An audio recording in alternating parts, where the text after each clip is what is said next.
Well, good morning and welcome back to the England Athletics Age Group Combined Events Championships. This weekend also incorporates the Senior Para Championships, and Bedford is looking splendid once again. We had a fantastic 8 hours of action yesterday, finishing at bang on 6 p.m, and it looks like we've got the same for today. Condition-wise, supposed to be a touch warmer today. Wind about the same as yesterday. We're not going to have any crazy headwinds or tailwinds. It should be nice on their backs for the hurdles this morning in the decathlon. So that's what it looks like for the weather. Let's have a look at the timetable, because it does indeed start with the 110 hurdles for the under-18 men's decathlon. We then have the 100-metre hurdles for the under-16 octathlon. The octathlon, if you're unfamiliar with that, they had the 100 metres long jump, pole vault and javelin yesterday. Today they have the 100-metre hurdles, the discus, the high jump, and then the 1,000 metres. Those two 1,500-metre races you can see starting at 11 are in the Para Championships. So we'll be bringing you all the action across the track and the field. The timetable, as I say, starting in just a couple of minutes' time, running all the way through to about 5:45 this evening, and things are rounding off with the decathlon 1,500, and just before that the octathlon 1,000 metres. So lots to look forward to.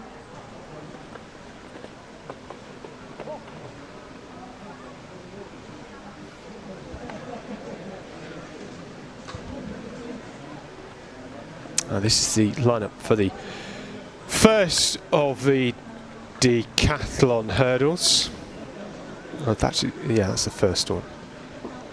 Not sure why it says 110-metre hurdles B, final A. We only have an A, B, C final. The athletes grouped together based on their personal best. So we'll be ready with that in just a couple of minutes.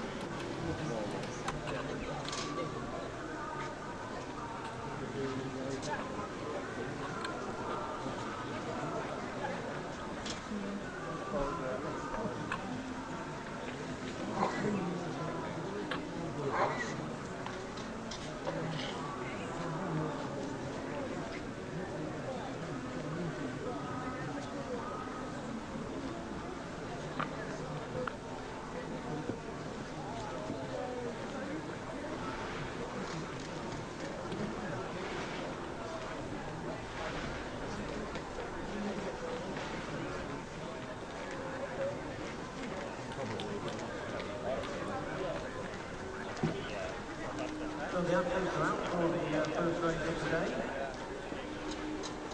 Those are 3 races over the 10 hurdles for the under-18 men.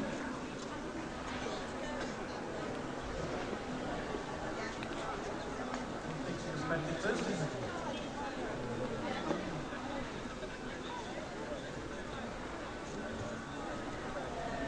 There's lane 1 at the on Harriers. In 2, Will Havel and Stratton von Avon. And in lane 3, Jack Tilly through Nantwich. In 4, Alex Edwards, the whole trio. And in 5, Freddie Marks, World Harriers. And in 6, Manchester Harriers, Sam Stevens.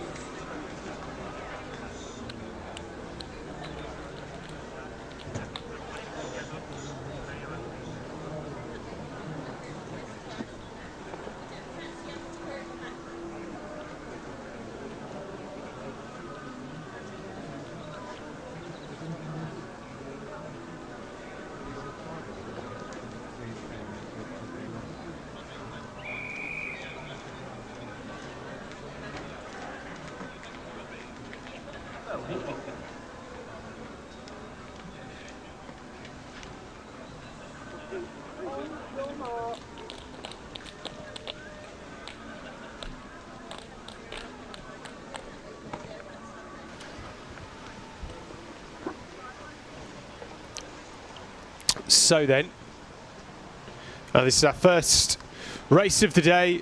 Joe McLaughlin will hovel Jack Tilley, Alex Edwards, Freddie Marks and Sam Stevens all in this one. Brilliant conditions to start day one. Sore legs, I'm sure.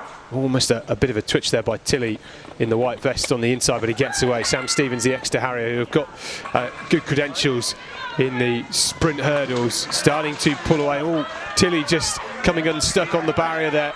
It's Stevens pulling away, big lead. Edwards and then McLaughlin, somehow Tilley coming through for fourth. What a finish from him.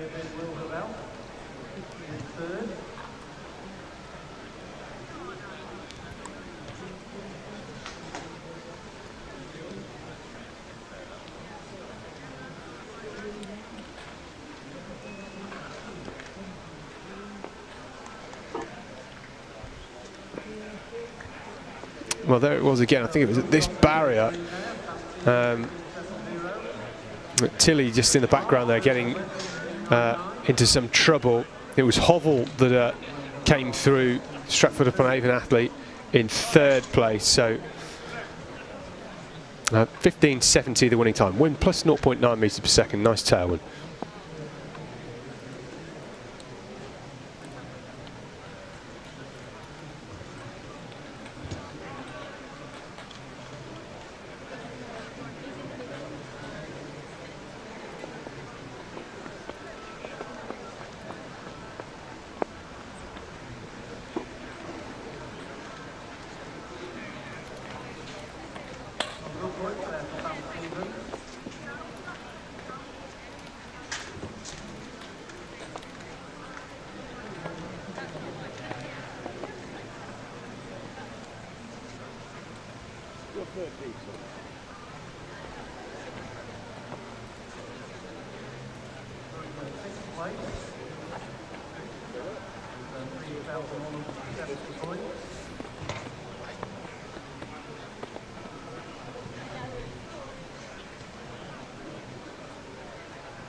So here we go, Pool B, or Race B, I should say. Cooper Sealtz of Brighton Hove in that red vest on the inside. Then Ruben Mabberley, Zach Richins, Oakley Hogan, Oscar Burton, Tom Webb and Ivor Scott. Ivor Scott had a good day yesterday. Put himself in a really good position after the 100 and then the shot put, but sits in 10th place after day one, finished with 54.89, and the highest ranking athlete here is in lane 3. That's Zach Richins. He sits about 117 points behind Caleb Green, who leads the competition. That's Zach Richins, the Poole Athletics Club athlete in the black and yellow vest. He goes in lane 3 here. So Sealtz, Mabberley, Richins, Hogan, Burton, Webb and Scott. And Richins gets off very nicely, has a lead over the opening 3 barriers here. Sealtz on the inside, who started from standing, is coming through on the inside and maybe just starting to edge it at the halfway point. And it's Sealtz on the inside that takes it. 15.43 from Richins, then Hogan. The wind just flipping ever so slightly into their faces. A good win from him. And they were well clear of the rest. It was Tom Webb, the Newport Harrier, in the yellow that then came through for 4th place. So strong start for Richins.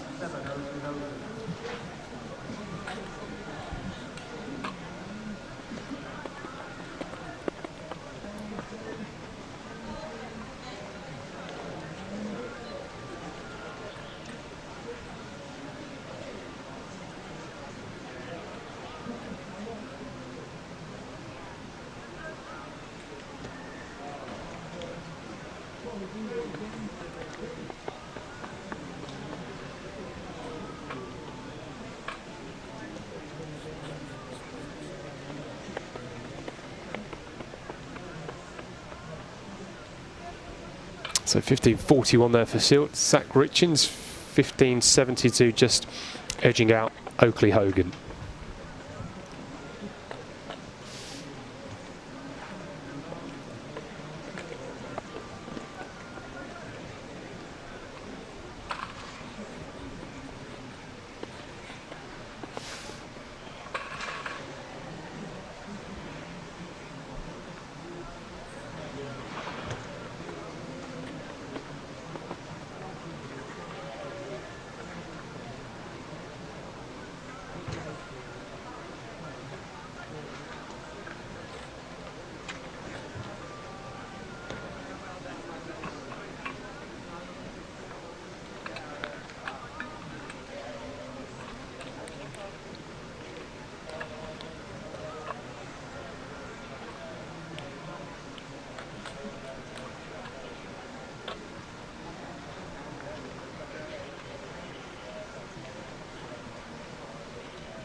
Race C in this under-18 decathlon, 110 hurdles. Sam Gines on the inside, then Dan Webb, Luke Carlin, Caleb Green, the man in the middle, wearing 143 in the white vest of Cheltenham and County Harriers. He leads the decathlon at the end of day one. Ed Moore next to him. Marcel Uatowski is in sixth, and Zach Lamb on the outside. Uatowski is in third, some 220 points or so behind Caleb Green. Oh, brilliant start on the inside by Gines, but I think, yeah, a little bit too quick. Well, they will get a second chance.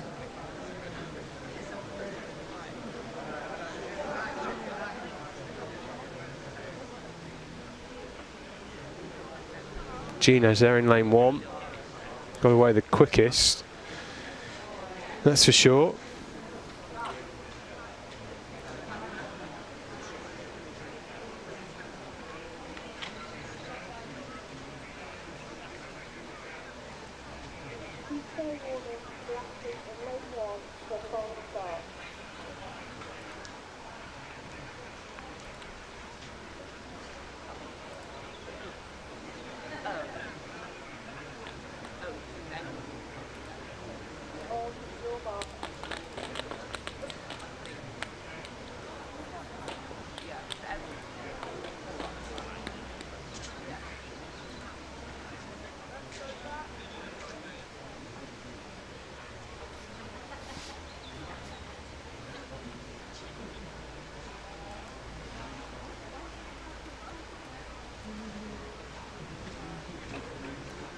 So, second time,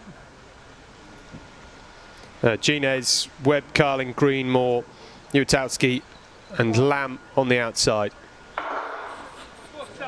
Well, on paper, Caleb Green is the fastest here, and it's a brilliant run so far from Moore. Wearing 152, the Wirral AC athlete had a terrible time of it in the long jump yesterday, but he's going to win here, I think. 14:36. Not far off his personal best. On paper, Caleb Green, after the day he had yesterday, you would have expected him to win that. He won. He was the best in 4 out of the 5 events yesterday. It was only the high jump that slightly let him down, where he finished 12th overall. And actually, just looking in the standings, I'm trying to see where Moore is. Moore, despite the fact he didn't get a valid attempt in the long jump, I mean, he would be way up there at the minute. He would probably be in 6th place, up from about 14th, I think, if he'd got a long jump on the table. Yeah, maybe even higher than that. But he certainly would have been close to a medal. So there we go. There it is. Oh, Caleb Green's been given it. 14:35 from Ed Moore. That means from 6 events, Caleb Green has so far won 5. 4 more to go. They will head over to the discus shortly, and then pole vault before the javelin later on this evening. The javelin for them is scheduled to start, I think it's in 6 hours' time. So if you've ever followed a decathlon before, particularly at national level, it's not like at the international meets where they might do a few events in the morning and then have a 5-hour break and come back in the evening and have 2 in quick succession. It's not quite like that. This is Thea Grice-Chayula. Had a good day yesterday. This is the first event of day 2 in the heptathlon.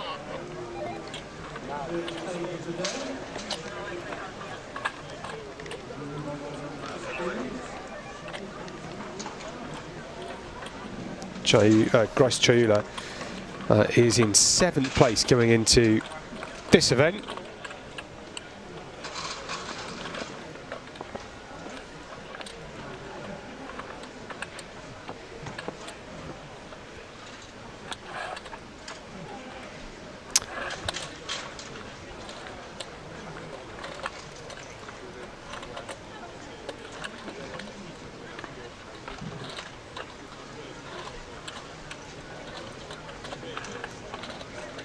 Still got about 10 minutes to go until this early warm-ups. Well, are we away, are we?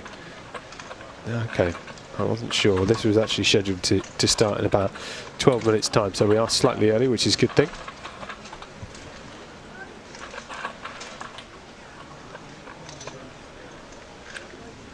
And there's the results just coming through.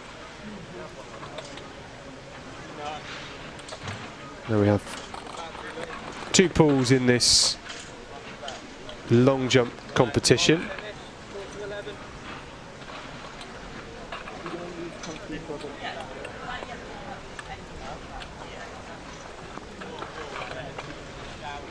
Looking at pool A here. This is Rosie Lewis, who had a good day yesterday.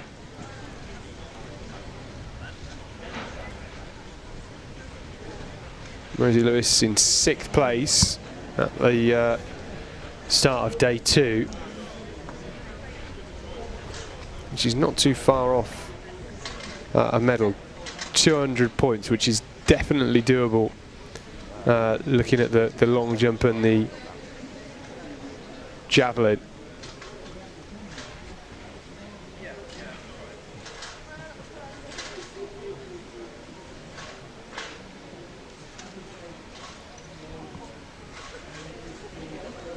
Alicia Chilvers then. Her first attempt. Rosie Lewis was 5 meters 14 there. Great jump. That looked pretty good. Got such a good pop off the board. Really strong leg shoot. Managed to keep those hips high, which gives you more time to pull your legs through, get them in front of you for that leg shoot position.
A 5:52 for Chilvers. Garrard there was 5:33.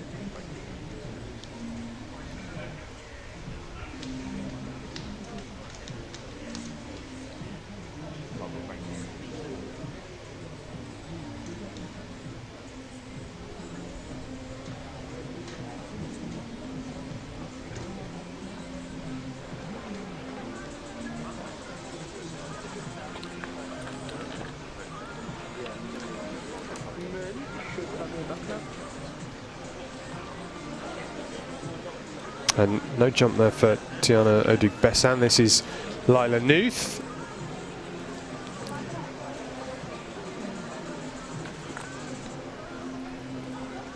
Good event for her.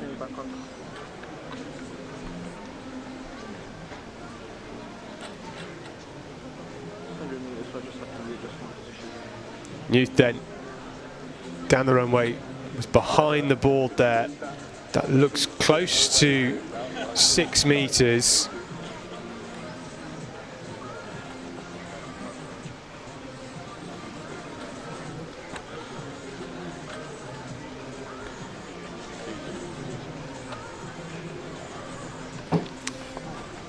Jumps to 6:02 indoors this year, Layla Nuth.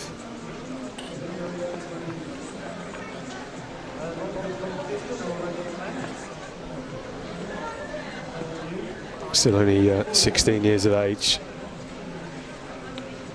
Won the English schools youth in Birmingham 6 weeks ago. This is Sarah Pennington, start of round 2 in this long jump. 4:27 was her first round attempt. Gets the white flag. I think that is going to be better. Layla Nuth was 5:54, so gets ahead of Chilvers.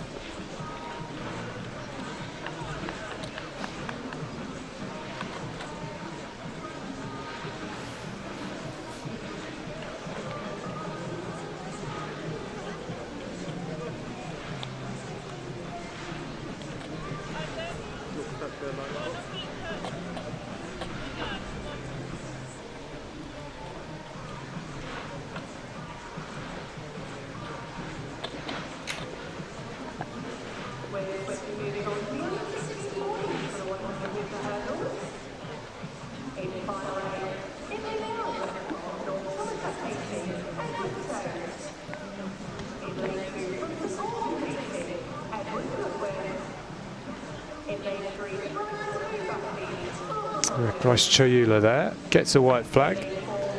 Good on the board.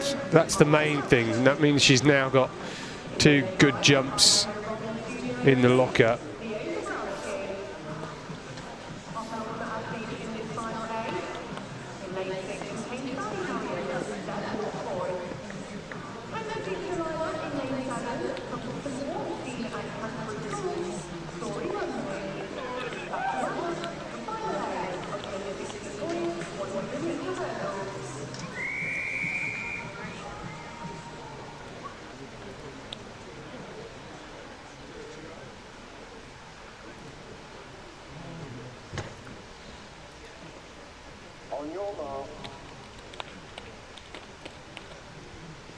So this is the first event of day 2 in the octathlon.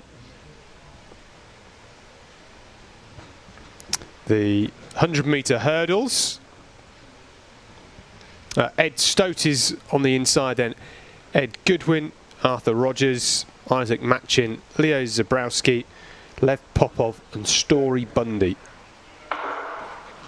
Great start by Popov, the Thames Valley Harrier in that light blue there. And it is Popov that still leads. A couple of lanes inside of him. Arthur Rogers is having a good go, but it's Popov that pulls away. 6 flat. I mean, I don't think that's true. Is it not possible they could have run 6 flat?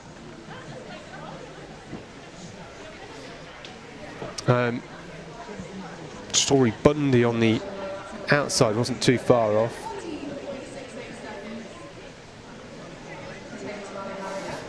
Looked like he enjoyed that one though. This is the replay. The bit of the race we just miss live, but only a couple of barriers. He got out very quickly, Popov. Very upright going over the barriers, but he's got such good foot speed, it doesn't really matter.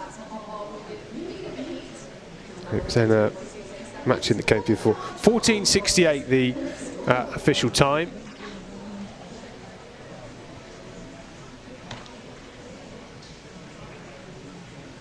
And then Arthur Rogers 14:99, Bundy at 14:55. So for Arthur Rogers, I think that's going to be a personal best. And for Machin, he's only 400ths off it. So that's a really great way to start. You know, in a multi-event competition, certainly as you get a bit more senior and you do more of them, you're not always going to break personal bests in the individual events. It's just about being consistent and trying to be as close to them as possible. Chilvers, lovely hang. Really manages to get some great air time. 5:52. I mentioned that Layla Nuth won the English schools in this event. Tia Garrard, who is up next, there she is, finished second, and it was Chilvers who finished in 5th place. So let's see where that Chilvers jump gets her. Oh, 1 centimetre improvement, 5:53. So she's now 1 centimetre behind Layla Nuth. Garrard is 20 centimetres back behind Chilvers with 5:53, her first round attempt. She's got a good jump in. She can go further. She's capable of that. 5:87 is her best. She's got a solid score in the books. Looking for a bit more here. This is a good event for Garrard, who sits in 5th place at the moment.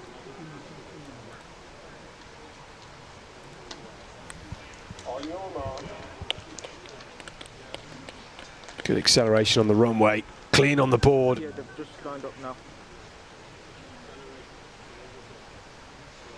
Maybe didn't quite get as much lift as she would have wanted there. We'll come back to that. Race 2 in the octathlon 100 hurdles. It's Freddie Strong on the inside, then Hugo Williamson, Ben Jeffs, Jack Ruby, Joshua Gilbert, Harry Reid, Ben Phillips and Mason Oxley. Really good start from Strong on the inside, through the middle. Ruby in the black of black Ethan Bromley has an edge. Looking composed, and to his right hand side Gilbert is trying to chase him down. I'm not sure he'll get there. This is lovely running by Ruby, takes the win. Ben Jeffs was in 3rd place.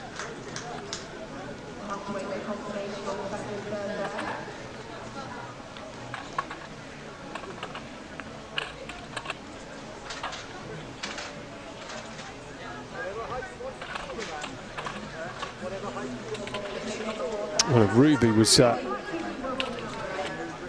great out of the blocks and managed to just maintain that lead against Josh Gilbert for the whole race. Sometimes difficult to do. 13 13.61. Looks like that could be a new personal best for Jack Ruby. And Josh Gilbert, 13.82. Personal best for him too, unofficially. And for Ben Jeffs, and Freddie Strong, and Mason Oxley. So what about Harry Reid? Not quite personal best territory for him today, but Hugo Williamson also slightly down on his best. But that just goes to show the peaks and troughs of the multi-events. Garrard jumped 5.53 to go, level with Chilvers. This is Layla Nuth. Oh, that looked pretty good. She's going to get the white flag. Now, I think that's going to be a small improvement. It is hard to see from this head-on shot.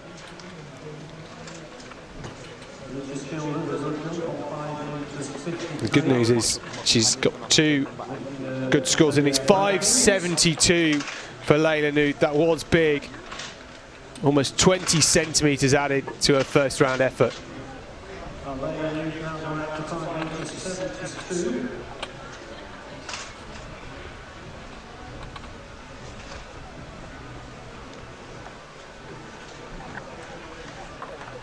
The movers do it just within 35 points of Isabel Knight.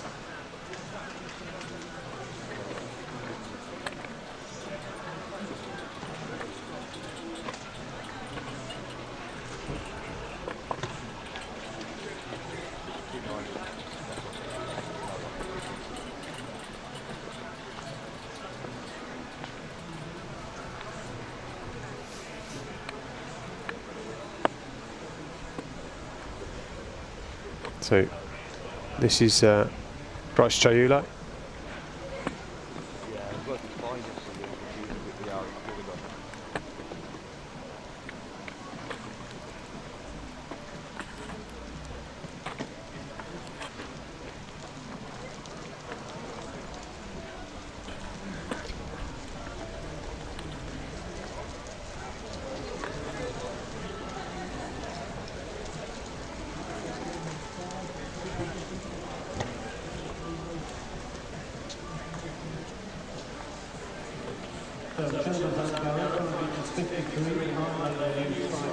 Which has been consistent so far. It's 481, 482.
Here we go, Dakota Sladden. Well, she gets the red flag, so put a bit more into that one.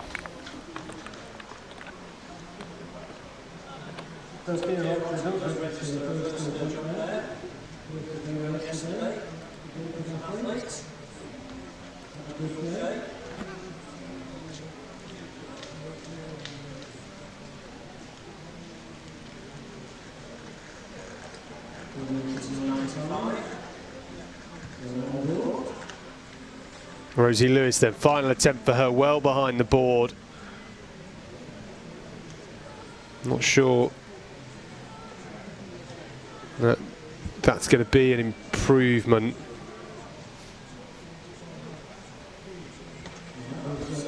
.514 and .520 for her.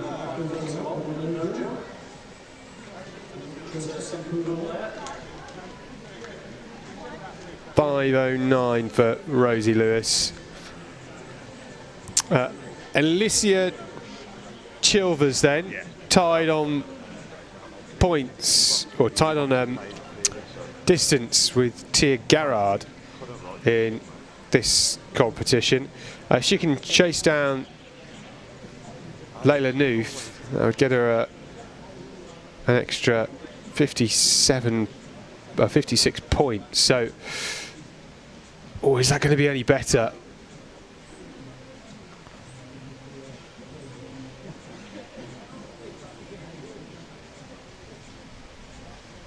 Again, gets great height off the board. Can she improve on 5:53?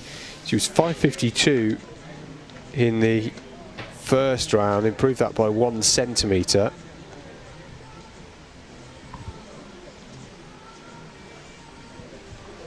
.517 for Chilvers, so no improvement. Garrard up next. Odig Bessan just behind her to her right there. Jumped 5:45 in the second round after a foul in the first round.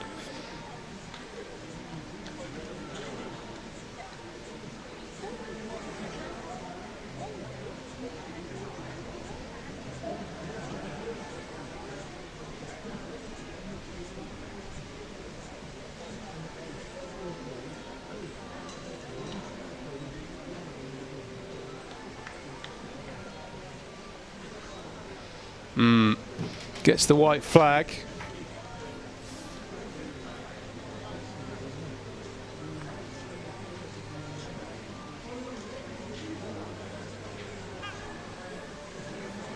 Can she improve on 5:53? It's 5:57, so a small improvement. It's Tiana Odig-Bessan next, with Layla Nuth up after her.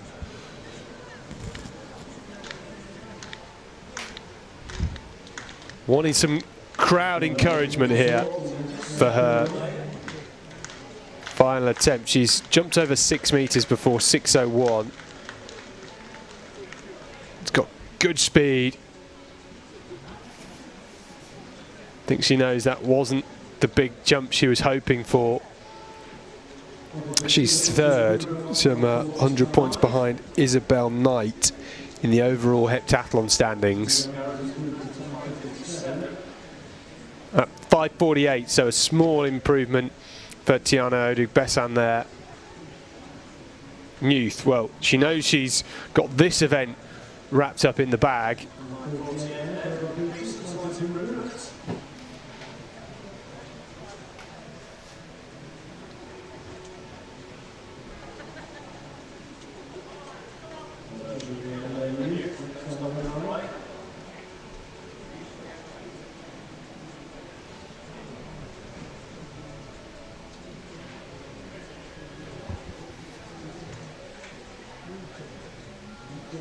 Is that going to be an improvement?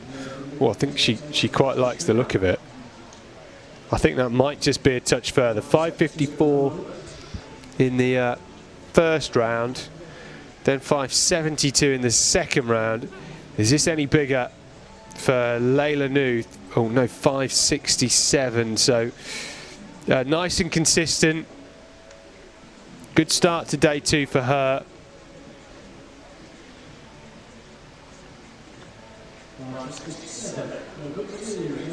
And that's it. By 10:35, the heptathlon long jump all wrapped up. Only the javelin and 800 metres to come.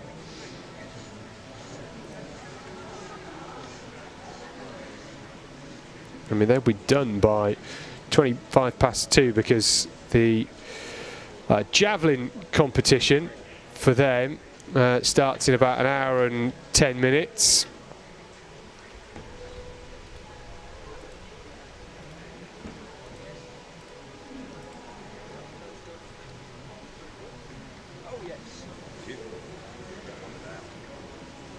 Next up, the discus for the under-18 boys. young decathletes. Haven't started yet. That's due to start in about 10 minutes' time.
So two pulls on the under 18 men's distance competition, one of them on the external throwing area, and back straight, one over.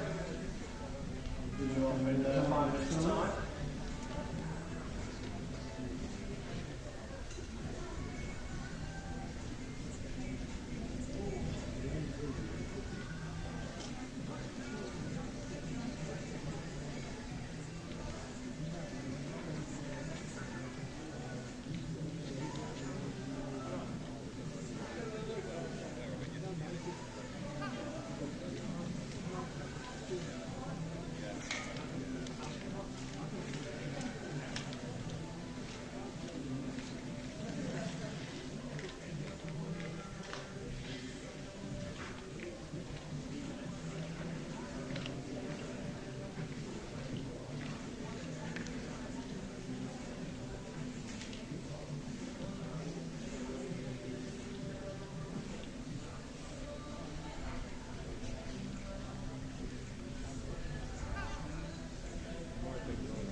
So the pool B of the discus competition about to commence inside the arena for under 18 men.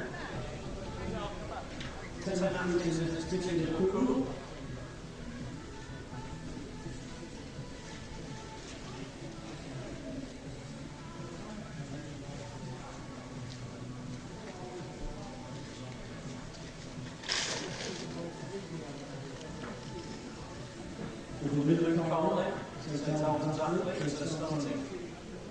Proceedings.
The under 18 decathlon discus is getting underway now. This is Pool A. Pool B is in the outer field. If you've ever been to Bedford, you'll know that. Often used for warming up. So that's Luke Carlin, the first to throw. They get 3 attempts each. They've had some warm-ups. From this, they will then head to the pole vault on the back straight just after 12 o'clock.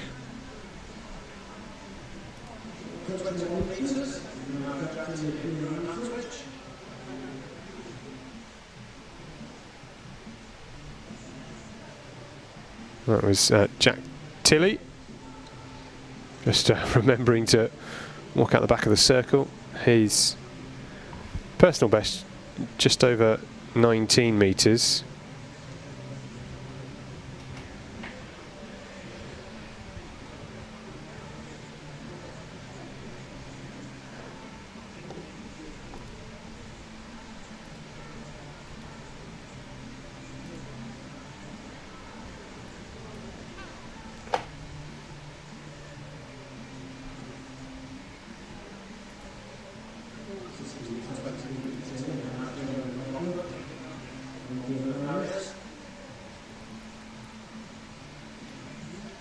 Joe McLaughlin, Old Firth Harrier.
Cooper Sealtz opting to go for the straightforward technique.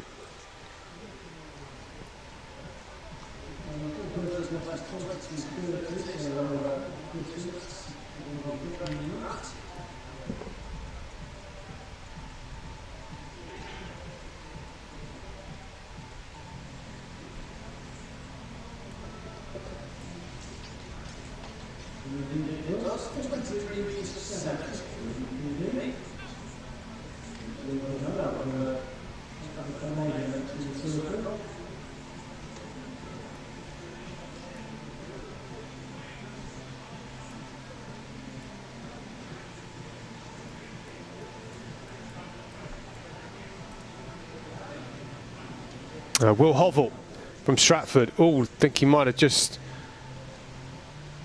Did he? I thought he might have stepped out the circle there. Looks like it's being measured though. Personal best of over 25 metres.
Freddie Marks looks like he's up next. That little bowl you can just see on the stand is chalk for the athletes to help improve their grip, just like a weightlifters.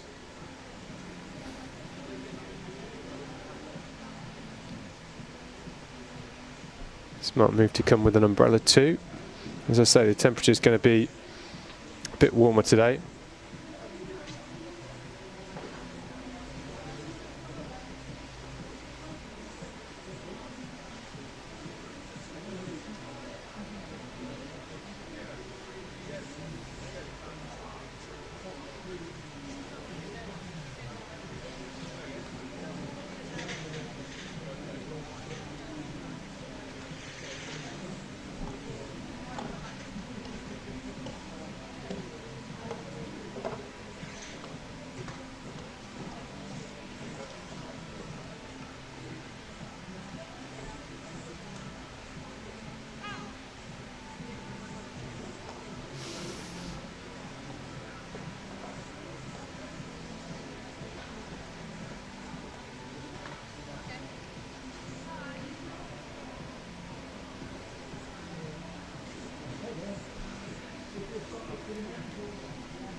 Sam Gines, we're just not seeing these results come through just yet, so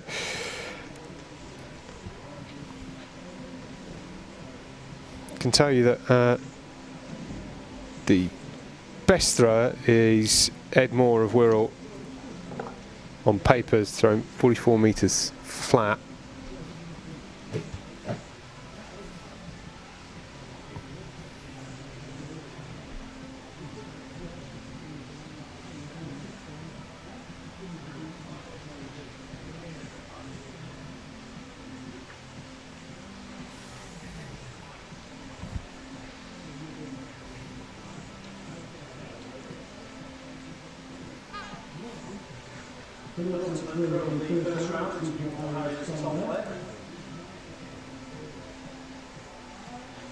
This is Tom Webb in Pool B.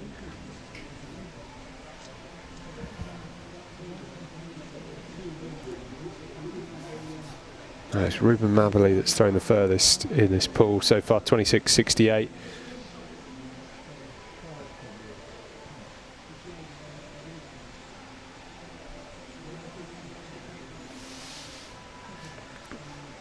Throwing over 30 metres is best Tom Webb. Quite a flat flight on the discus.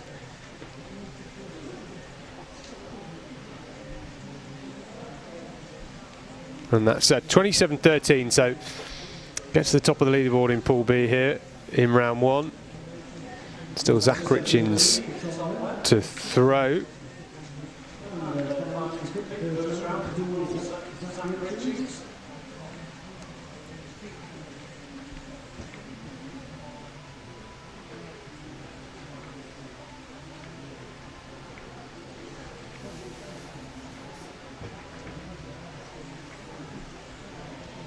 Yeah, you can just see how the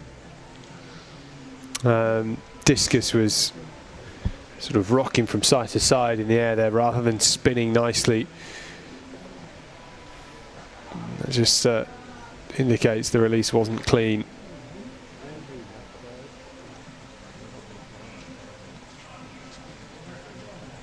But 28.39 from Zach Richins, so despite that, gets to the top of the leaderboard in round one in Pool B.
Jack Tilley, just over 16 metres in the first round, decides to walk out the front of the circle, I think. So, yeah, went into the net.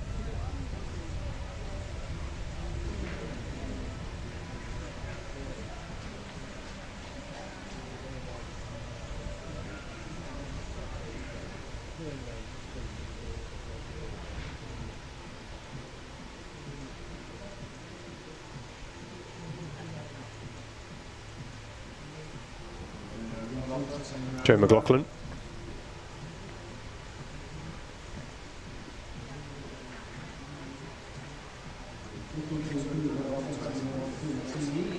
Through 21.14 in the first round, Joe McLaughlin,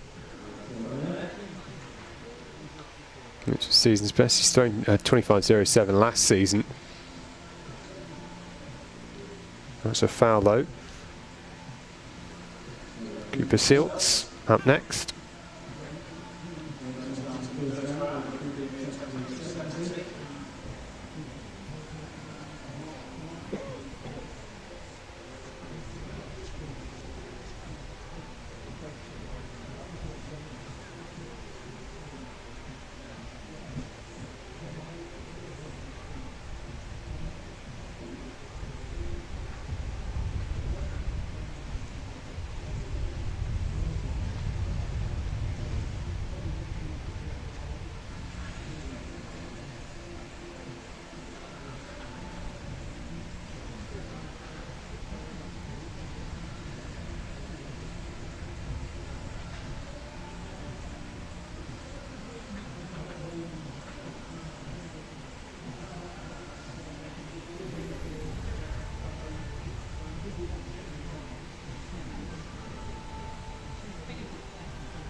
Ruben Mabberley then was leading at one point in the first round, but was pipped ahead by Tom Webb, and then Zach Richings with the final throw of the round. Ruben Mabberley, 26.68 in that first round, has got a great score so far in this event, so couldn't have hoped for much more than a personal best. He's got a chance to push it with his final two throws. I think he's done that here.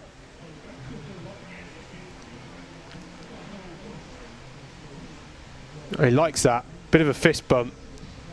And it is an improvement of almost half a metre. 27.17 for Ruben Mabberley of Hereford. Don't often see a Hereford vest. I sometimes say this. I get so used to seeing all the different vests from all the different clubs around the country. And Hereford is not one we often see. Well, he's on the big screen. Look at that. Really big screen. It's a great shot. Well, that's outside the sector.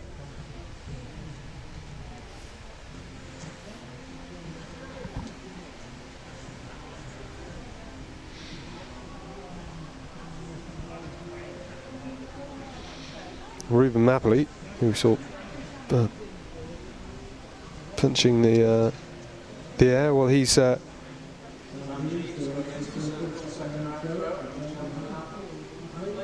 so far, coming into this event, was in 10th overall.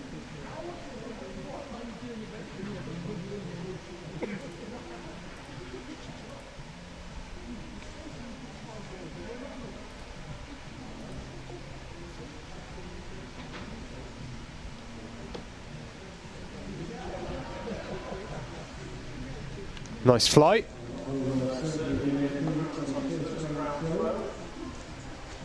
For Gines, getting towards that 30 metre or 20 metre mark, I should say.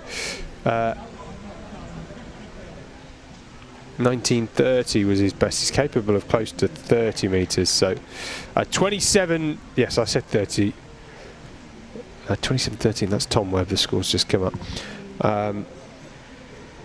Gines, 30 metres, 0.7. Yes, that's much better from him. I said I thought it was getting close to the 30 metre mark. I was right, but hard to tell from our angle with how many sector markers in view. Can't tell the distance.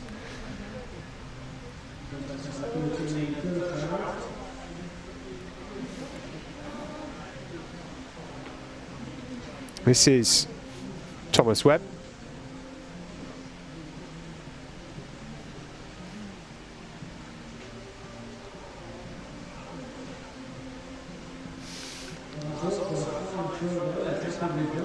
Again, looks similar, maybe a small improvement. Now 4 centimetres behind Ruben Mabberley.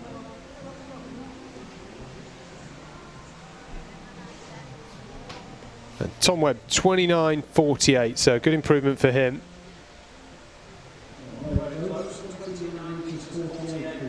These guys throw a 1.5 kilo discus. A bit smaller than the senior 2 kilo implement.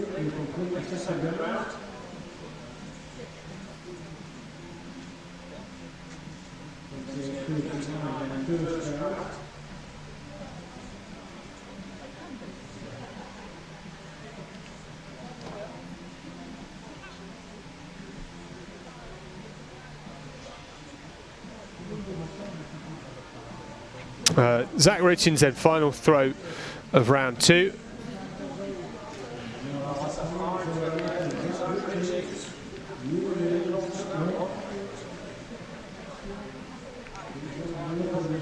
Well, that looks pretty good, doesn't it? I think that's going to be well over 30 metres. I think he quite likes that. Bit of a fist bump. There we go. 35.81 for Zach Richins. Great throw. He's tall, isn't he? Got long levers. Really handy when it comes to throwing the discus. See what he's got in the javelin later. Luke Carlin then, final attempt for him. 8th in this pool, Pool B.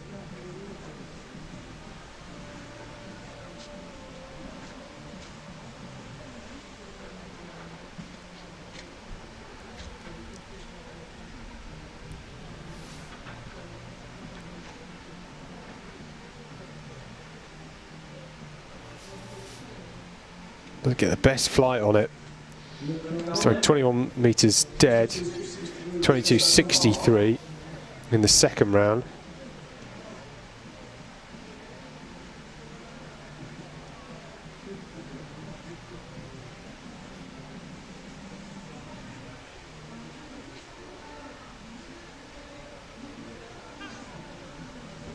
$25.45 for Luke Carlin. Has climbed up the leaderboard and ends the discus with his best throw. This is Jack Tilley.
Well, we're off with some familiar faces in this 1500 metres, and this is our para men's 1500. Jason Inagwe, who we saw yesterday, Sean Delaney's in this, Tom Markham, James McKibbin, who is the man in the blue, leading this out. Kieran O'Hara is behind him, and then Brandon Ballard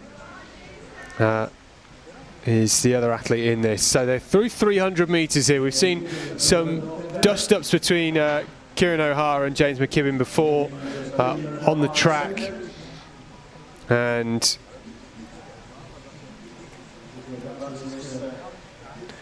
here they go again. Maybe down the backstroke we might just start to see Kieran O'Hara edge past him. James McKibbin here looking full of running. He really does like to get out quickly. Always commits.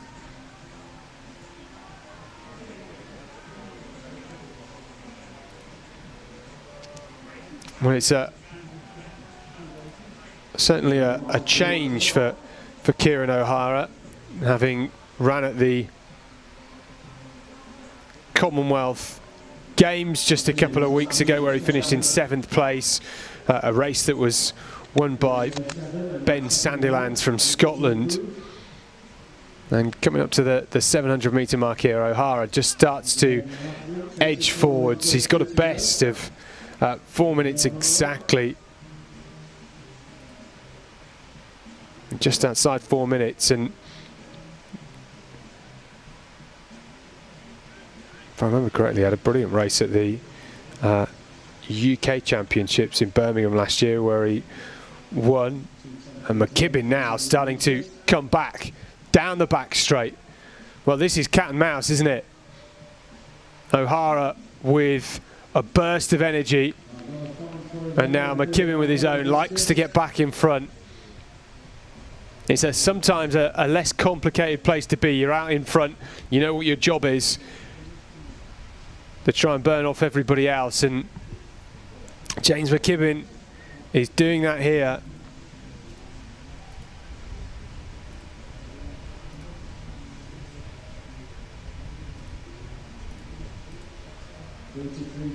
Well, they're going to come into the bell. O'Hara in second, it's McKibbin that leads.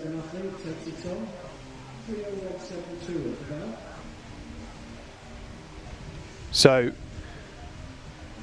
for James McKibbin,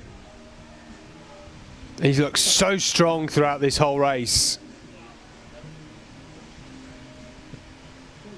Kieran O'Hara ran at the London Diamond League in the Para 1500, finished 6th there, just behind Arthur Miles. And McKibbin and O'Hara fighting it out in the final 200 metres here. It's McKibbin that still just about has an edge. Inagwe, after a tough day yesterday, a long day yesterday, still fighting hard. They're in lane 2 here, these two. O'Hara now cuts back inside into lane 1. McKibbin having a brilliant race here. Can he hold on? I don't think he's going to. Kieran O'Hara coming through with the strength at the end. 4:06.85. McKibbin in second. What a scrap between these two. But James McKibbin, that might be a personal best. He's not going to be far off it. 4:06.85 for the win. Jason Inagwe having a good old run here. His best is at 5:07. He ran yesterday, did the long jump too. This in the yellow is Toby Markham, the Newham athlete. Behind him is Sean Delaney. 4:45-ish. They're just outside the personal best for both of them, but will be season's best. So good runs.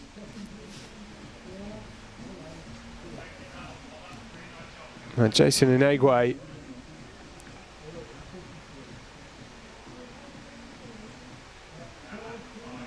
has run 5:07 at his best. He's going to be outside that here in this race, but it's been brilliant to see him here. He is only an under 16. got it down here. He's born in 2013, so still a youngster, and to be getting this experience is brilliant.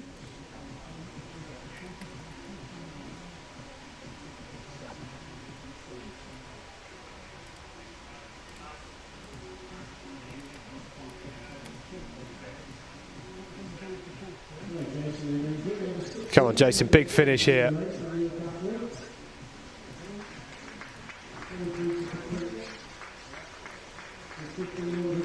And finding some extra, or maybe just got a bit of trouble in the back end of that race there. I hope he's okay. Just outside 6 minutes in the end for the youngster, but well done to him. Well, this was the finish, so they'd come round Jason and Egway just off the bend and ended up in lane 2, and nobody was in lane 1, so Kieran O'Hara cut back inside. That bouncing style of his all the way to the finish, just leaving James McKibben a few metres back. So, well, the winning time 4:06.83, and then 4:08.43 for James McKibben, so less than a second off his personal best. He had a brilliant run there. Jason Inagwe 6:03.33 towards the back after a long old day for him yesterday.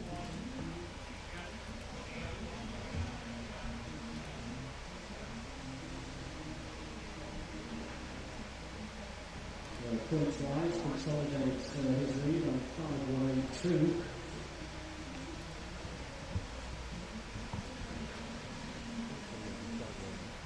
That routine's 4:8.88, and then the top stick 4:7.63.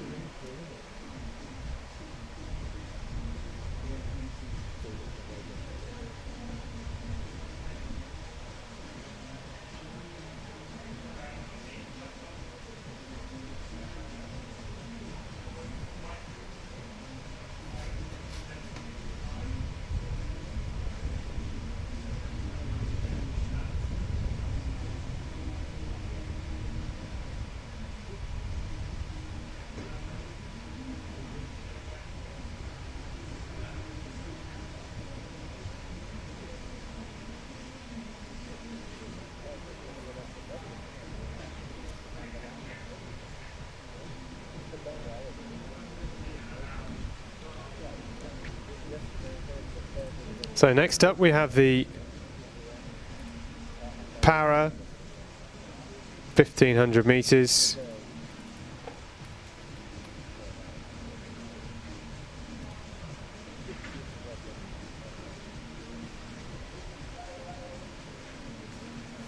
Rebecca O'Rourke and Shauna Portwine from Durham City Harriers. On paper, 4 seconds, or just less than 4 seconds between their personal bests.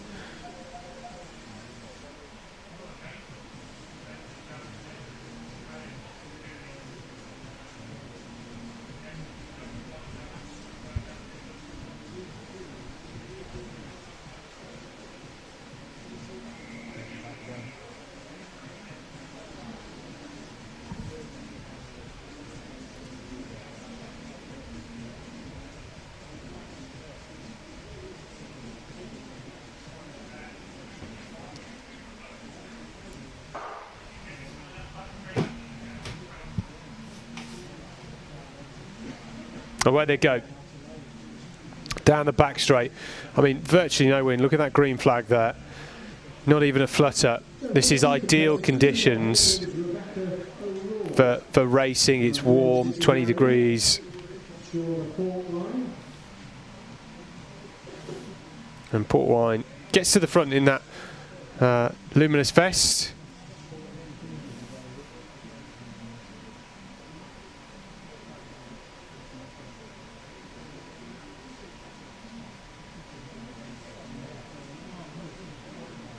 Committing early on. O'Rourke comfortable in second at the moment.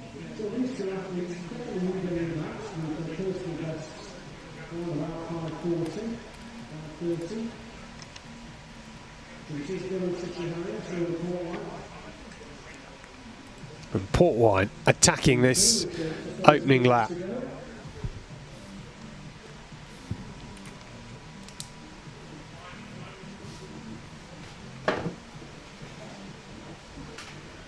Well, we could see how McKibben and O'Hara raced it. Bit of cat and mouse in the opening exchanges and even until the final 100 metres. So about 82 seconds through the first 400 metres. The gap between O'Rourke in second and Port Wine in front, just extending.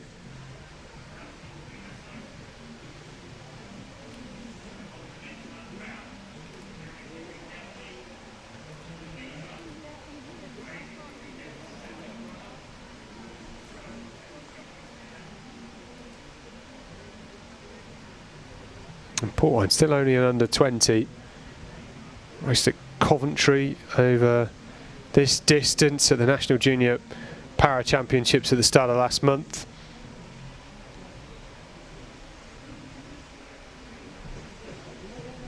Also raced at the National Cross in Sedgefield back in February. A brilliant course in Sedgefield. I love commentating on that one. Some fantastic races across all of the age groups. And Port Wine working hard in the opening couple of laps here. We'll be able to see if she's slowed. I think she has just a touch.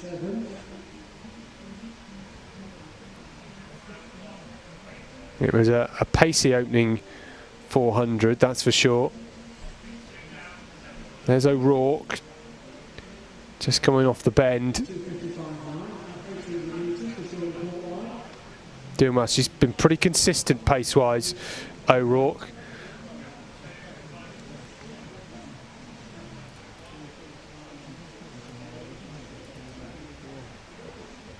Well, this could be something in personal best territory here for Port Wine.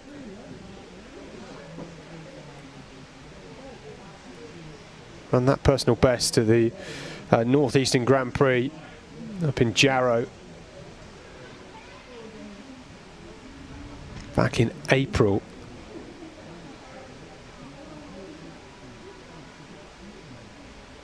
So with about 500 metres to go, can she find something else? Starting to hurt just a touch, and that early pace maybe beginning to bite. Conditions are good.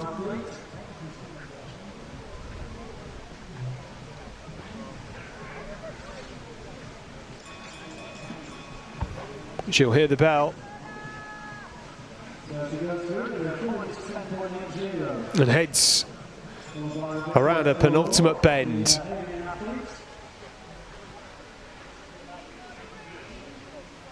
Well, it's a time trial, really. It's all about effort. You have to stay composed. You've got to break the race down in your mind into small chunks, get to the hammer cage, get to the next steeplechase barrier on the inside, get to the water jump. It just makes things a little bit easier. And O'Rourke, some 25 metres back, I think, has done well to maintain that distance over the last 500 metres.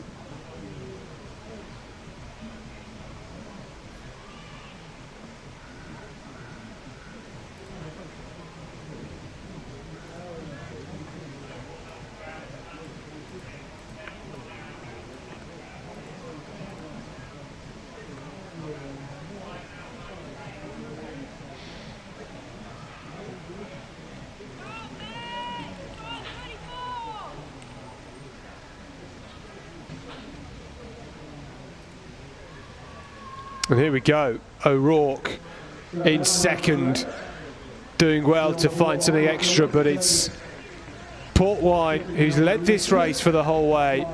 It's not going to be a personal best, but it's a great run And Port Wine takes it here at the England Para Championships, 5:47, about 5:51 in the end for O'Rourke in second. But Shauna Port Wine, the Durham City Harrier, takes it. Great running, committed. She ran very hard in those opening 2 laps.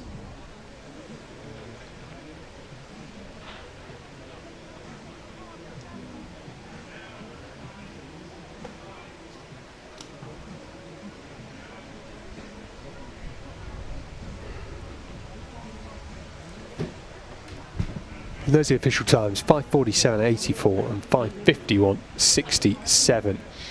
Next up on the track in about 15 minutes time is the men's and then women's wheelchair 400 metres.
There's the timetable, as I mentioned. Next up on the track, it's the 400 metre wheelchair, the under 16 heptathlon high jump. They're just going through their warm up, as you could see on the top bend a few minutes ago, and then when we get to the turn of the hour, we have 2 400 metre frame running events.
please join me up for their respective events. We've got the U16 girls for the high jump, 2 pools, and the under-18 women for the javelin competition, who will be led by Isabel Mines. The third star points out of the Leyland Youth. It will be third.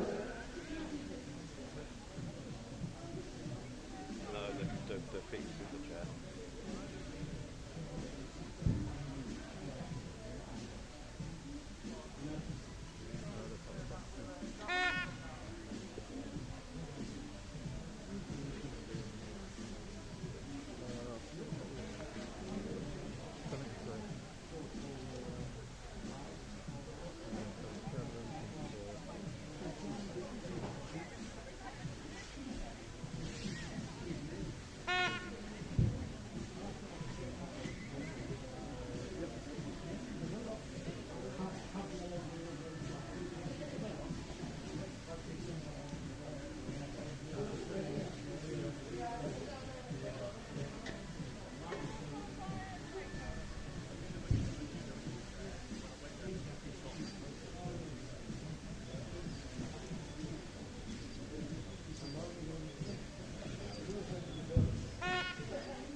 And also on the back straight, Carl Walters warming up.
Presenting the medal today is Darren Ritchie, the athletics coach.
I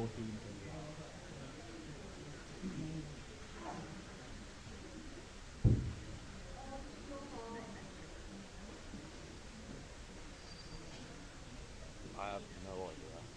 A lot of people just, it seems like a lot going on just for all.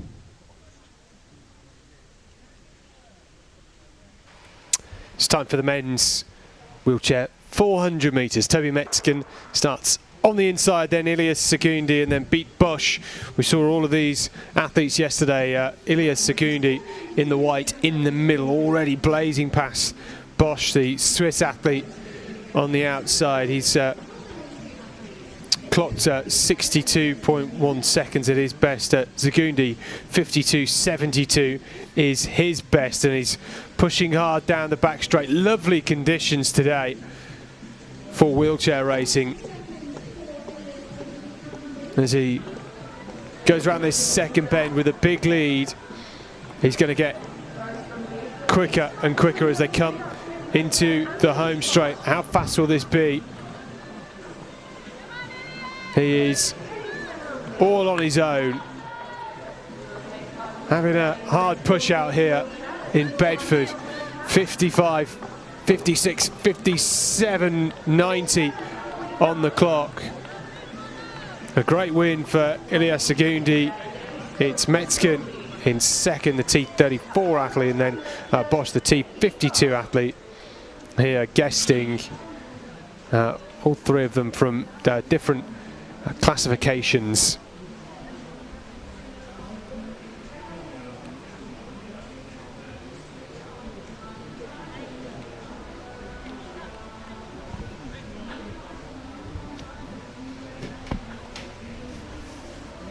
Well, they will be back later on at about 2 o'clock when they, well, I think it's actually only Toby Metzgen that's down to race the 800 metres, but there's the results. 57.90 for Segundi, Metzgen 64.95, and Bosch 68.73.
Pool A of the heptathlon javelin is about to get underway. Just to update you where we are with the scores after the long jump, it is still Isabel Knight from Rugby in Northampton that leads, some 35 points ahead of Layla Nuth, and then Tiana Odug-Bessan is about 50 points back behind her with 3,723. So it could all change.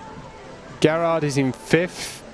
She is within striking distance of Odug-Bessan, and if she can get a good javelin here,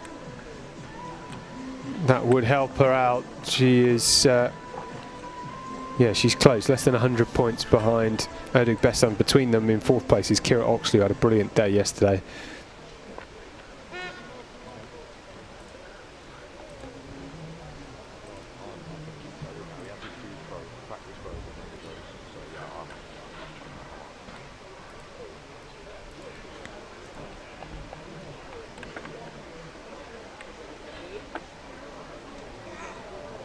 Now that javelin due to start in 4 minutes, but they were already underway. See those results when they come through.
Layla Nuth there in the very first throw for her in this javelin.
So we also have the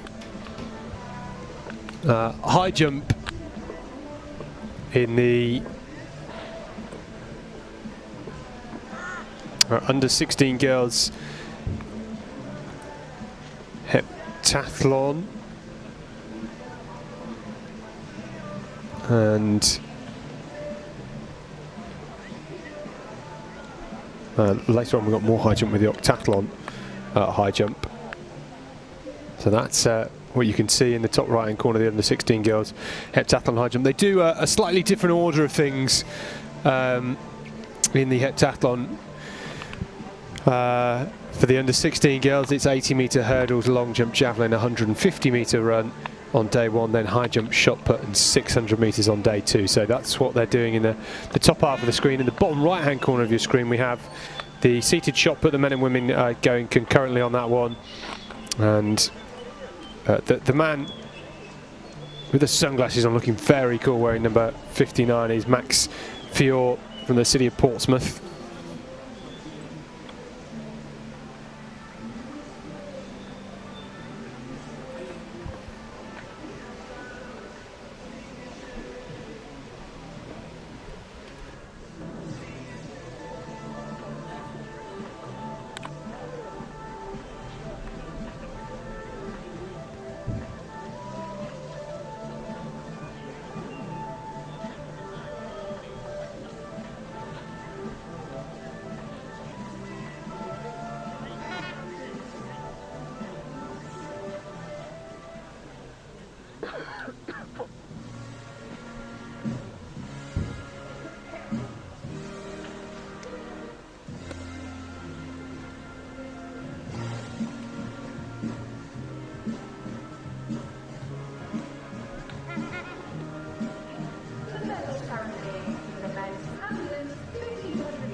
off we go in this women's wheelchair 400 metres. Dana Donnelly from Coventry Godiva on the inside, then Nancy Jubb, Shauna Bucket, Lisa Schultes from Switzerland, Ros de Lapp, and then Yasmin Hodkinson on the outside. And we're seeing Ros de Lapp in the white there, along with Lisa Schultes. Those two storming down the back straight. And now into the bend, and they'll come through it. Schultes in the white, it looks like, and Bucket actually with Schultes in the red, and then just behind them it's Jubb, it's Bucket powering away just outside 70 seconds. Here comes Jubb.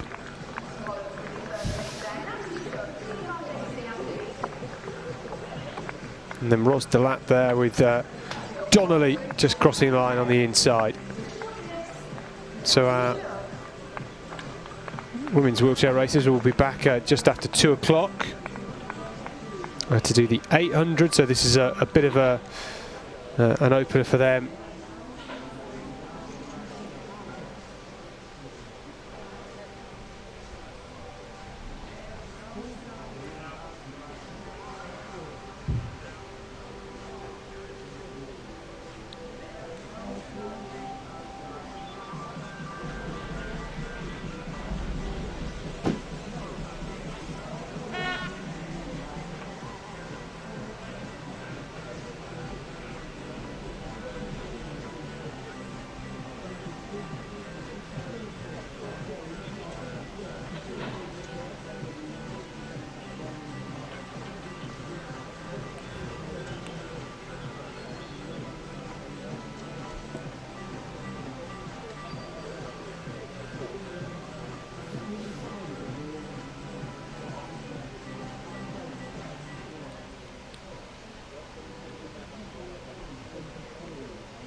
Iris Osikoya in the high jump. The bar still nice and low for them.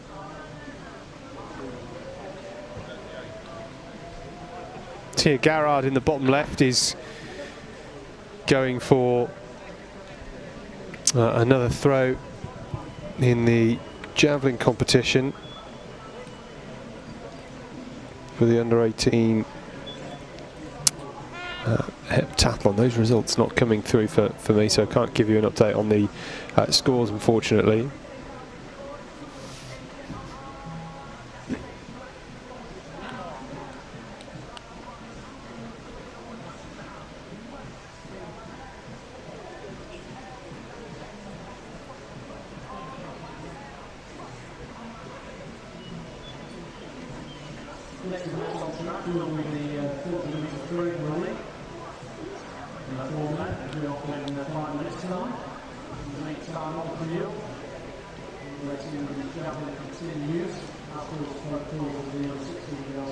Madison Townsend in the high jump, well over. Chatham County Harrier.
The other 16 finale have one podium.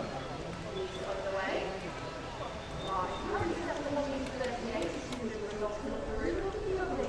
Isabel Knight in the javelin, bottom left corner of your screen.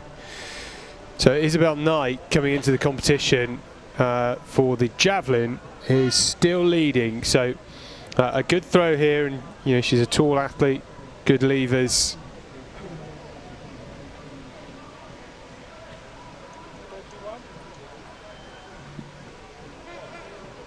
Had a good approach there.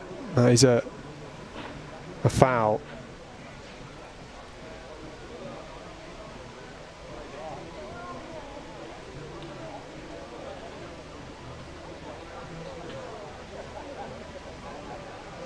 Oh, I hope she's okay. She looks quite upset. That's sad to see. We're obviously not getting the live results come through. I think that was her third attempt. I just wonder whether she's got 3 no throws there. That would be sad if that's the case.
Just saying that. You can't when you stand there, can you?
So, Bonnie Sherlaw in the high jump again.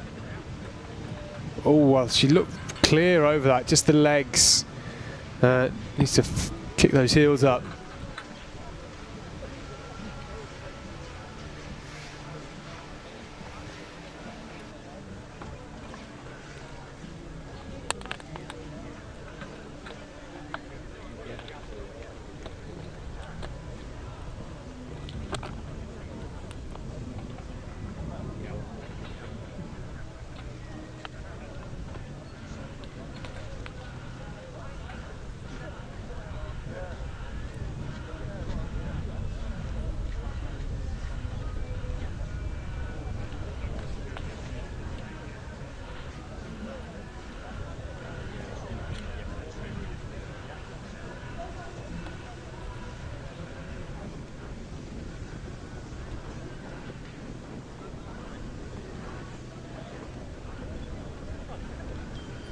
So the athletes are on track for this men's 400 metres, 3 competitors.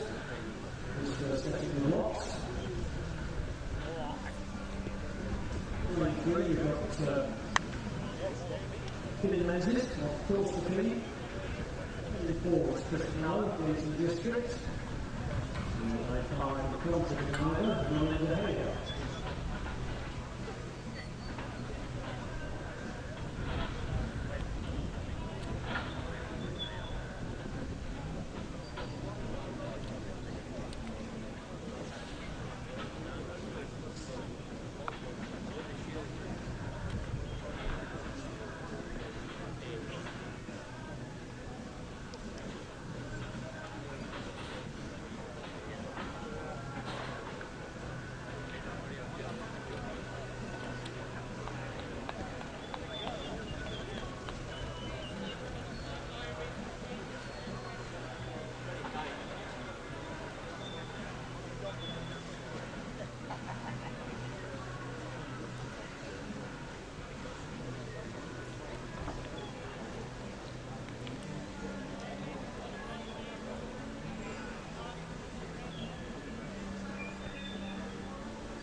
We've got Will Sheehan in the seated shot from Aberystwyth.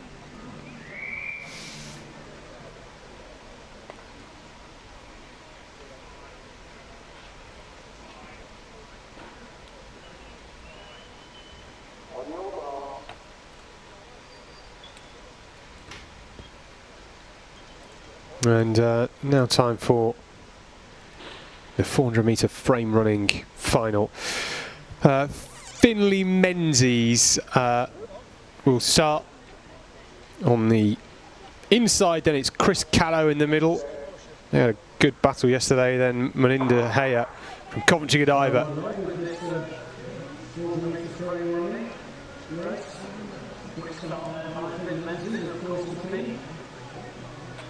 So Menzies has gone past Callow here. Callow's in the green, the U18 district athlete.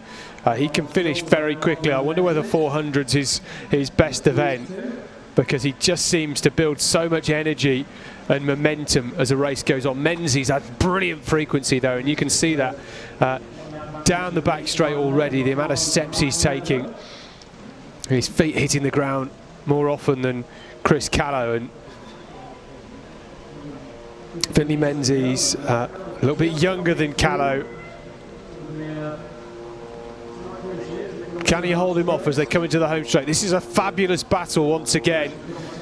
Callow on the outside, trying to motor. It's Menzies who might just have an edge. Eyeballs on the finish now. Menzies is pulling away in the final 50 metres to take a win here from Chris Callow. Another brilliant race between those two. 55.49 on the clock. Here's Melinda Hayer. Great for the young Coventry Godiva Harrier.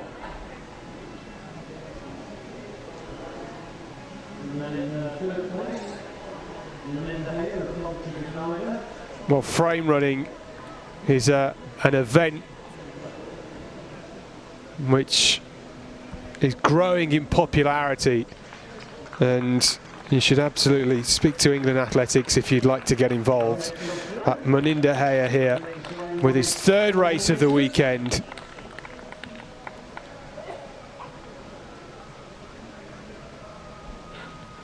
And in a different classification, Hayer to Menzies and Callow, who are both T72. Hayer a T71 athlete.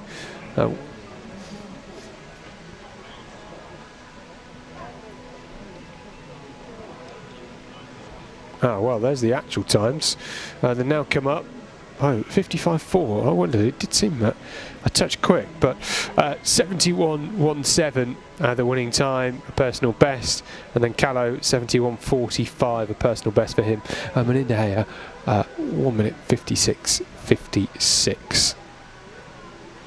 Another great battle between these two.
So the women's 400 metre frame running final, Charlie Price and Eleanor Hewitt.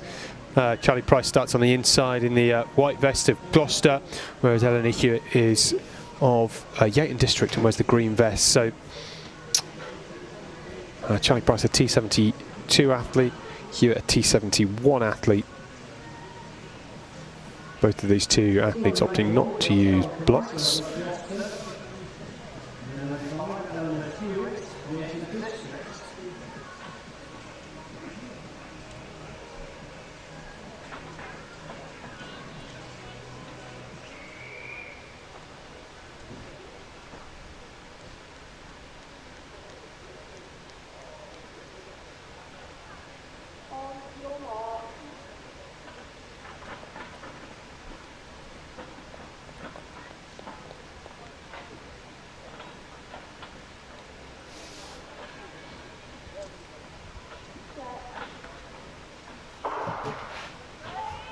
Off they go. Charlie Price has a best of 1 minute 17.71, and Charlie's already showing good speed around this first bend. I mean, I love the colour of her frame too. Looks sharp as the Gloucester athlete heads down the back straight.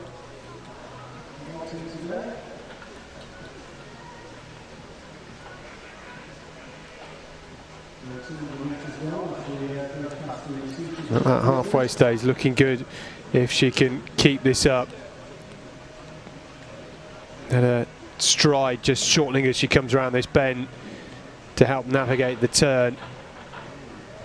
And she'll be able to push on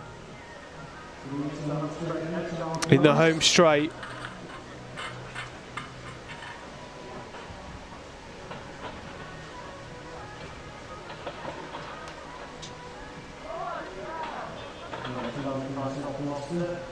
Charlie Price in this women's 400 frame running race.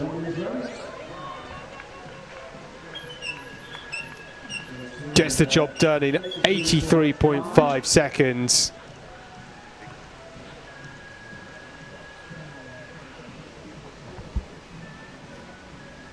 I don't know a number. All of the frames the athletes use are custom down to your own specification and positioning, much like in wheelchair racing, much like if you're a cyclist, and how important a bike fit is to the overall comfort and performance.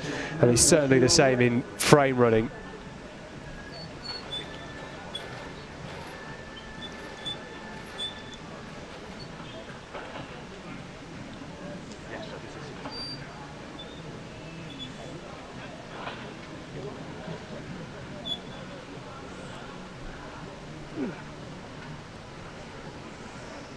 Helena Hewitt into the home straight then, doing a great job.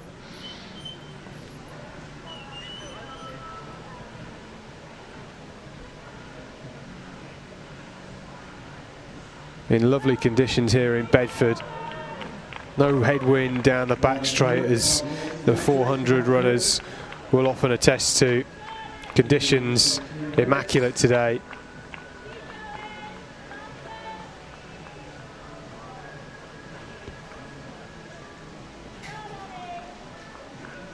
And Helena Hewitt pushing on all the way to the line.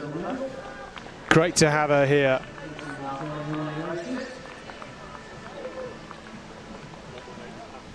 Well done to those ladies.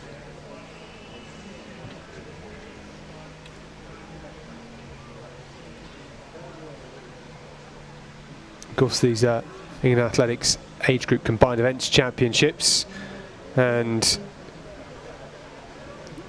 this weekend also the Senior Para Championship, so great to have some of our frame runners here. Well done to Charlie Price and Eleanor Hewitt.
The pole vault for the under-18 men's decathlon is starting along the back straight.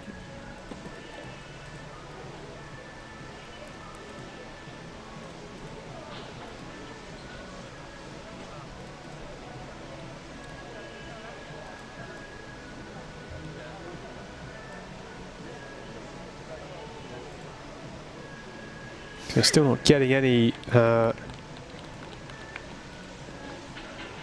results coming through for these field events at the moment.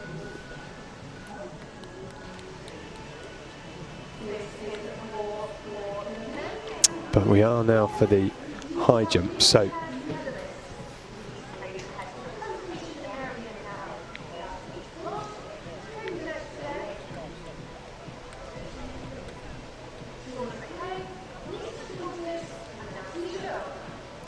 on the right hand side it's Pool A, on the left hand side it's Pool B. Still in the very early stages. I mean, it's such a big field. They are going to be here for a while before they get near their shot put. Their competition concludes with the 600 metres at 25 past 4. They will go through the shot put and then pretty much straight into the 600.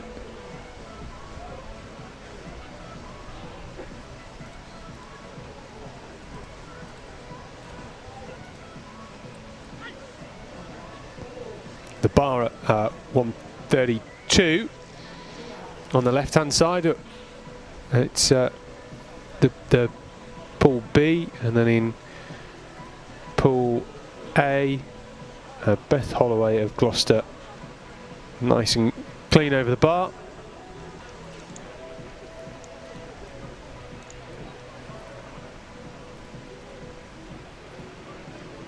Holloway equals the season's best with 147 there.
Rosie Bold, the Worcester AC athlete in that yellow vest, top left-hand corner of your screen, getting ready for an attempt at 135, which will come in a moment. Bonnie Sherlaw on the right-hand side, looking to go over 147.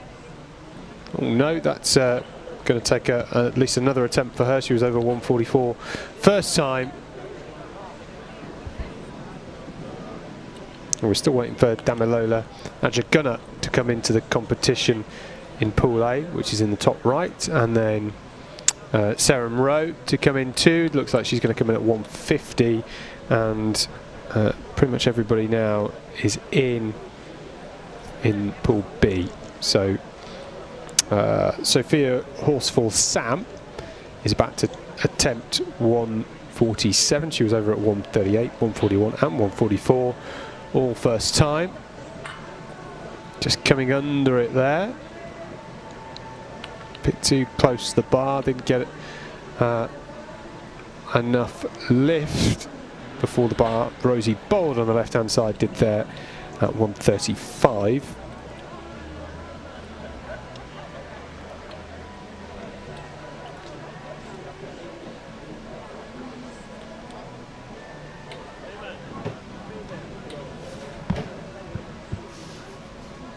So coming into this fifth event, well, we have Isla Boardman in the under-16 heptathlon leading with 2,725 points. Sophia Horsfall Sam from the City of York, 2,665 points in second. She had a brilliant javelin yesterday, was good in the high jump, sorry, she was good in the 150 metres, we're on the high jump now, and yeah, for Isla Boardman, the first in the 150 metres last night with 19.34 seconds, gave her about 160 point advantage over Sophia Horsfall, which saw her leapfrog her and get into the lead. So could be close with the high jump.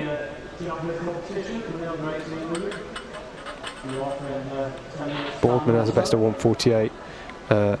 Horsfall Sam has a best of 152.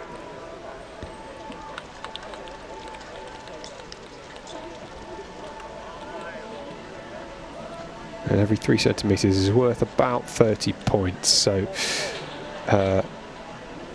Horsfall Sam might be able to close the gap to around half of its current 60 points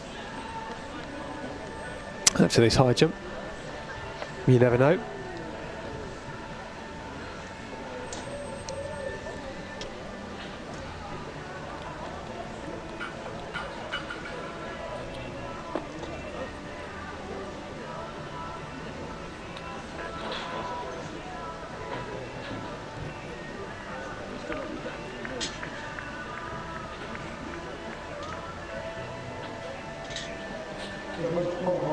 Now underway.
Shindara Ao Adeyemo up next in this Pool B high jump. Nicely over 135. That's 2 jumps and 2 clearances for her now. Annabelle Stacey going for 144. Well,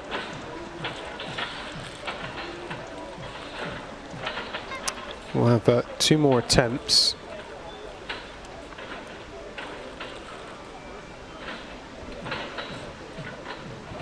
Well, we yesterday saw a good start to the day by Oluwag Bemi Sola and Maji Agbe, and Maji Agbe pulled up in the 150 metres at the start, almost missed it. Certainly did initially was the camera changed, and then she's not here today, unfortunately. On the right hand corner of your screen, looking ice cool in those sunglasses, Damilola Ajaguna, 162 high jump, but that's easy. 147. She's over. Harvey had good speed on the left hand side at 135, but needs to find a little bit more height.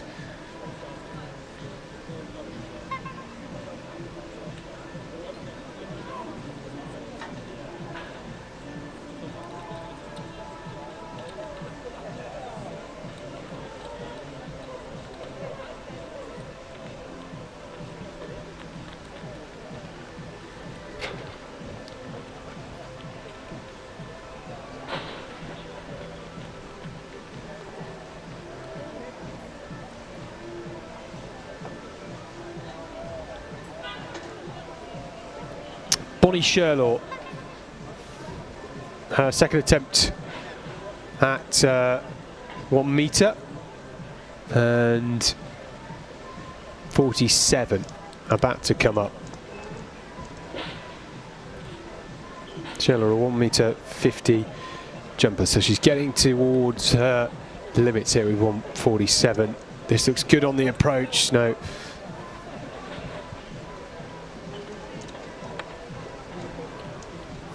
It's a challenge when you're a developing jumper. You know, these athletes only under 16s, 14, 15, trying to learn how to turn, you know, height into power and actually get energy off the track.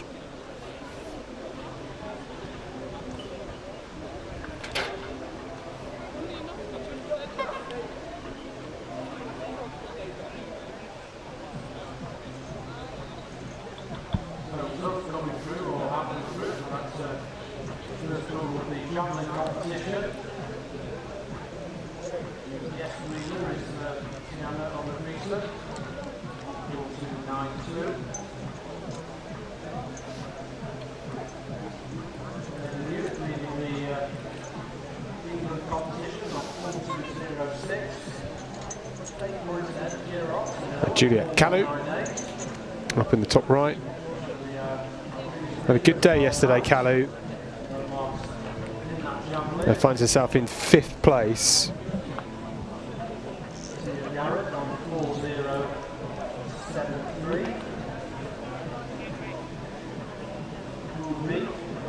She's only about 80 points off 3rd place at the moment.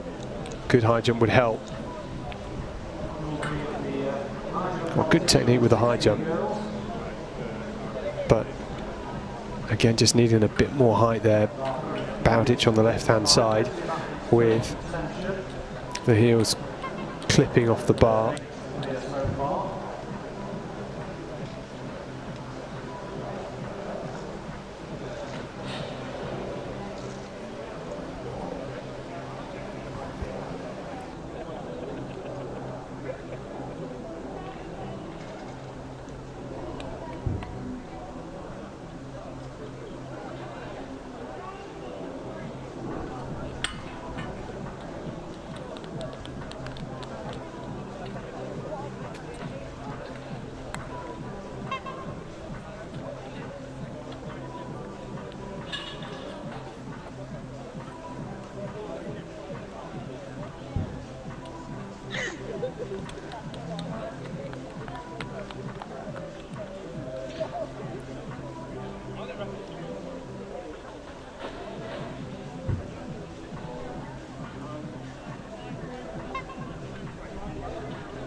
Bonnie Sherlaw then, top right, going for a 3rd and final attempt at 1 metre 47. Yes, gets it done. Just a bit more push off the ground that time and was clean in the air, giving it a very, very subtle rattle, I think, but job done.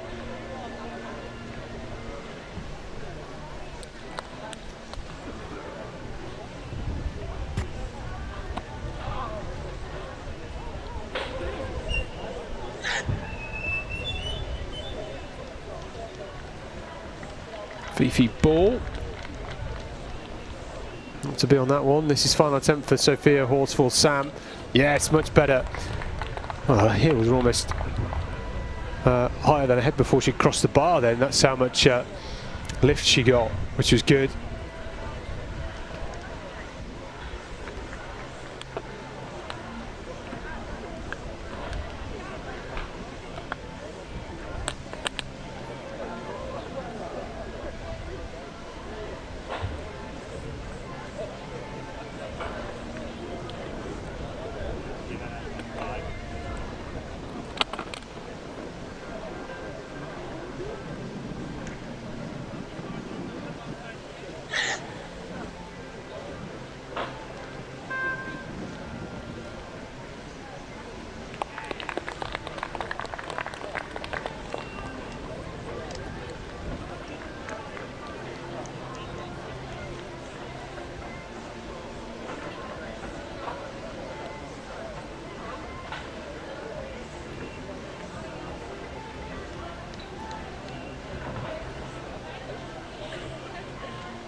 The under-18 men's pole vault, as you can see in the bottom left, is going through its early heights at the moment.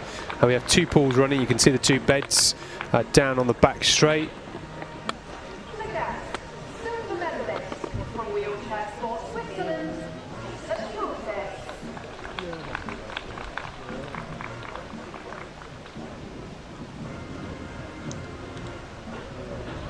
At the minute, I think they might still be going through warm-ups. No, they're actually well into the competition. What am I talking about?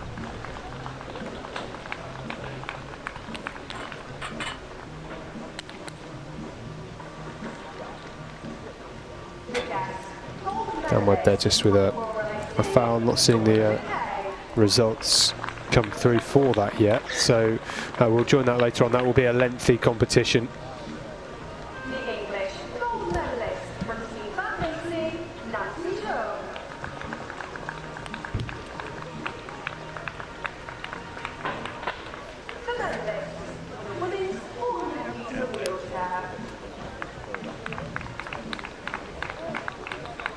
Rosie Bowles just running through.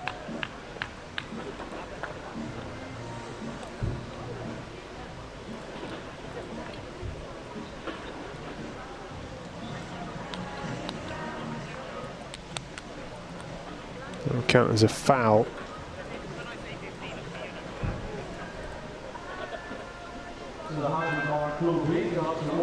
It was her first attempt at 138.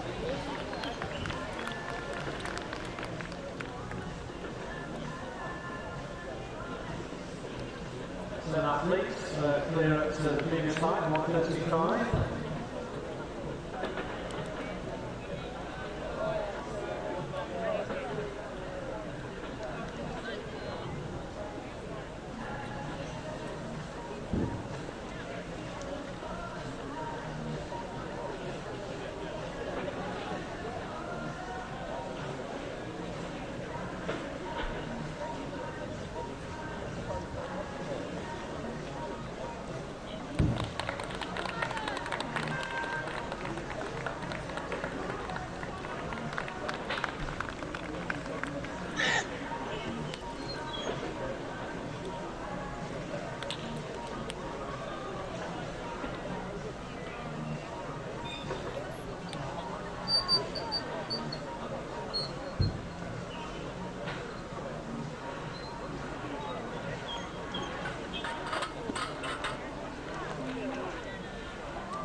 Juliet Calu going for 150. This is her first attempt in the top right. She's got, as I mentioned before in the previous attempt we saw her knock the bar off, she's got a good technique, got good flight over the bar.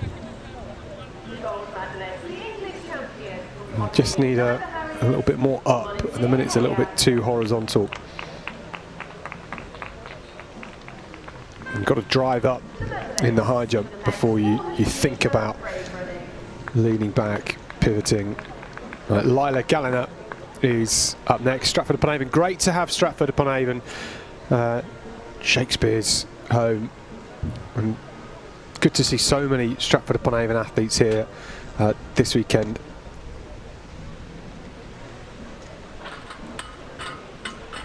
Gallina, quick on the approach.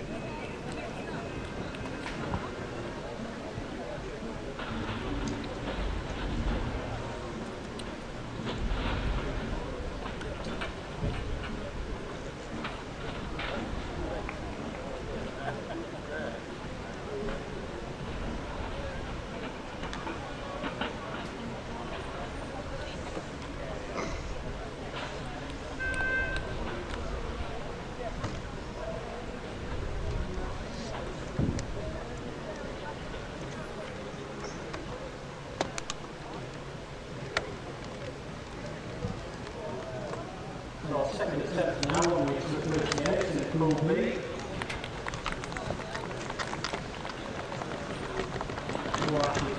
So far.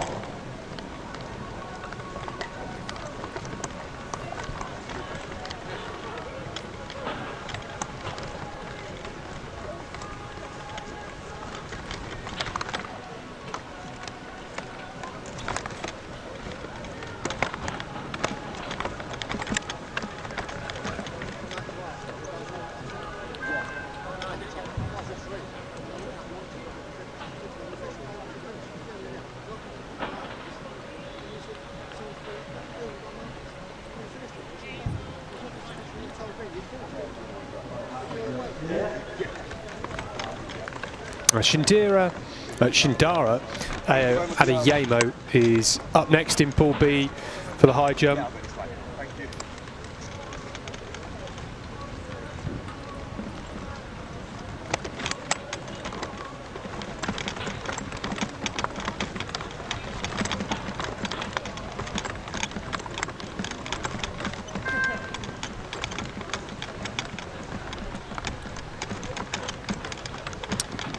.138 will know.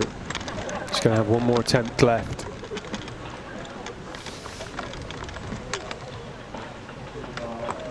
I see we've got a marquee out for the athletes to get them shed. Oh, well, they're letting her go again. They've quite broken the line, so therefore can have another attempt. Just coming up underneath it.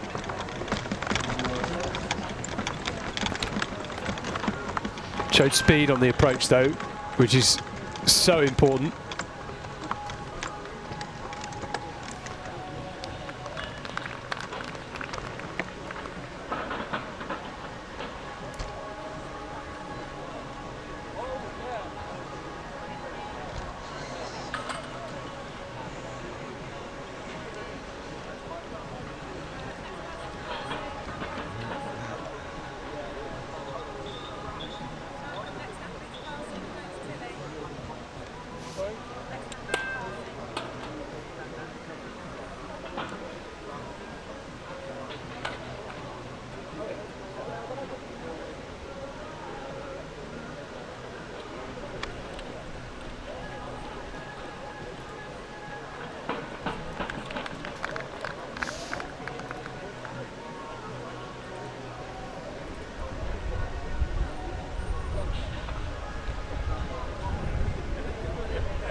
Well, Shindara Adeyemo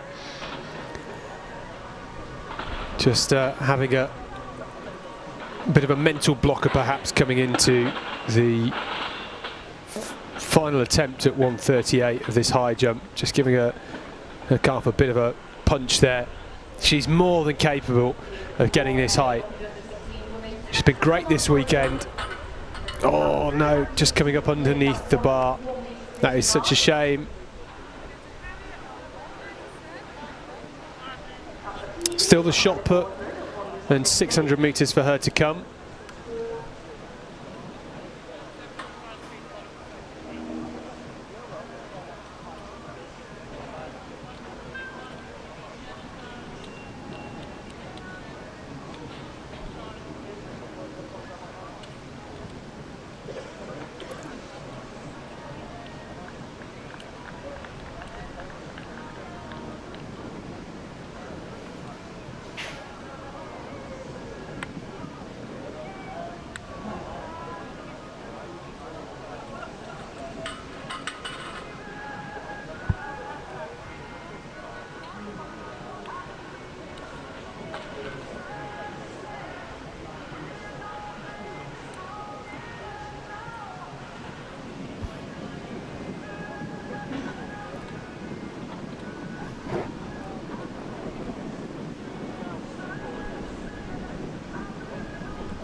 Juliet Kalu once again, 1 metre 50.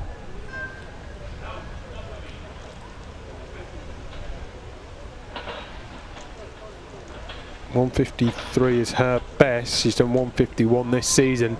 Kalu can do 150. Not to be. One more attempt. Spitzer over at 141 for the first time, but doesn't make it, so we'll have another shot.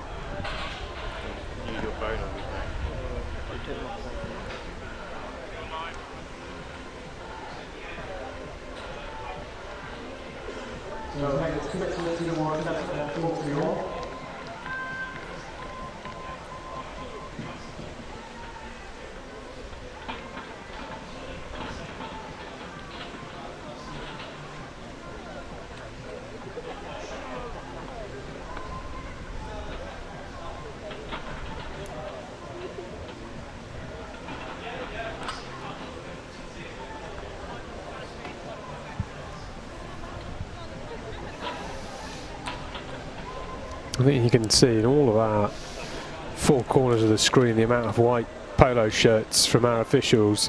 They really do make these events happen, and without them we would be certainly lost. Now Jennifer Mardle on the left hand side. Over 141 nice and comfortably.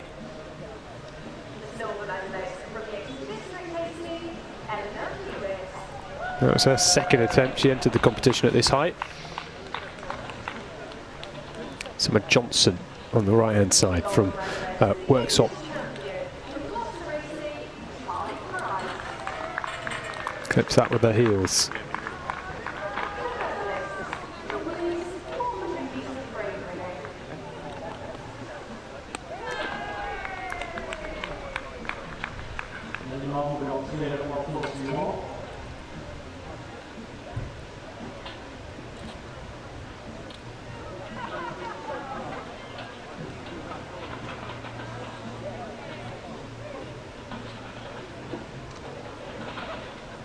Darryl, just let you know, take over from Payne.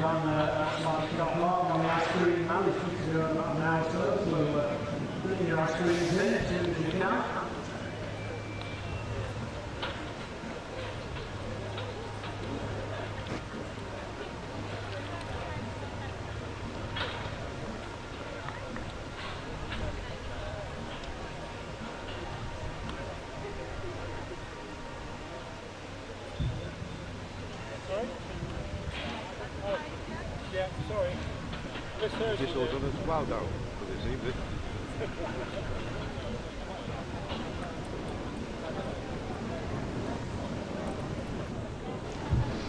Tilly Farmer from Tamworth, tall figure on the top right of your screen.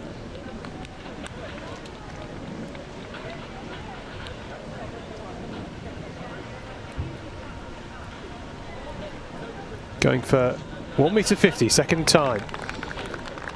Attempt.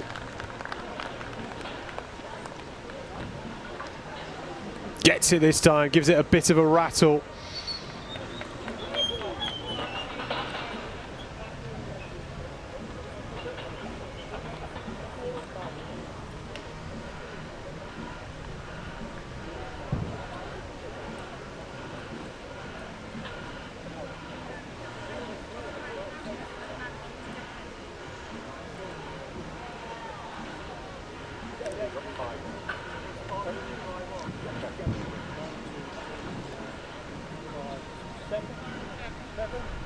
So third set now, 1.41 complete.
Hazel Spitzer, last attempt at 141 in the top left.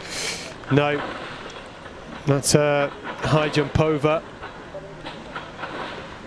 As the shot put only 600 metres to come.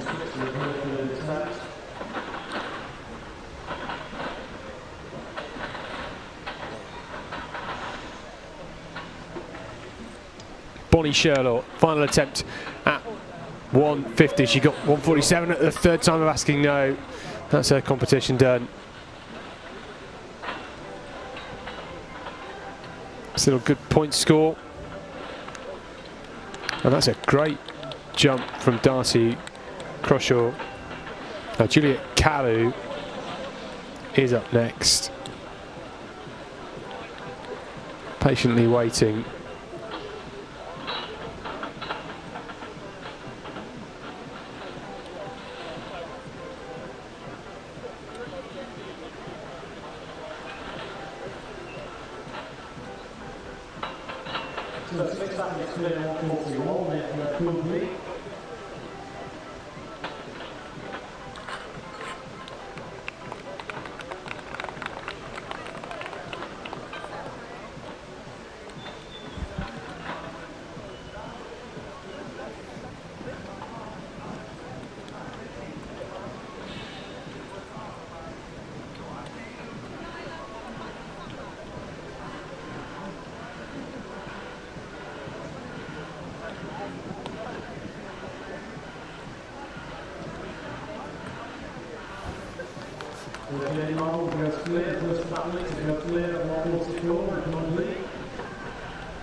Isla Boardman, personal best 150 in the previous round, so she's had a clean scorecard so far. The bar now up to 153. Boardman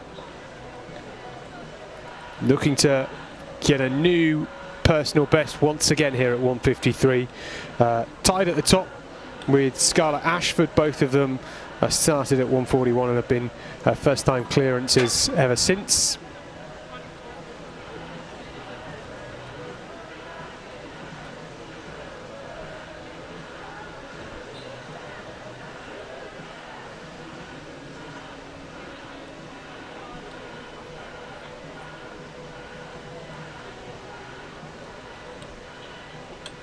Here we go.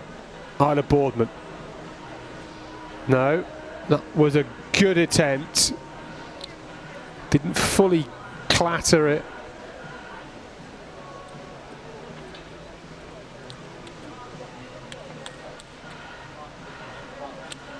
We'll have a bit of a think about what she can do to improve that. Imogen Bind, or 144, she was well over that. It was just the heels. She was almost too upright with her torso as she came over it, so couldn't quite flick the heels back up and over.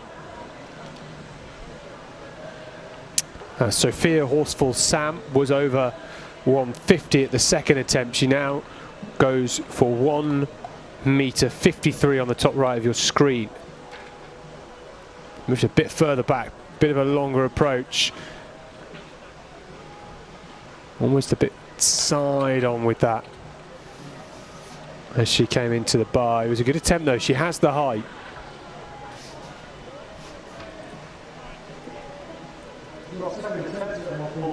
City of York did a brilliant job of producing some technical event specialists and multi-eventers.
Charlotte Jackson, third attempt there at 144. Unfortunately, that's a high jump done. The City of Sheffield athlete, Damilola Ajagunna, now going for 150. First attempt for her.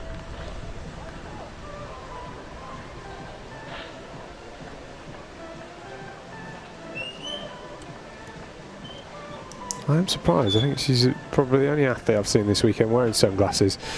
It's been very bright.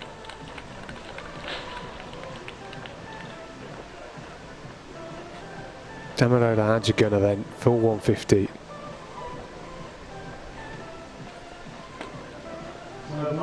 Bit stuttered as she curved round, but did a Brilliant job of getting over that comfortably there. 150. Oh, cross short. At 144, I think that's a competition done. Tilly Farmer then.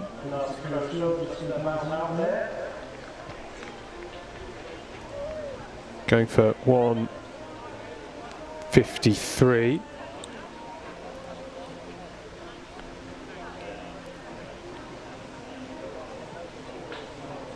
Still 7 athletes in this.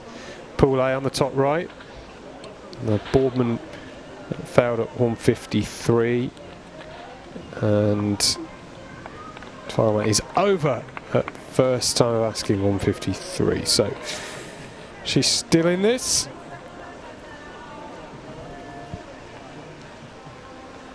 Dak Richins in the bottom left in the pole vault.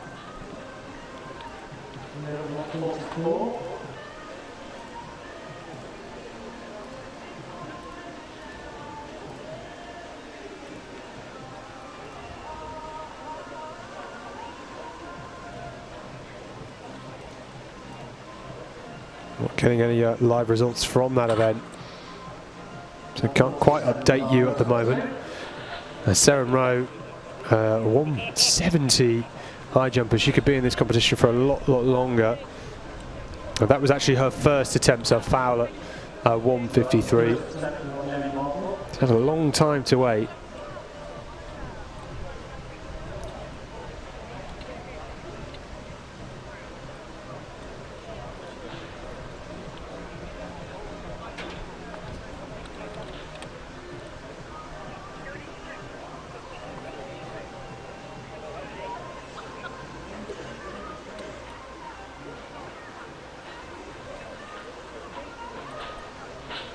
Boardman's second effort at 153.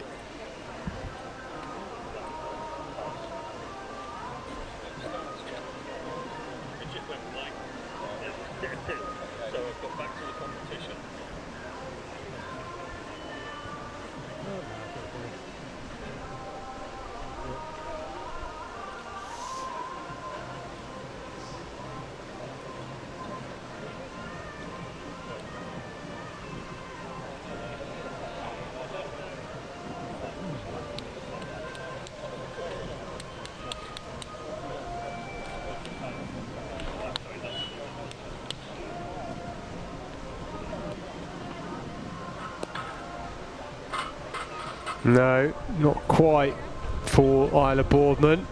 She's going to have one more attempt. I mean, she's already got a personal best. Coming into this competition, it was 148. She's cleared 150 here.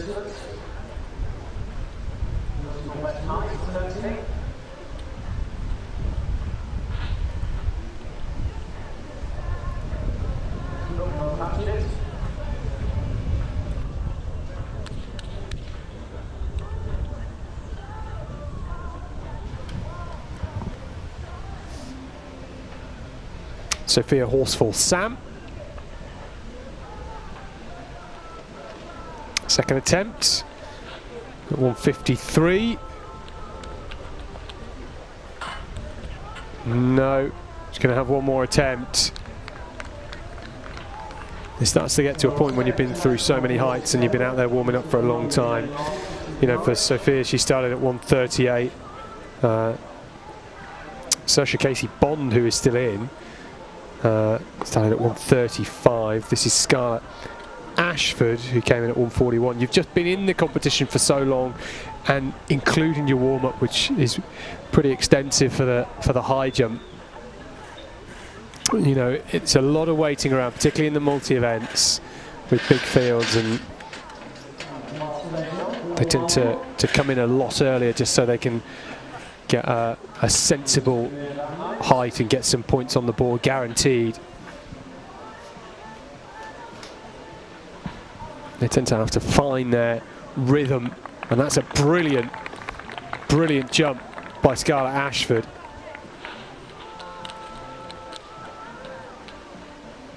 .161 is her best, so she's over 153 there.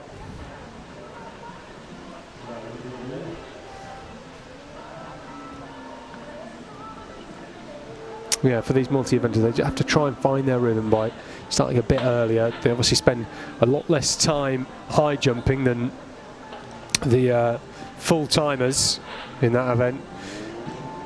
So therefore they have to try and just figure out the rhythm. They're obviously switching between so many different events in a weekend. So Summer Johnson then, oh, that was so close. She'll have one more shot at that. That was good. Not quite good enough. She's going to be very close to it on the third attempt, I'm sure.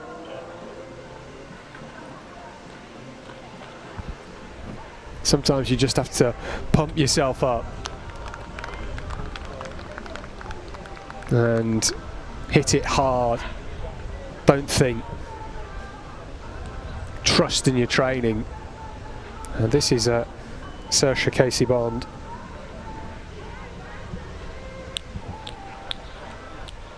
As I mentioned, came in at 135. She's almost 20 centimetres higher than her opening height.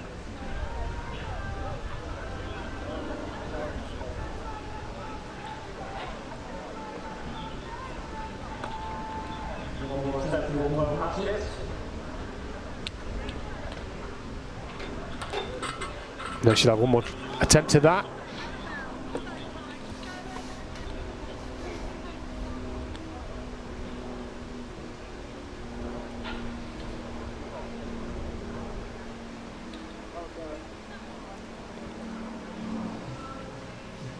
So only Ashford clear so far at 153.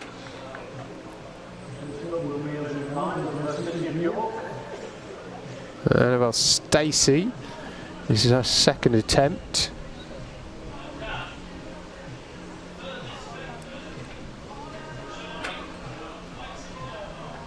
No.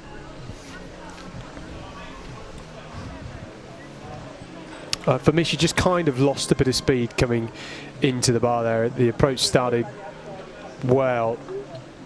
You can't afford to slow down as you're coming into the bar so dramatically. Because that horizontal speed gives you that vertical momentum. Seren Rowe up next.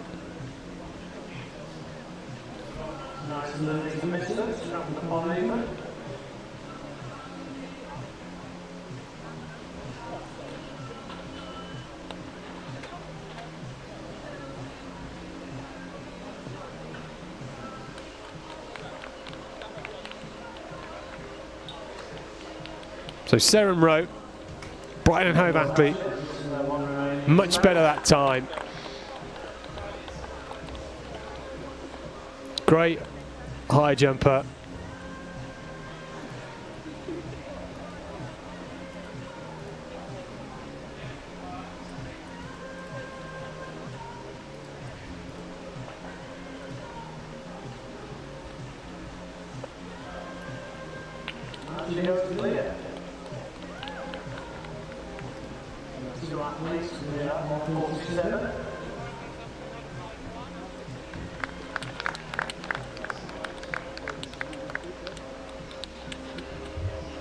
Just make your way across the...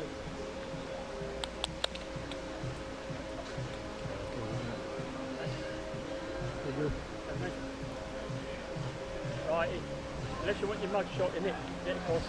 Anna Boardman then over 153. Oh no, such a shame. That was close. That was the best of the three attempts.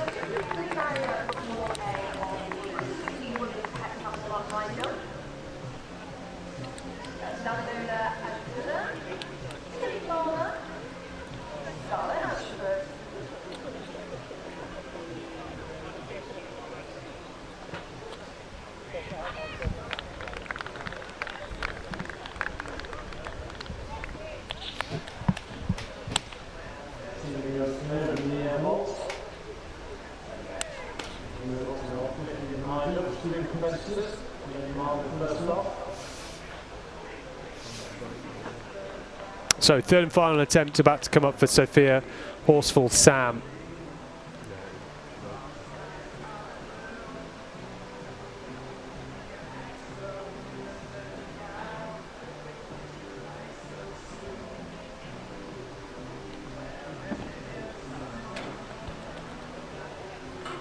No, not to be for her today. So 150, just off her personal best. It's a really solid score. Mentioned it already this weekend, but if you can be, you're not going to PB in every event. It's possible, certainly at this age group, under 16s, when you're learning the multis and maybe haven't had much competition experience in some of the events. But you've got to try and be as close in the ballpark of your personal best as you can. That allows you to get a big score. So Summer Johnson has her third and final attempt. She was clear at 150 on the third time of asking. 153, starting to get towards the business end of this competition, because there's other athletes starting to drop out now at this height. And both Saoirse Casey-Bond and Annabelle Stacey and Isla Boardman, well, Isla Boardman's out now, but the other two, still one attempt left, and that's much better from Summer Johnson. Great jump. The timing of it was brilliant.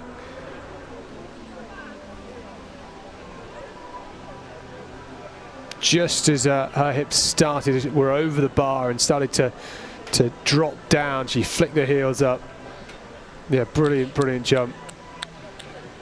Exactly the right timing.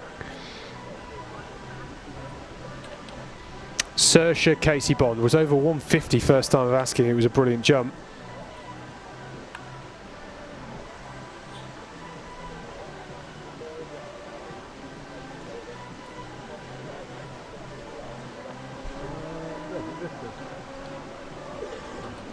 No, not to be.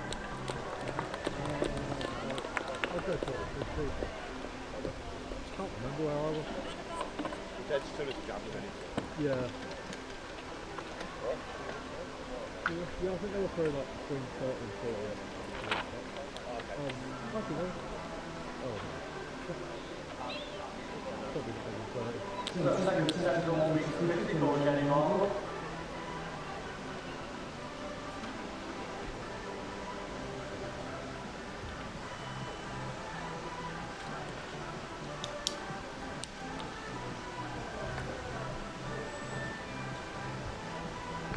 Annabelle Stacey, her final attempt. Stratford-upon-Avon athlete. Can she get there? Yes, she can. Yeah, that I mentioned it after a previous attempt. She just put the brakes on a little bit coming into the bar. She didn't that time. She managed to come round the curve, carrying that speed, and that helped to get over.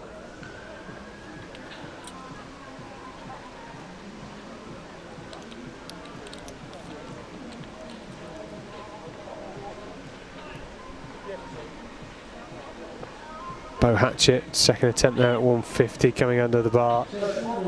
We're going up in height now, and we have 5 athletes left.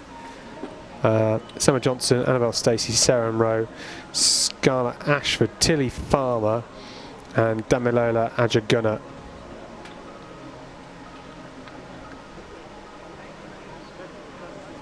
Ajagunna's a 162 athlete, Tilly Farmer a 162 athlete, Sarah Rowe 170, Scarlett Ashford has done 161 before, so Pool A starting to get to the top end of the competition. Sarah Rowe could be going for some while after this height of 156. And the number of third attempts we saw there at 153, I just wonder whether we'll lose a couple more. As I say, we've got 5 athletes here. 6 athletes, I should say. No, 2 more attempts then for Ashford.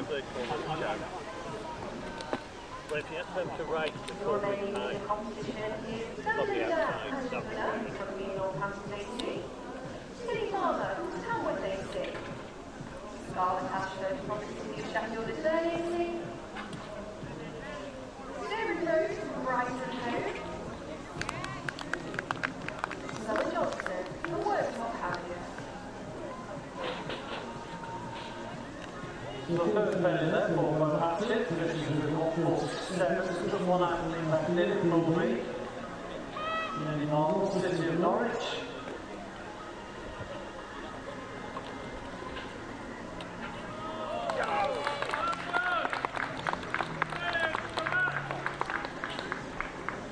Words you never thought would come out of my mouth.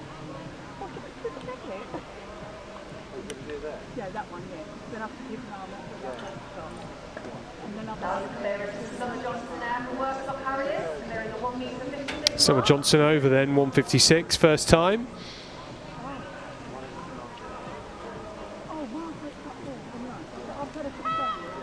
Less athletes in the competition now, they'll have less recovery.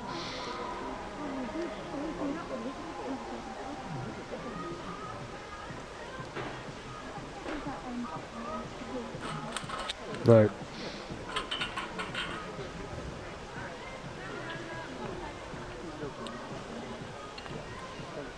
Few more attempts there for Annabelle Stacey.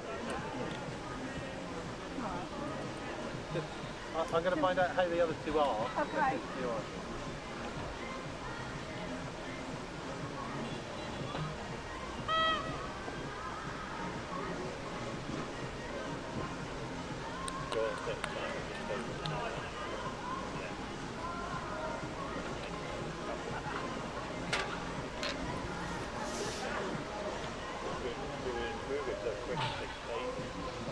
Tamalola Ajagunna then at 156 has had a very easy competition so far.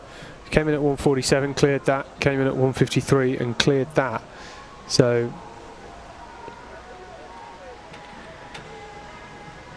Two more attempts for Jenny Marble on this night. there you go, nice and comfortable.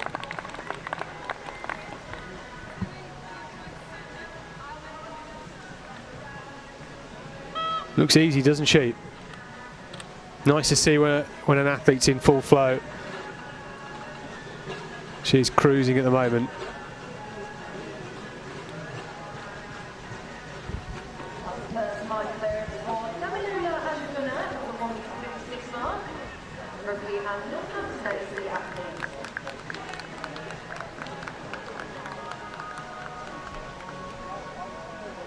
Tilly Farmer was clear over 153 first time. She can go much higher than 156. No. Just got a bit too close to the bar. Maybe needs to make a slight adjustment.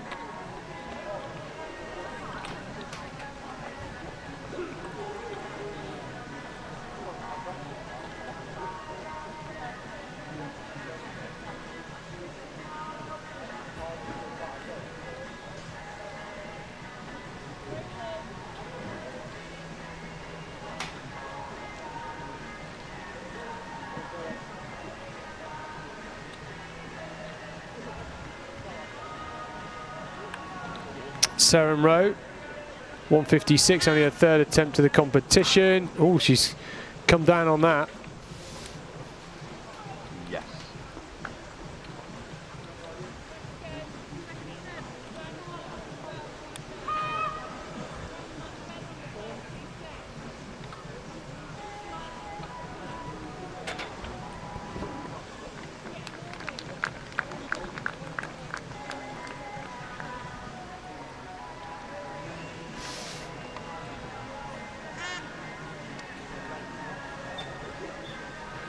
Yep.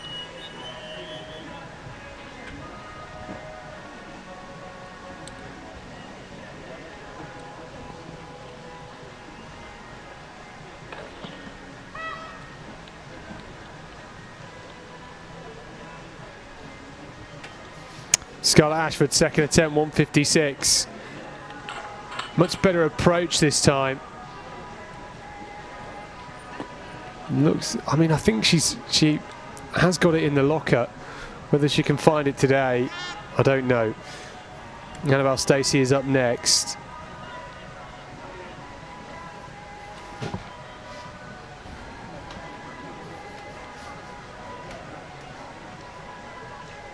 Had two attempts at 147, two at 150, three at 153. This is a second attempt at 156.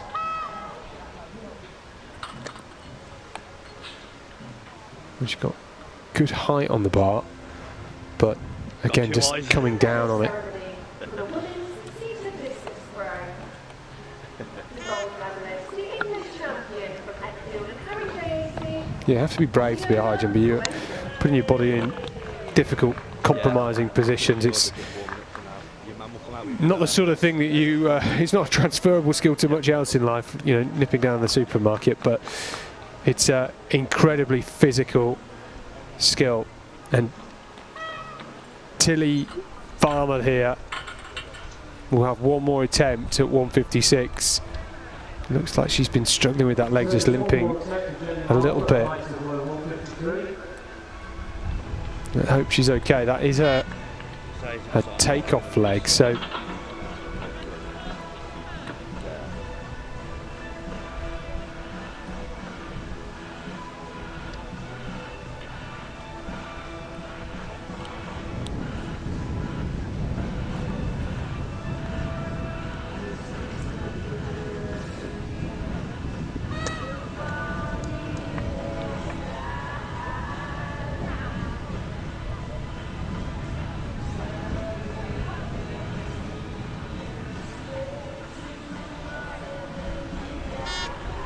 Very close there on that final set, still normal.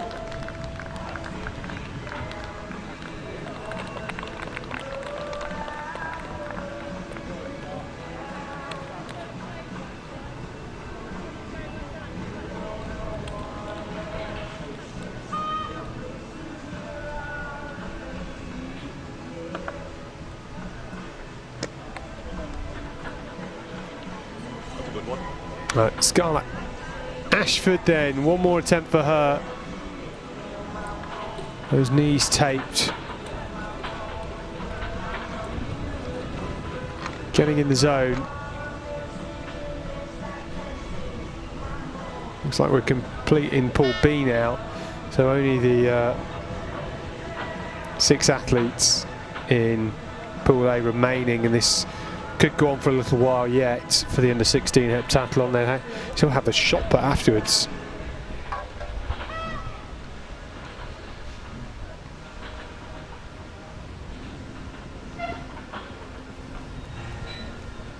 The medal ceremony to the men's seated shot put.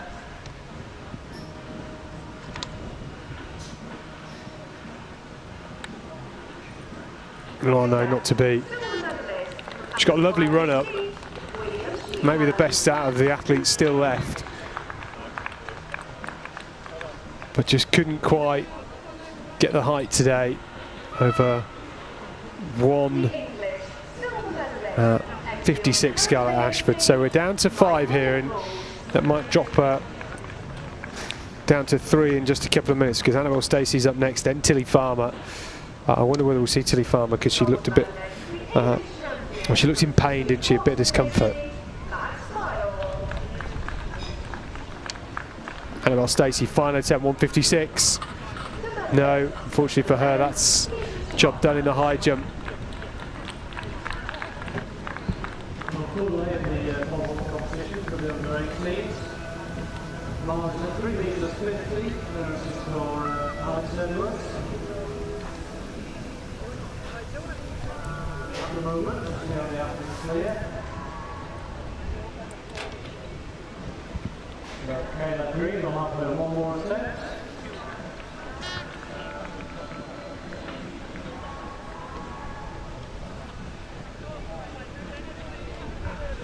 Tilly Farmer then. Last attempt, 1:56. Wow, she's done it. Still seemed to be limited. I thought she was grimacing on the approach there, and it looked painful. Yeah, that was her best attempt at 1:56, and she can now continue to 1:59, along with Sarah and Rose, Summer Johnson and Damilola Adja Gunnar. Whether she should or not, I'm not too sure. I mean, if you're in pain like that, it's not good. Rest up for the shot put and try and get things strapped up if you want to continue for the 600. Yeah, Farmer's a 1:63 athlete. both Summer Johnson and Damilola Adjaguna were over 156 first time.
Summer Johnson, failure at 159 first attempt.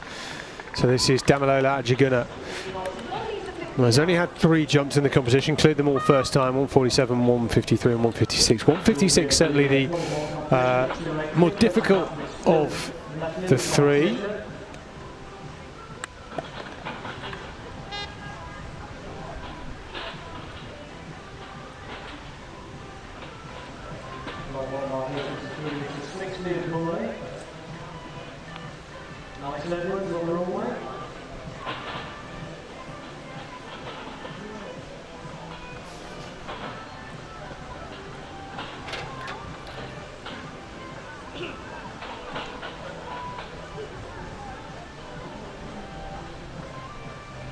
Adjaguna for 159, no. So 2 more attempts for her. First failure of the competition so far.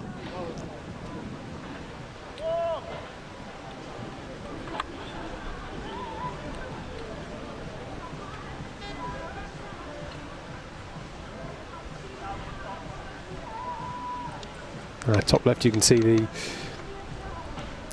discus in the octathlon.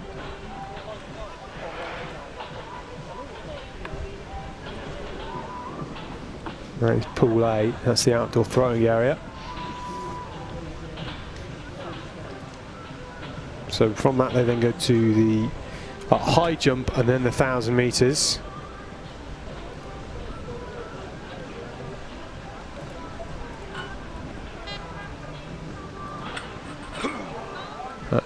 Farmer there with a first time failure at 159.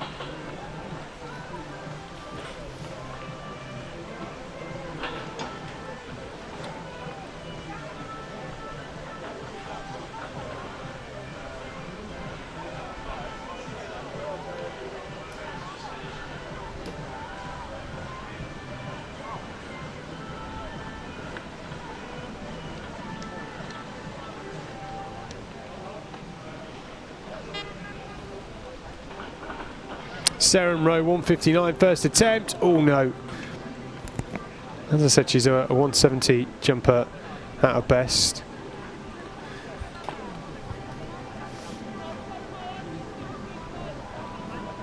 So on the left hand side of the screen now you can see the 2 pools of discus. The top is the pool A, the bottom is pool B.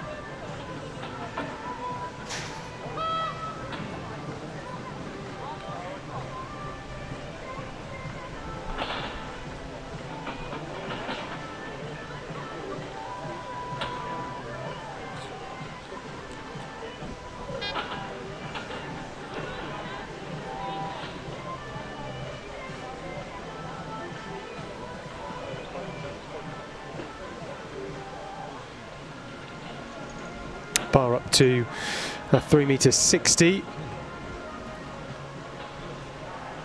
m in the pool B of the under 18 decathlon.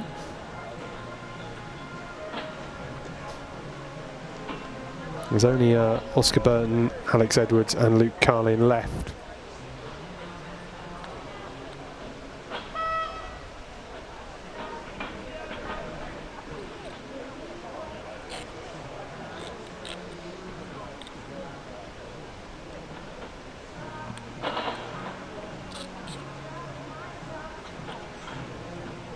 I think we usually do it in the same place as the seated. Yeah, I think, I'm not 100% sure.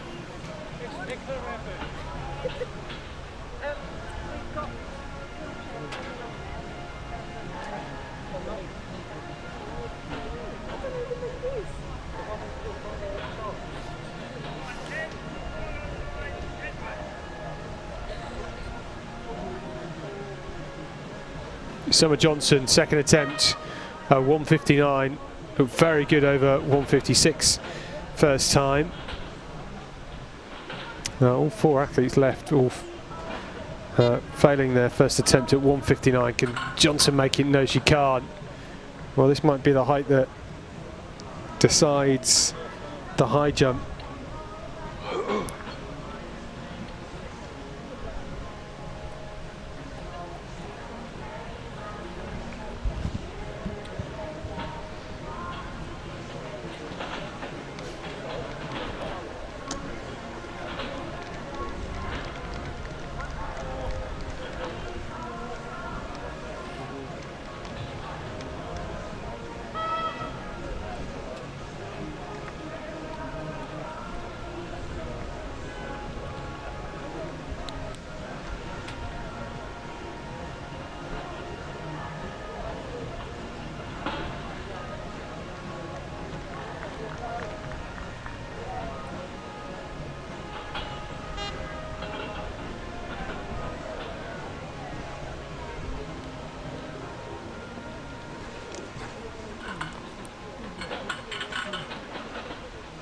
And that's a second failure for Anja Gunnar too.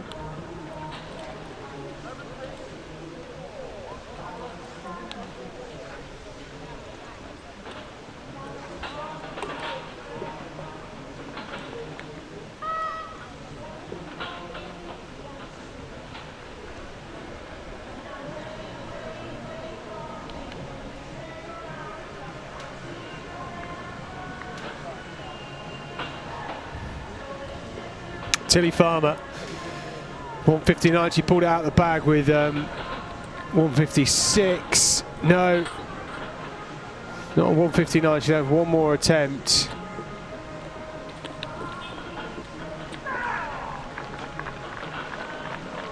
What can Sarah and Rowe do here? On paper, the best high jumper with 170.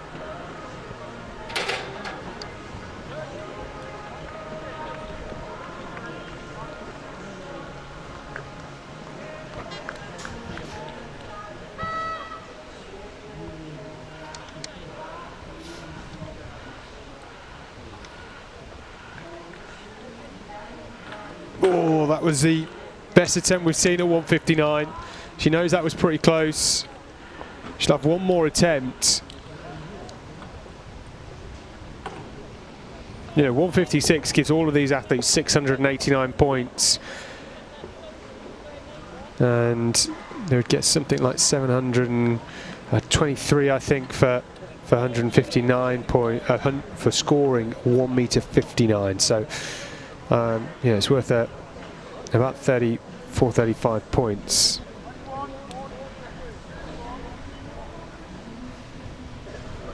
Summer Johnson, one more attempt.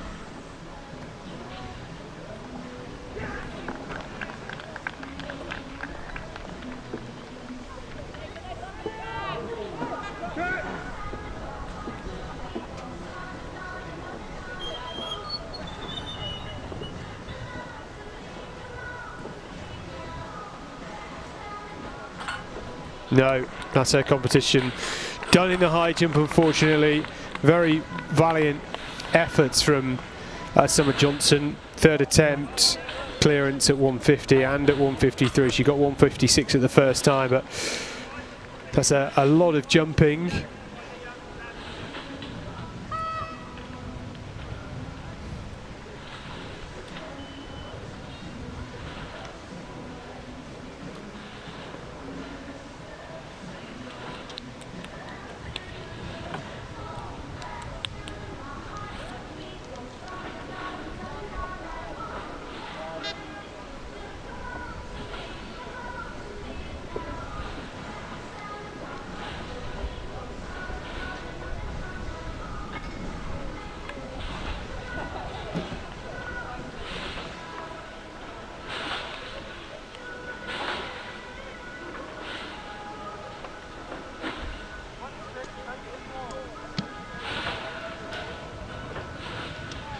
Ajagunna, 159, final attempt. No. Incredible scorecard coming up to 159 though.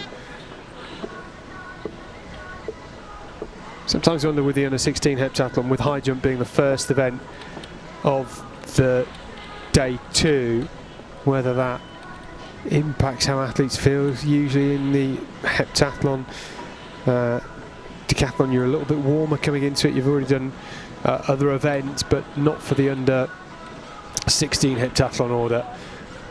Maybe a bit cold. When I mean cold, I don't mean physically cold. It's 22 degrees outside, but I mean you're just maybe a little bit stiff. You've not had something to loosen you up beforehand. So Tilly Farmer, 159, no. Final clearance at 156 was brilliant.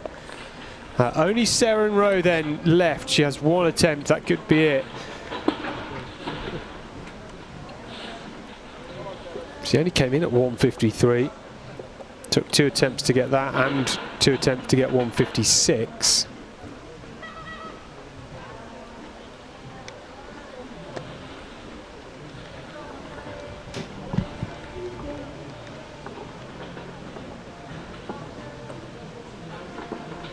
Here we go, Seren Rowe, 159, can she do it? Yes, she can. She's still in. The bar will move to 162. She's the only one left in the competition. Gets it done when it matters.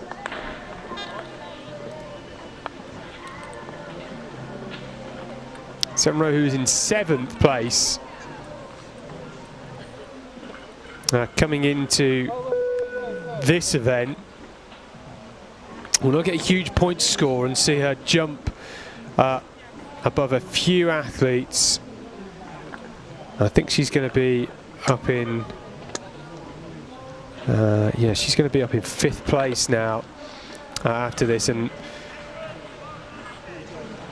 could, well, one more height would bring her very, very close to 3rd place and jump her into 4th. So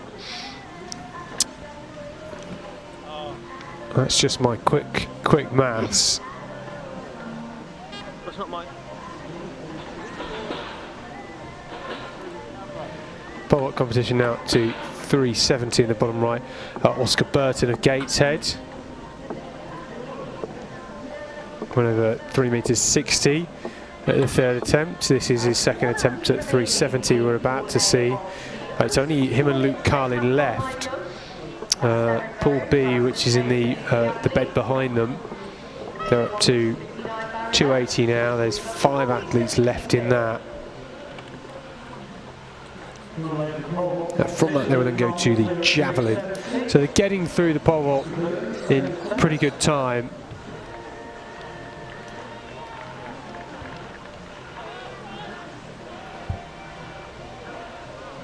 And they'll have done 3 events in 4 hours. They'll have a little bit of a break before they go to the javelin, which is due to start in about 2 hours 10 minutes. So they will have a good recovery before they get to that. Loosen off the shoulders.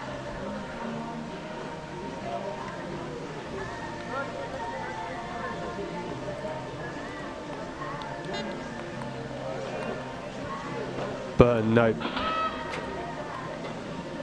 We'll have one more attempt left. Might just be Luke Carlin left in this pool A afterwards.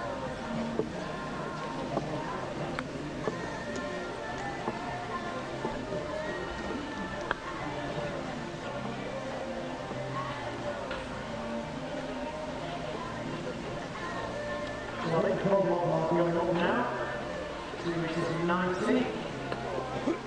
Very shortly in pool B.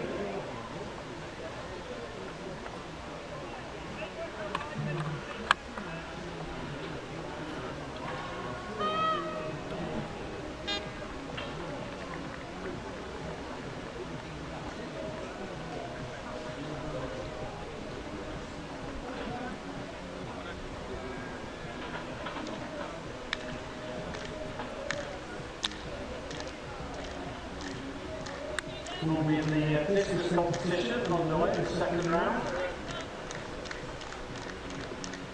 We'll lay in the outer field.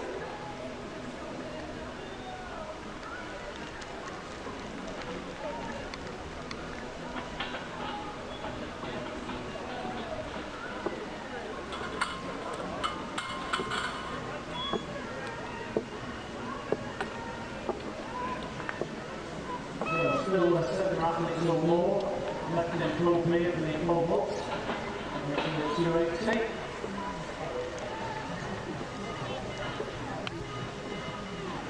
So, 7 row 162. Failure first time.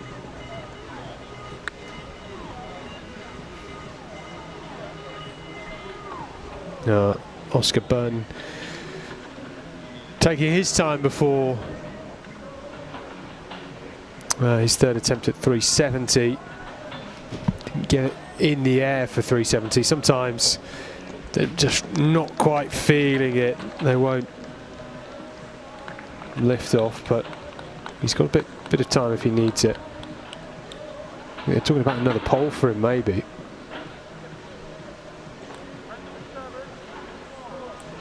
And that's incredibly generous of Luke Carlin.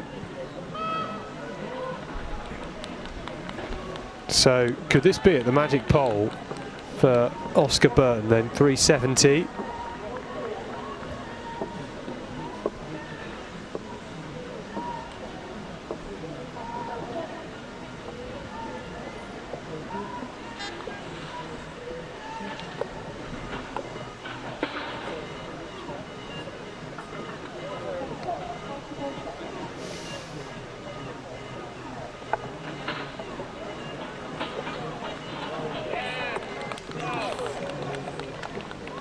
Burton 370, no.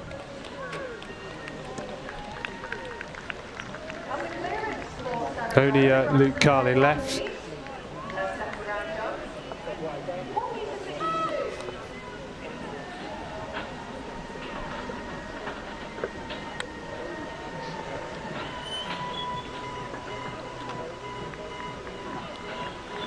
Is it Leo the Lion just walking around the hammer cage on the outfield? Leo Zabrowski from Ivanhoe Robbins Junior AC is up next in that. The octathlon discus.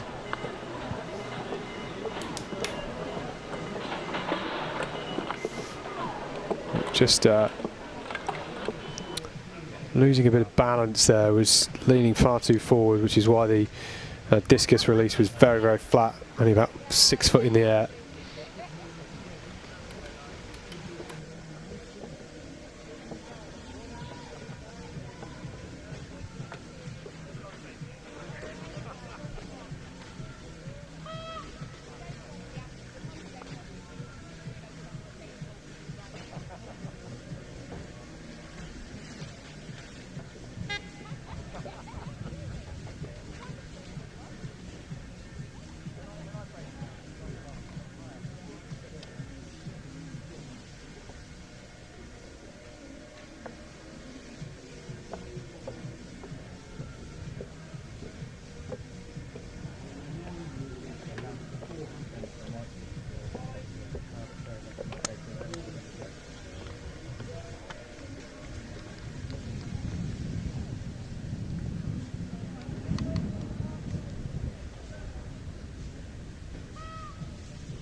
those other goals from the other group. 20 minutes.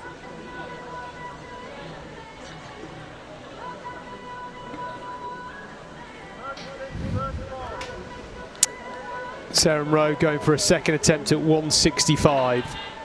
She's got over 162 second time attempt.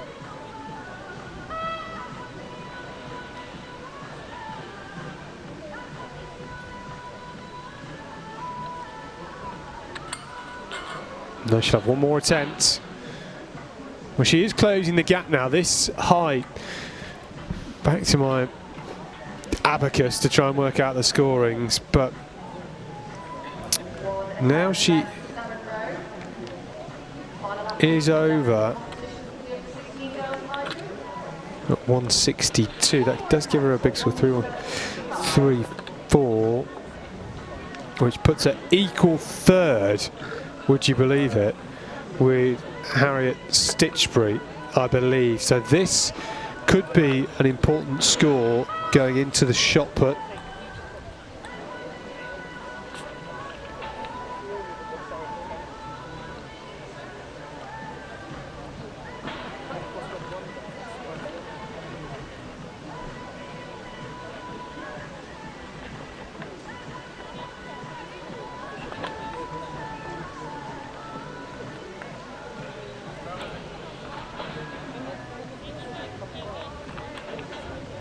Luke Carlin for 380, second attempt. No. Might see Pool A in the pole vault come to an end.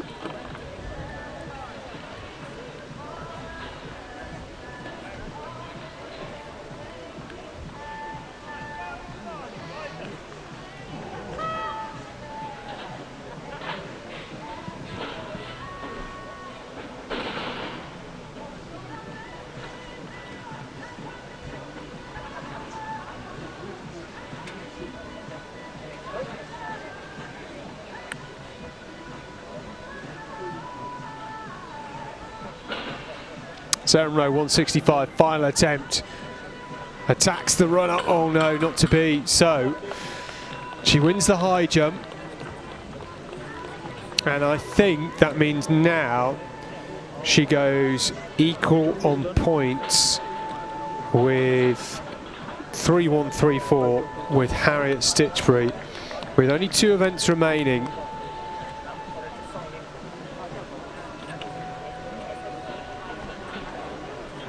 Stitchbury, who was 7th in the 80 hurdles, 1st in the long jump, 6th in the javelin, 5th in the 150, and then 11th in the high jump, is there with the bronze. The scrap for bronze, I think, is going to be very, very close, because behind Stitchbury and Rowe, I think 30 points back, it's Jennifer Mardle, and then about 50 points behind her is Juliet Callu.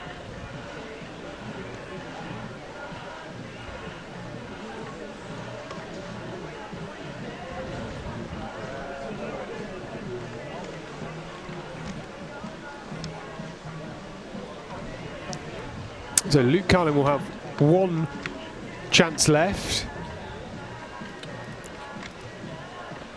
That 3 meters 80, it says he's got 1 cross there under 380, it's actually 2. So this is his last attempt, and in Pool B, Sam Ginez is over 3 meters, so it's down to Uwatowski, Sealtz, Marks to go for that. So 4 athletes left in Pool B.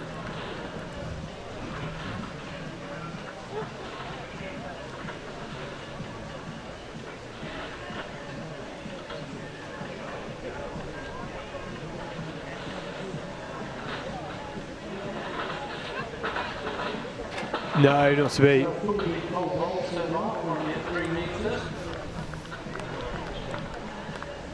Whether the pole was right, not sure, but Carlin does win the pole vault.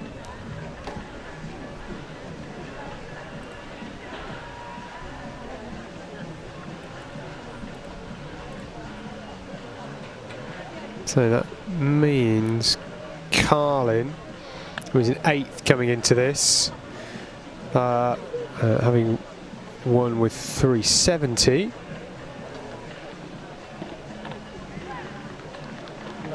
Is he going to get any further up the rankings? I think he's going to move up 1 place, that's for sure. Caleb Green is almost 400 points clear of Zach Richins in 2nd.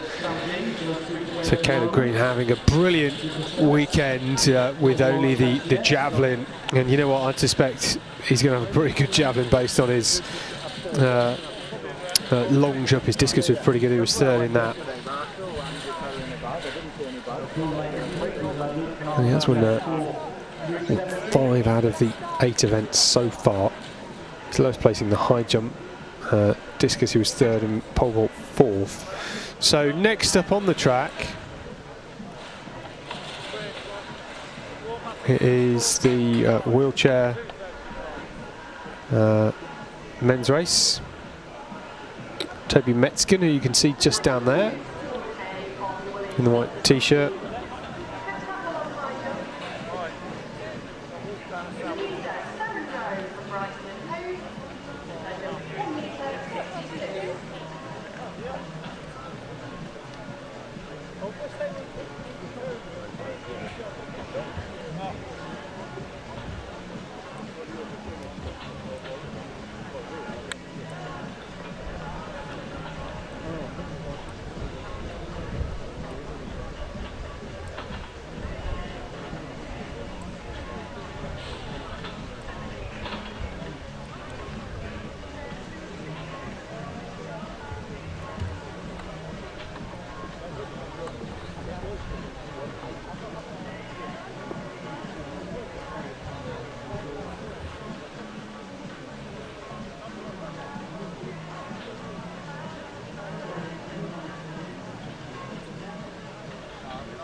Camera on this one. Yeah, you still here?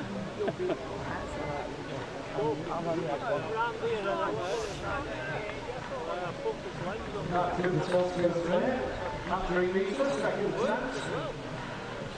Gaining 5 more points, moving up on the leaderboard.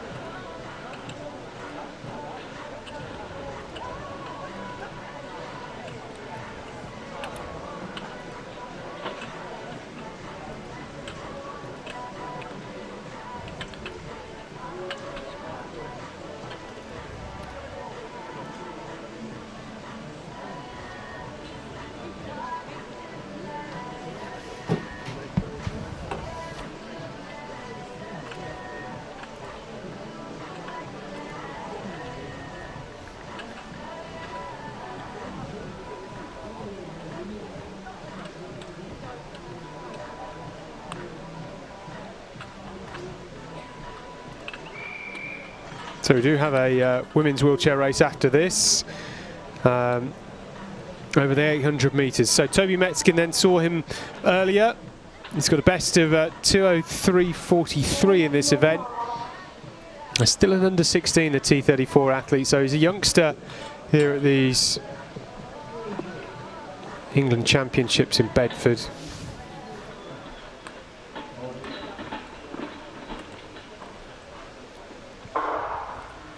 Away he goes then. This track was relayed this year. Big £1 million investment. Now have a new rubber surface over the old Mondo. So whilst this isn't a Mondo surface anymore, it's still pretty quick, although for these wheelchair races I think they notice the difference. They love a Mondo surface because it's so smooth.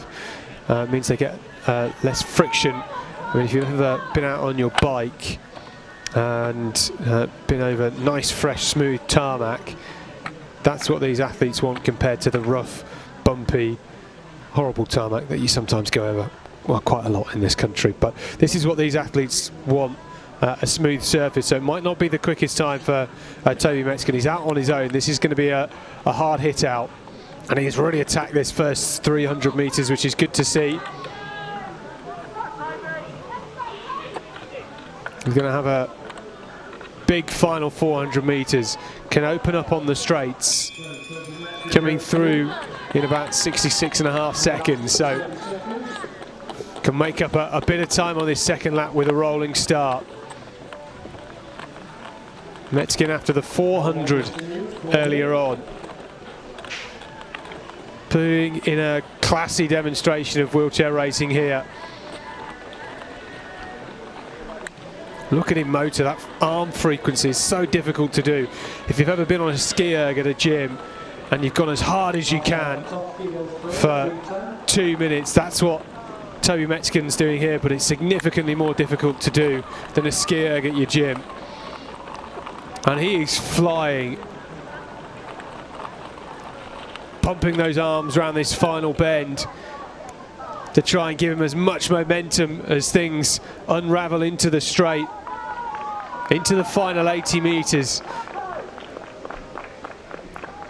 Metzgen crossing the line here at these England Championships on his own, 2:10.58 the time.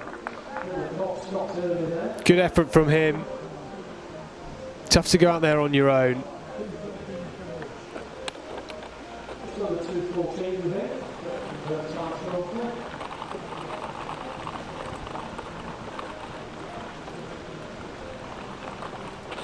Good couple of races for him today.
There's a timetable for the next few hours, taking up to our penultimate event, which is the octathlon 1,000 metres at 5:10.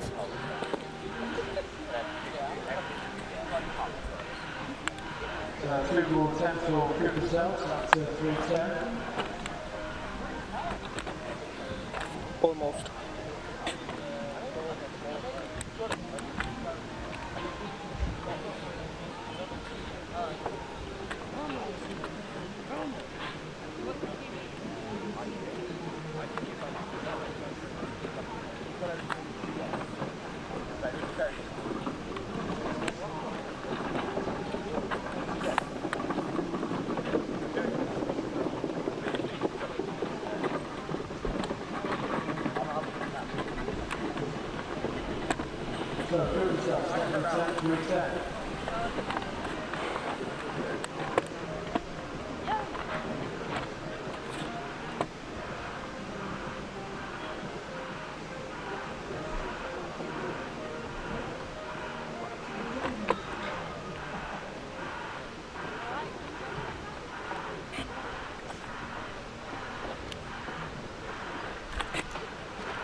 So we're going to have the 800 wheelchair race up next. Yasmin Hodkinson, Lisa Schultzis, Shauna Burkett, Nancy Jubb, Ros Delap and Dana Donnelly. Fastest on paper is Shauna Burkett. Saw her earlier on. Burkett wearing the white towards the middle of your picture. Yep.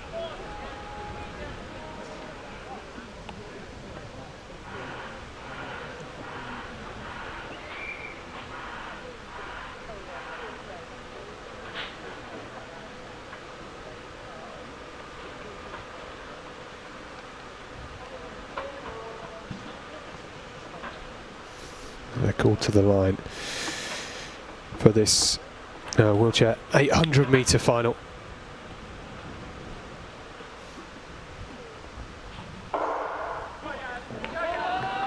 Off they go. Dana Donnelly in the white on the outside. The white in the middle is Shauna Burkett. And she's already powering around this first bend. Lisa Schultes, a Swiss athlete here in the red vest, just tracking her at the moment. Nancy Jubb, I think, in the team Bath vest is there in third place. She will try and chase down Lisa Schultes in that red t-shirt. So electric start in this first 250 metres. Burkett has attacked this race and is pulling Schultes along for the ride. We saw these athletes race earlier on. It was Burkett that won on time and on Rasa points in the 400. They're about 61 through the first 400 metres there, which is just a touch slower than Burkett clocked in the 400 earlier. So Burkett now just edging away from Schultes down the back straight, opening up that gap. Schultes having a good race here, and that lead just growing and the momentum building from Burkett. The deficit was about a second between these two in the 400 earlier today. It might be a little more than that in this 800, but Shauna Burkett pushing hard into the finish. 2 minutes, 0.15. Schultes in second in about 2:4.25. And I think this is going to be Nancy Jubb coming through here in about 2:14.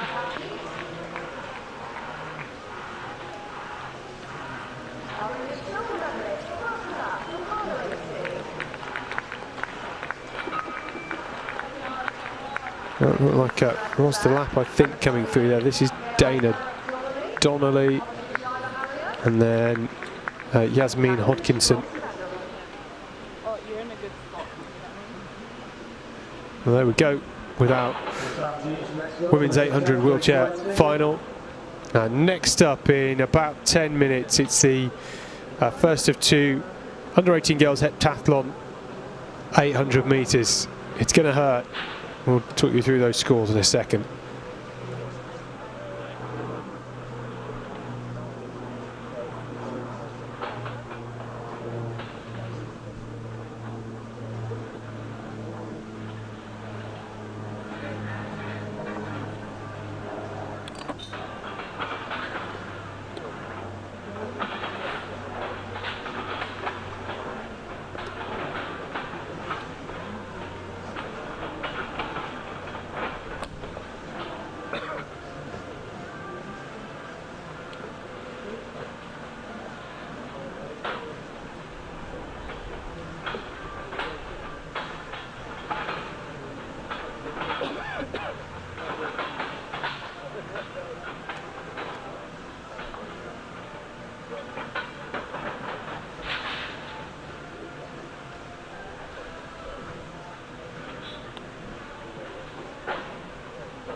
Yeah, I can see the netting for this stuff on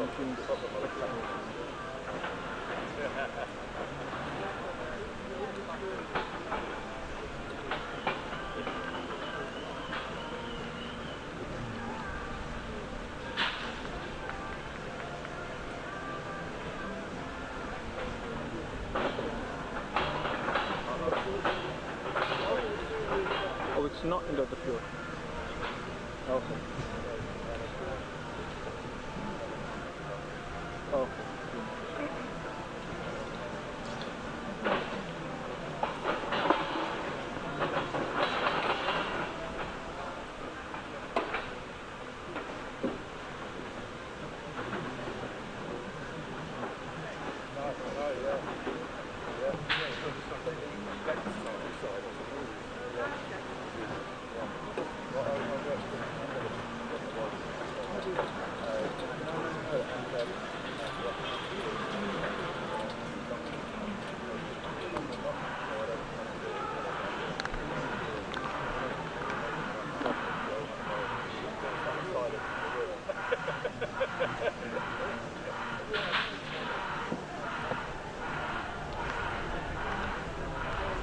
Sandy, second attempt.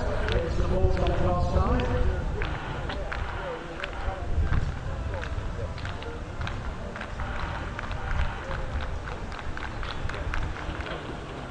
And he goes clear. Very confident. So the ball goes to 330.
First attempt.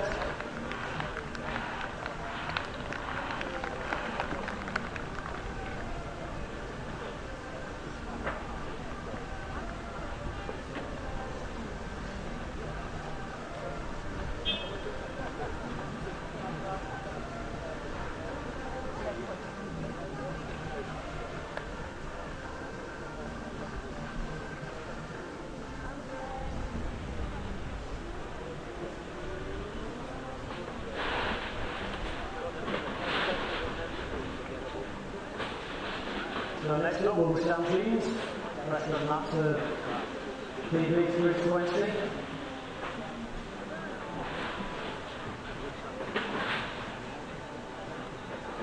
How do you do?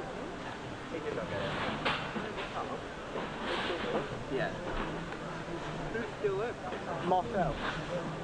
He's gone out to 3:30 now. I know.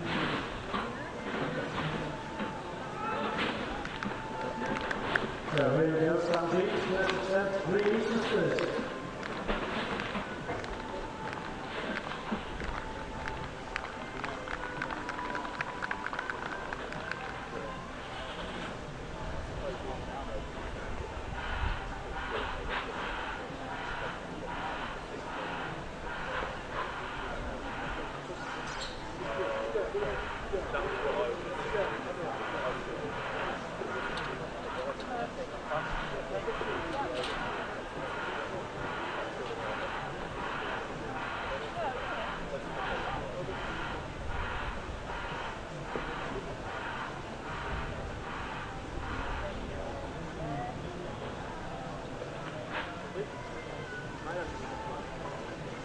I might come back. Yeah, go on. Okay.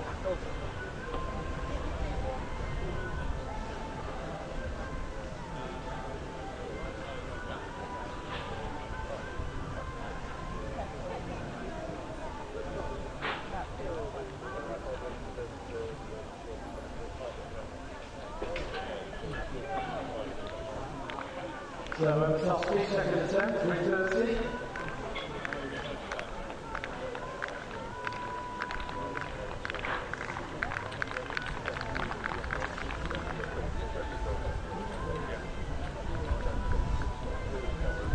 Get used to what you were required to do if you were doing a senior event. I mean, at the Commonwealth and stuff like that, we have to have people out. Yeah, but they've got things like a 2-hour high jump on. You alright?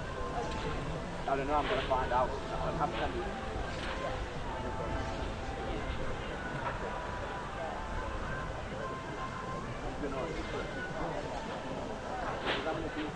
It was always like this behind.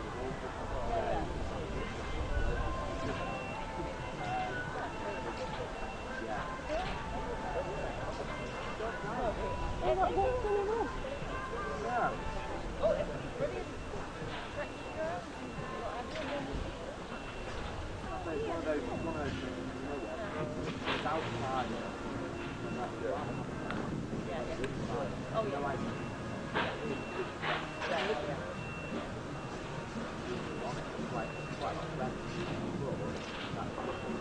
The medal ceremony. The men's 400 metres and 800 metres wheelchair. Gold medalist, the English champion from Weir Archery Academy, Tony Lester.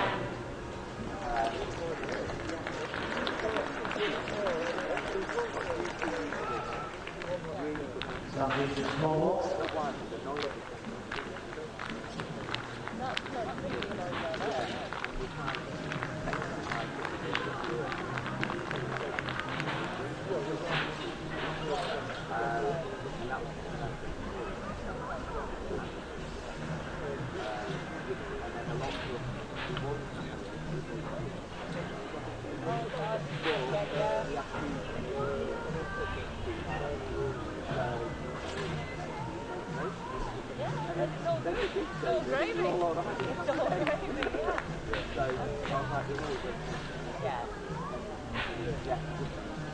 I think he'll be alright.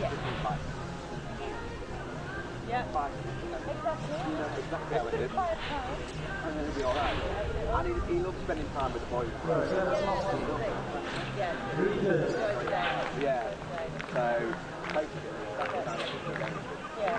I'll let you know. Yeah. You'll know at high. We will see him later. Absolutely.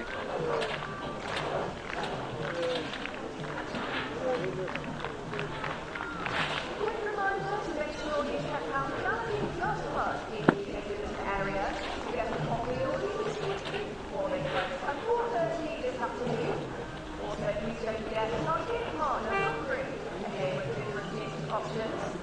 It aims specifically for the championships, closing their store at 4 p.m. today. Well, the athletes are out for 69, the 800 metres for the Sorry, heptathlon. and 740. One of the metres leading as a guest leader at the moment on 4292. The England leader Lane New, 4206. It was 8 points ahead of Kira Oxley. Steve Allen in third with 4073.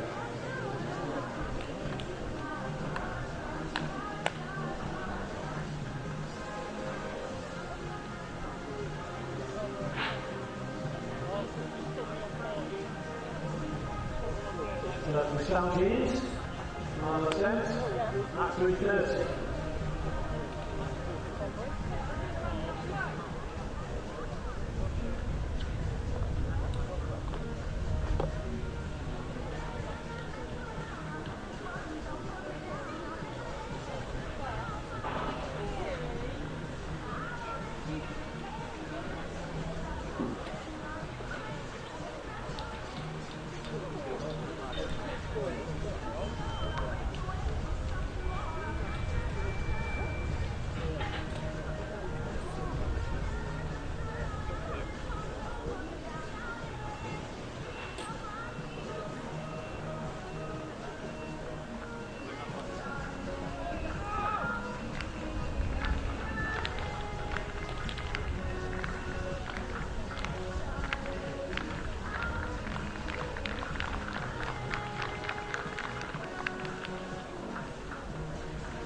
So the lineup for this 800 metres, Elizabeth Childers went to Slowing and Hounslow, Tia Garrett, Kingston and Foley, Layla New, leading, Tiana on the pieces of Cardiff Archers, Tia Oxley of Guildford, Elizabeth Lewis Portsmouth, and Thea Grice Mueller, Kent.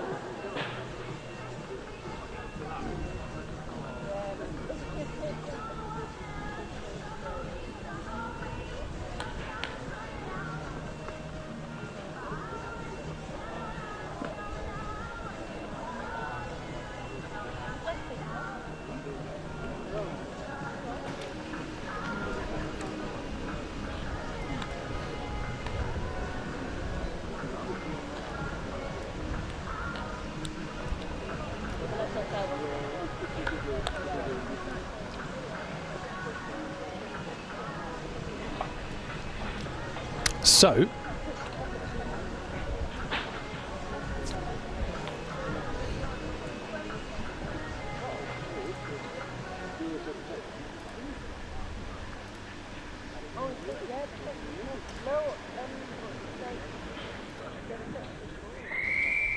on the track, we have the first of two heptathlon 800 metres.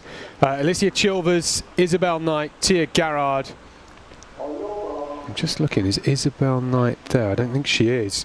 Layla Nuth, Tiana Odug-Bessan, Kira Oxley, Rosie Lewis and Thea Grice Chayula. And they are off.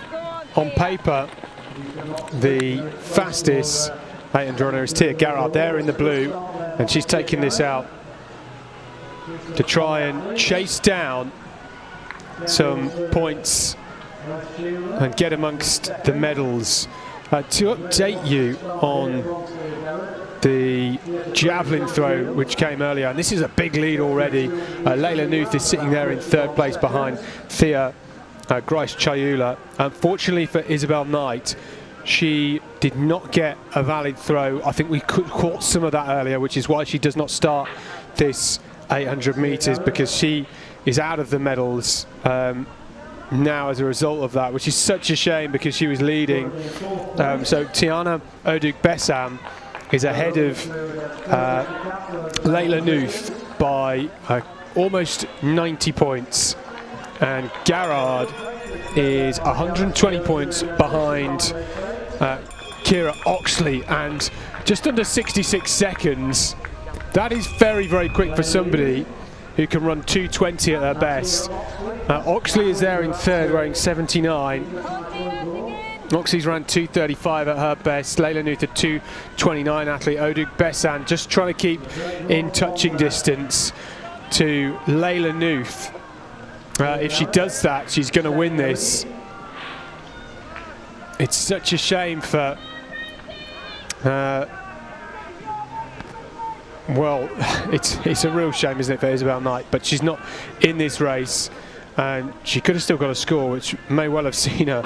I mean, she's in sixth place despite getting no throws in the javelin. She would have been some 50 points ahead, I think, if she'd done a reasonable throw in that. So Garrard, who's looked brilliant here, this is going to be a fantastic time. She's looked relaxed throughout this whole thing. There's not a grimace on her face at this point. It's going to be a really quick time. It's slowed considerably, but she hasn't faded too badly. It's going to be just outside her personal best of 2:20, 2:21.85. Keep an eye on that clock in the bottom right. How many seconds ahead? She's looking behind to see where Oxley is. I think Oxley has just come over 2:30. I wonder, I think that's probably going to be enough for Garrard. 125 points. The others flat out.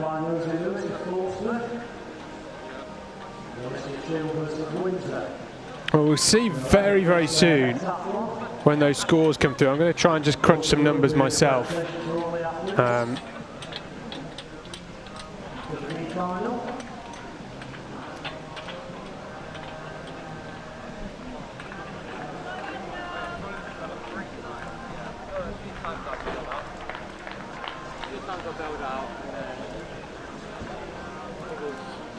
So, she was 2:21.81, 2:30.84.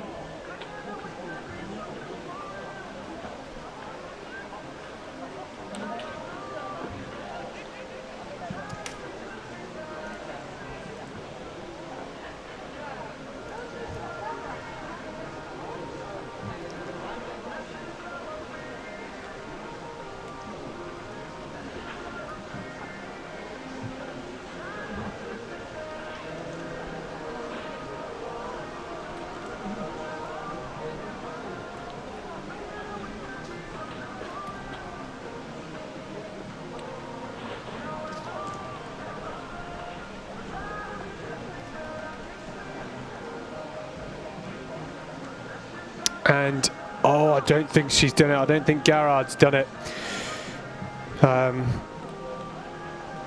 points difference between them on that 800 meters was 115 points. And yeah, I'm just looking. Oh, that is such a shame. 12 points Garrard has just missed out against Keira Oxley. Brilliant run from Keira Oxley, because she would have seen how hard Garrard ran, and she would have known if she was within 10 seconds, it would have probably been about good enough. And it was so close at the top. Tiana Oduk-Bessan has taken the gold with 4,955 points. Layla Nuth, 4,908 points. She was only just ahead in the end, 25 points ahead of Keira Oxley. So it was so close at the top, and it's such a shame. Isabel Knight, whilst she didn't finish, is still going to be rewarded with a good score. And well, if she'd got a javelin in, maybe she could have got 4,235 points, which would have put her in the silver medal position. She would have been there or thereabouts. Such a shame for her. But she'll be back. She's got the makings of an excellent heptathlete. So we've seen the medals dished out in this heptathlon. Oduk-Bessan takes the title in this heptathlon from Layla Nuth and Keira Oxley, who had a brilliant weekend. All deserving of their medals. And these athletes here chasing personal best. So from the inside, Rosie joins Emma Nagoyanu, and then Tabitha Ventris, Brett, Grace Walton, Anna Hurst, Sarah Pinnington. Sarah Pinnington just looking to see where she is, in about third, I think, in those red shorts. And then we have Maddie Kingston and Dakota Sladden. Tabitha Ventris Brett is the athlete who has got to the front here. She's got a best of 2:26. Maybe just a shame she wasn't in that earlier race, because she's going to be well clear, I think, of the rest of these athletes. Some here who have got personal bests around 2 minutes 45. So sometimes this happens in the multis. You find yourself running on your own. Everybody's running their own battle, chasing their own total points score, and that's true of Tabitha Ventris Brett here. And she looks pretty relaxed at the moment. She will have seen what happened in that previous race with Tia Garrard, who put in a brilliant performance to win gun to tape. She ran it the hard way, didn't she? I think a 66 first lap and then a 76 second lap. So tough way to run it. But what about Tabitha Ventress-Brett here? She looks really strong, and it's just got a nice rhythm. Keely Hodgkinson-esque hair flowing behind her as she goes down the back straight. Anna Hurst is in second place. Looks like Maddie Kingston's moved up into third. This is where it can really hurt, where you're starting to struggle.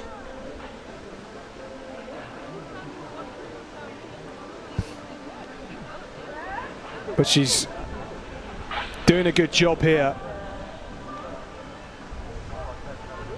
Relax shoulders, relax arm, that's a good sign. The exhaustion will be there on the inside. Got to keep relaxed as you come into the home straight, and there's just that little bit of oomph as she comes into the final 100 metres, trying to find something else. It's going to be outside her personal best, but it's going to be a big, big win for Tabitha Ventress-Brett in this second heptathlon 800. Just outside, just inside 2:30, 2:29.95. A great performance from her, winning by a long way, over 10 seconds, and the three of them coming through. It was Emma Nagoyanu just coming through in second place, and with Hurst in I think it was at Pinnington alongside them. So these athletes will get their scores totaled up in just a second. I mean, that is a huge win. Such a shame Ventress-Brett wasn't in the first race, because she would have actually finished third in that, just behind Layla Nuth. So all those scores together.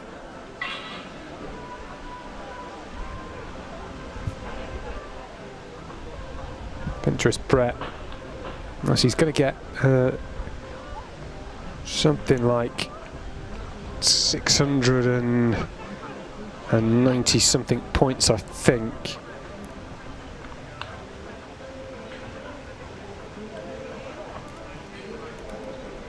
Which will give her a score of about 3,580, which should just put her up into around about 10th, and then Sarah Pinnington, I suspect, is going to end pretty high up, maybe in the sort of 5th place spot. Pinnington, something like that. 4,100 the overall score for Pinnington, so she's actually finished in 4th place, just ahead of no, that's not true. 4,100, all these scores coming through, and it's making things a bit complicated. But yeah, we know who the gold has gone to. We know where the silver is. That's Layla Nuth. Layla Nuth, I mean, she won the UK indoor medal in the triple jump this year, 4th at the European under-18 championships in the triple jump. English schools champion over the long jump, and now a multi-event silver medalist here in Bedford. That's a brilliant season for her, far beyond what she would have ever expected, I'm sure. And Kira Oxley, the Guildford athlete, who was consistently inside the top 6 or thereabouts all weekend, and that's what gets you up on the podium. And for Isabel Knight, who finishes with 3,805 points, such a shame. She'll be thinking about where she could have finished, because she finished in 11th still, which is remarkable considering she did not get scores for the last 2 events. So certainly would have expected her to be in the mix. Anyhow, personal bests for Odug Besant, Nuth and Oxley in that heptathlon. Next up, we have the seated discus throw, and then the heptathlon shot put for the under-16 girls starts in about 25 minutes, so not much happening until then. We then have the under-16 boys heptathlon high jump that starts at 3:10, and then we head to the heptathlon 600 metres at 4:25, for the under 16 girls heptathlon. They still have their shot put to go, which is starting in about 25 minutes.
Oh, it looks like it's going to be 5.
Ready?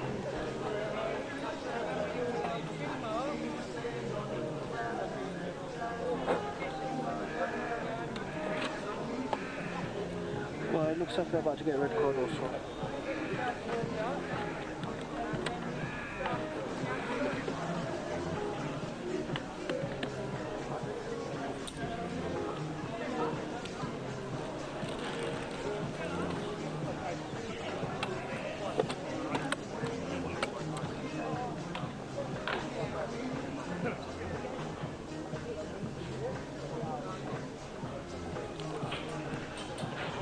Not even a second yellow, it's going to be a straight red.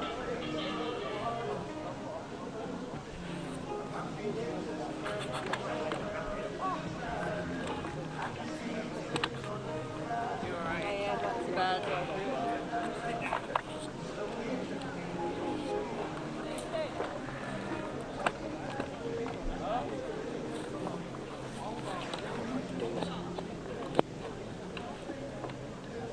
Red card.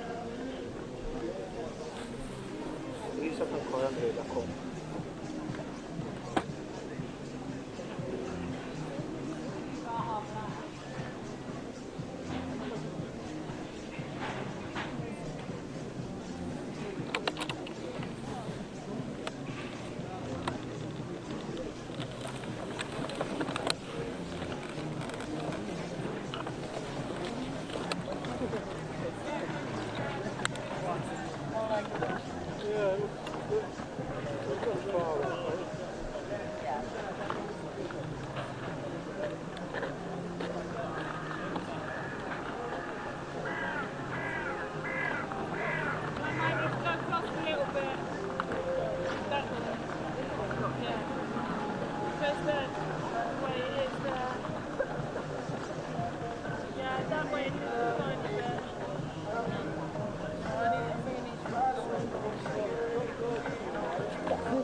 game on.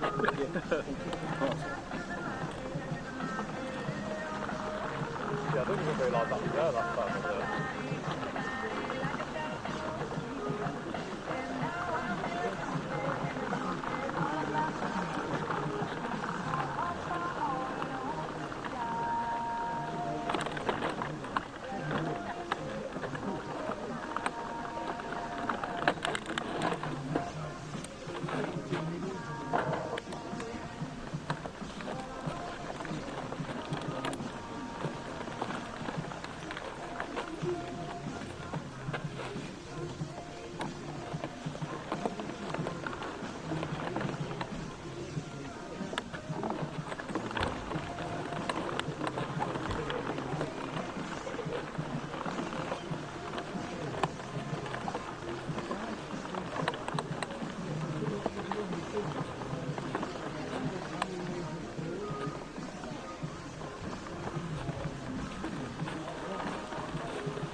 shouldn't do. I'm not in the mud, in the truck.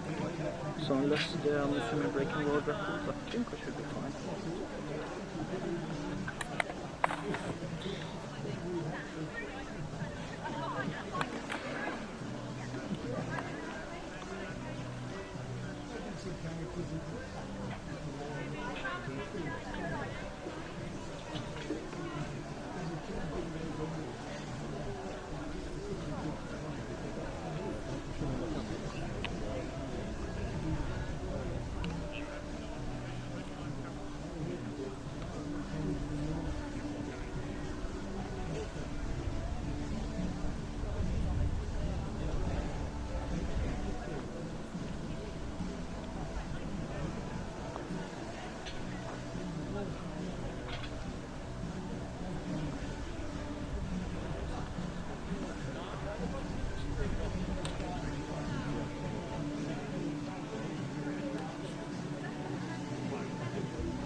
So we've got our athlete coming to this warming up. And number 16 shot putters.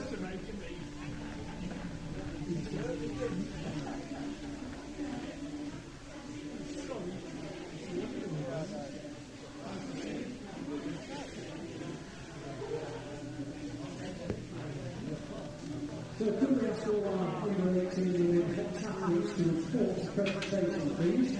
We'll do a presentation at 3 o'clock. So all 16 of you, U18 athletes, please report to presentation.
So,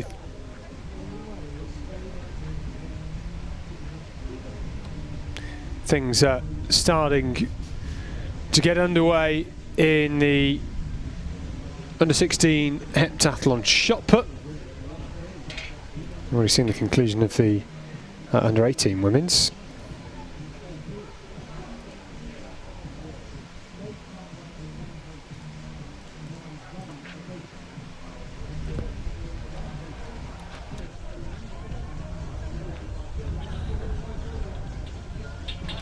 We also have the men's seated discus with Michael Nichols in the chair. Will Sheehan is in that too.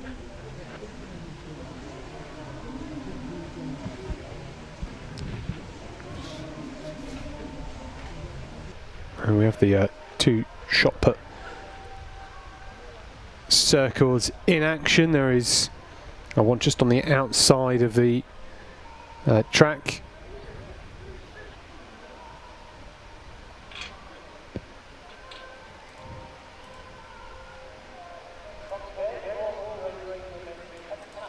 So we've got Isla Boardman, who's just thrown in the top left-hand corner. So the top left is the Pool A.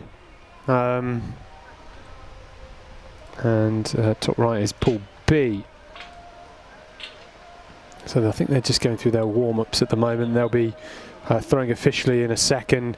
We've got such big fields in this under-16 shot put. In the Pool A, we've got 16 athletes. In Pool B, we've got 16 athletes, 32 athletes competing in this, which is great to see. It's perhaps no surprise that we've got such a great history of heptathletes in this country.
So our ladies are lined up ready for presentation. Once again, Darren Ritchie doing the presentation.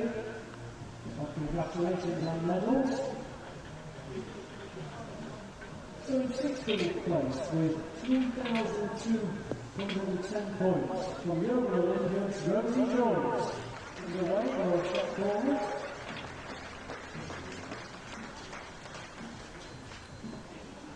In 15th place with 3,251 points from Workshop Harriers Grace Walton.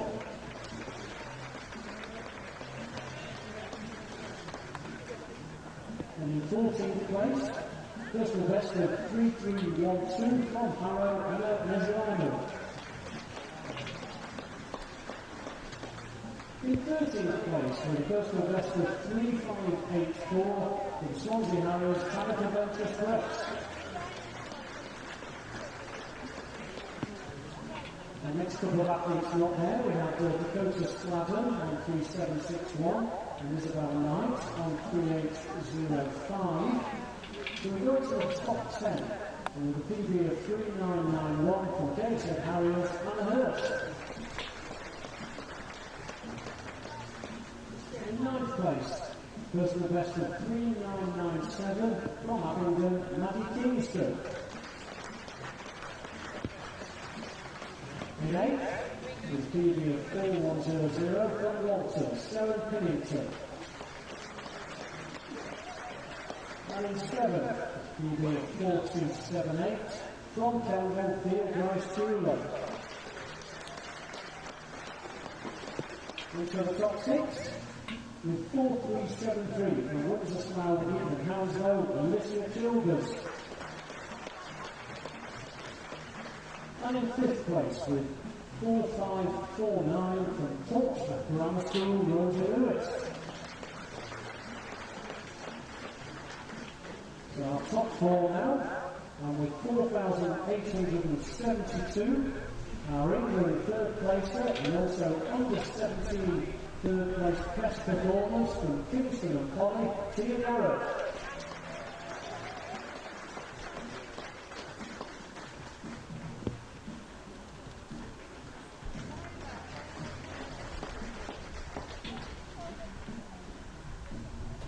Third place overall, and our England silver medalist with a PB of 4884, Bob Guildford, Kira Oxley.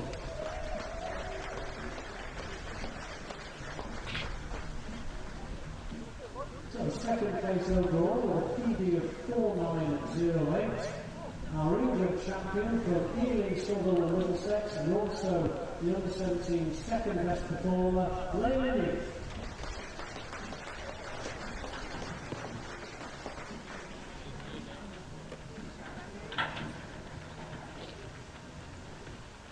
And our winner overall with a personal best 4955, our best first placer, and of course best performance for the under 17s from Cardiff Archers, Tiana Olagisi.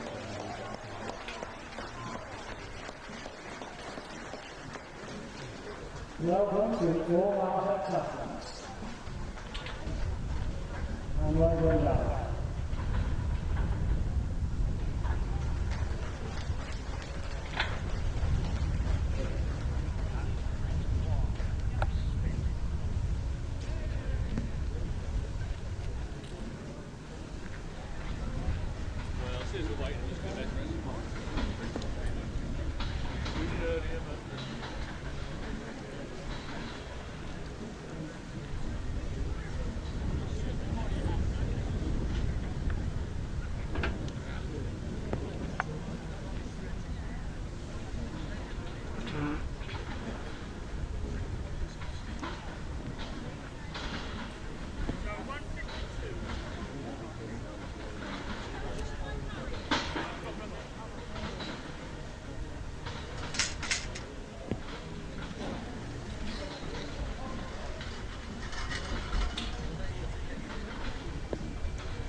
Number 16 in the shot competition about to commence.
started. I have, so yeah, officially underway.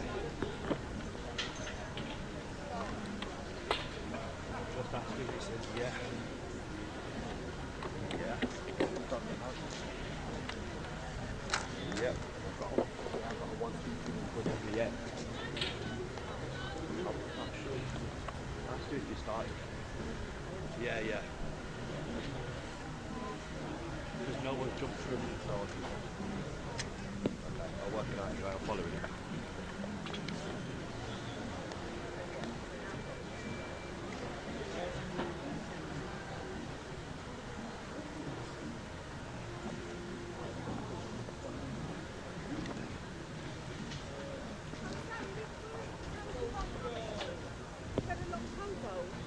Yeah. Yeah, just once. I'll let you know when the Sure.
Shot putter started.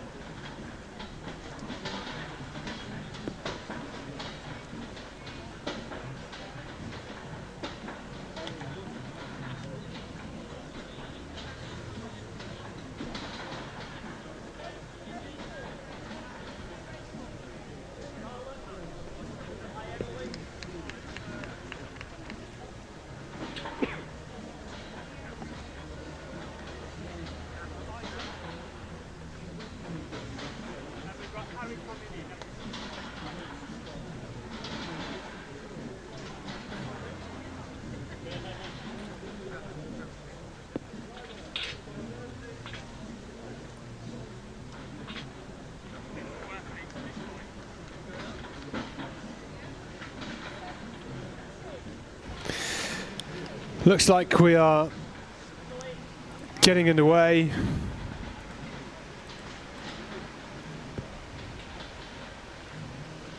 It looks about 8 meters from La Galena. So we're going to focus on the 2 shot put pools.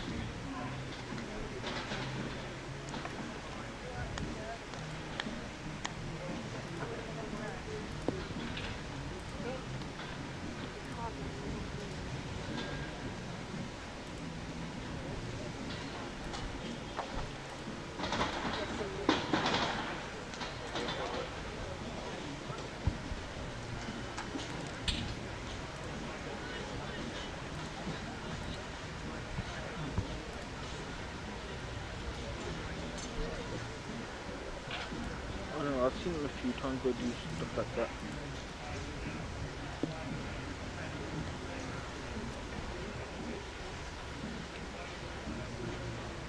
But he's also writing stuff, so I don't know. Maybe that's why.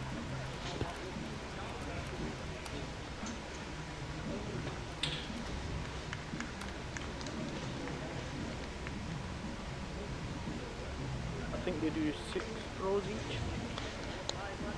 That's how they done the yesterday's ambulance one.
Look at the height of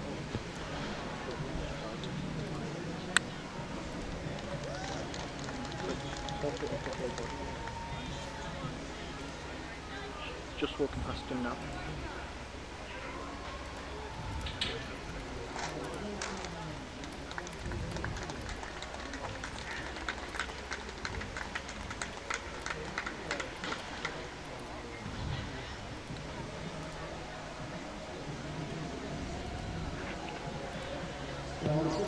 Hazel Spitzer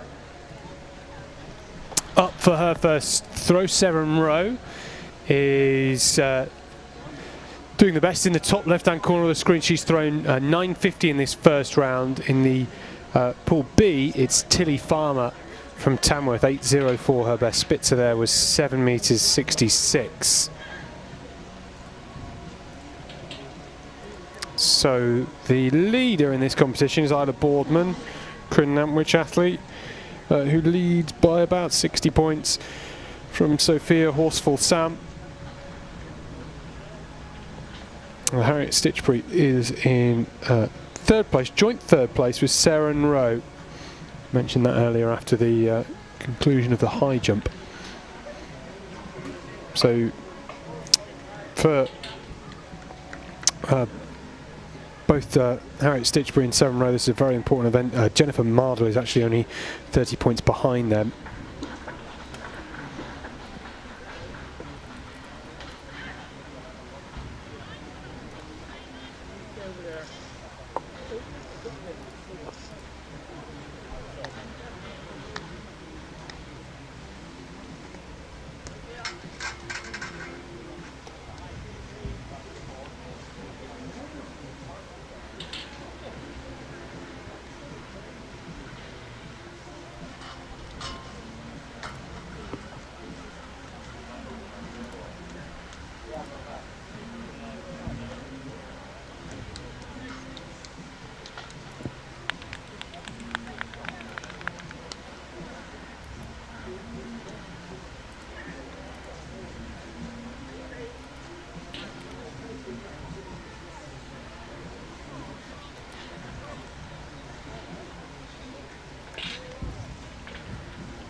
Yeah, so for Jennifer Mardle to try and claw back the gap on Seren Rowe and Harriet Stitchbury ahead of the 600 in this shot put, she would need to throw about 40 centimetres further.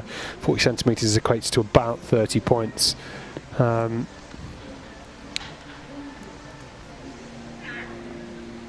Iris Osikoya has thrown 10.43. They, despite the huge field, 32 athletes, we're going to get through these shot put throws pretty quickly with the benefit now of electronic distance measurements.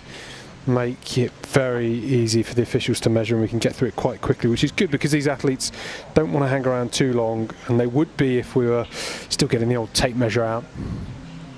Nora Keaveney on the left hand side then. Holloway's just throwing the furthest, 11.31. Keaveney can throw 11.69.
So on the right hand side, it's Tilly Farmer up next for a second round throw. They got through that first round very, very quickly. A couple of no measurements from Emily Harvey, Lolita Newby Vincent and Bo Hatchett. Farmer gets that one out. It's going to be about 8 metres again to 8.04 in that first round. Farmer overall in 10th place. That's 7.56, so no improvement for her. That's Summer Johnson again for a second round attempt. Going to be less than 8 metres this time.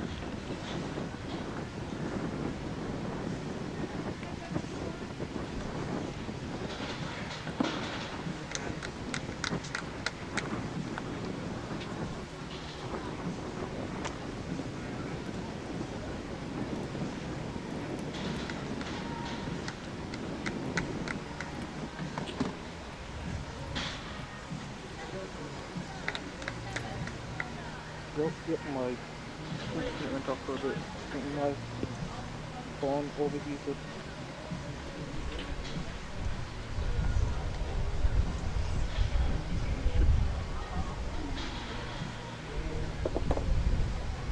No, I think I'm back now. No, it should be fine.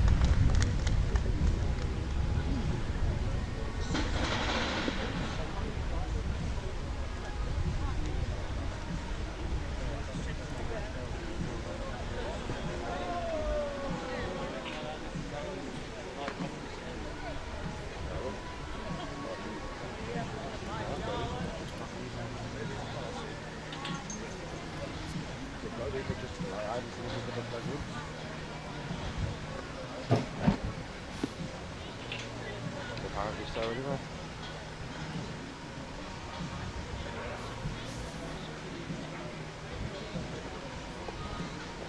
Evie Bowditch.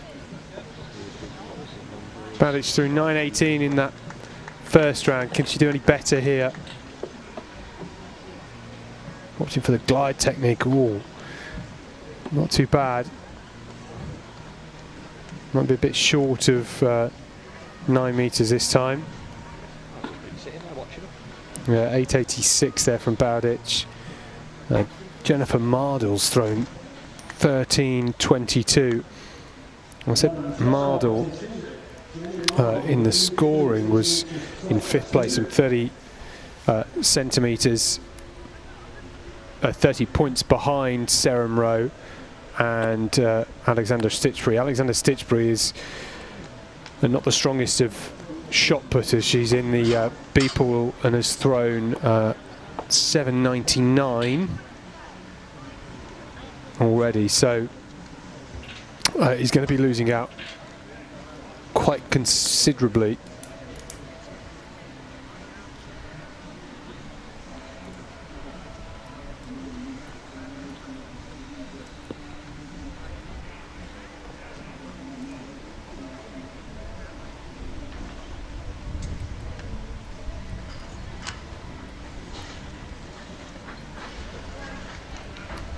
Yeah, I think Stitchbury at the minute is going to be losing out something like 343 points based on current shot put scores. Obviously that could change, but that's going to be a big advantage for Jennifer Mardle. And for Mardle, that will see her climb quite quickly above Sarah Rowe and Harriet Stitchbury.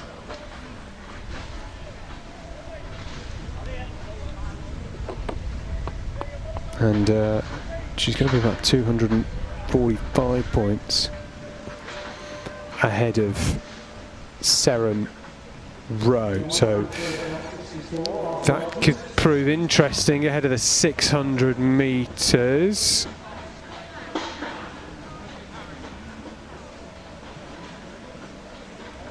And actually, Mardell currently is only going to be about 6 points short of Sophia Horsfall Sam.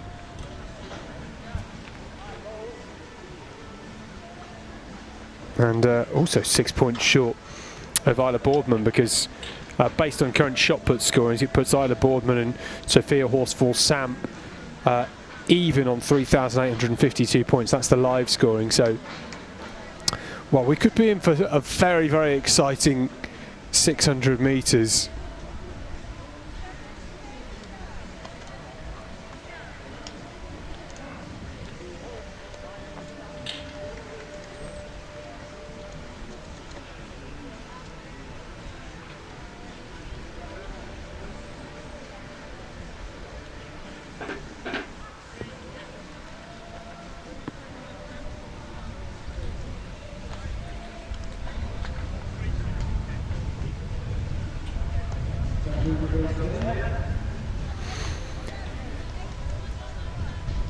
Boardman up next. Something better than 964 would be very advantageous for her.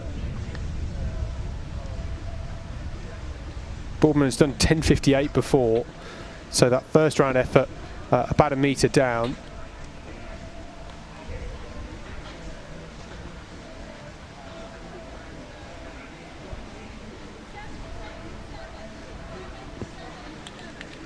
No, that's not going to be any improvement. Lots of like short shuffling steps, usually a glide technique we'd call it, but that was a lot of short shuffling steps, and I think impacts the amount of power that she's transferring from her legs into the upper body. I think she sort of knows that.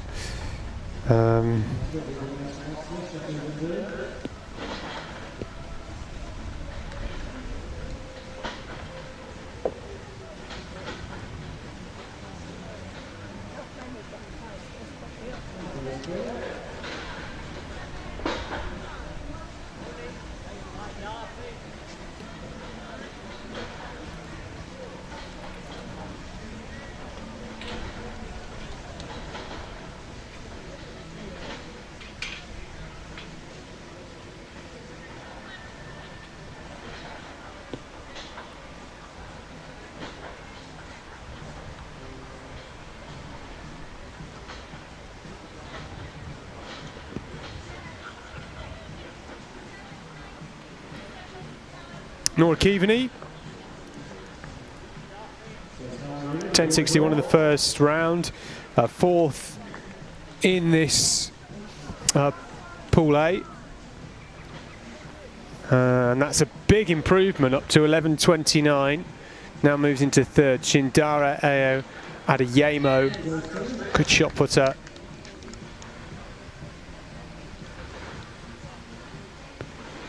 Oh, that looked good. Getting close to 12 metres. I think that's going to be over 11 for her now. I mean, some of these athletes, I should say, born in 2012, so wouldn't have even seen, wouldn't have even been alive when Mo, Jess and Greg were winning their golds on Super Saturday. Most of them, well, all of them too young. Some born in 2010, they wouldn't have had a clue what was going on at that point, I don't think. So 11.06 there from Shindara Ayo Adeyemo. Good improvement. Sophia Horsfall Sam. This would be good if she can claw the gap on Jennifer Mardell. That's a big effort. That's close to 12. I think that is going to be an improvement of probably more than a metre for Sophia Horsfall Sam, which is good news for her point score. What's that's going to be? Remember, about 40 centimetres is around 30 points. Yes, it's big. It's 11:43. That means, assuming Mardle doesn't throw any further, and I don't think that is going to be any further than a first round attempt. If Mardle doesn't throw any further in this competition, that means we'll go into the 600 with Sophia Horsfall, Sam leading by a good margin.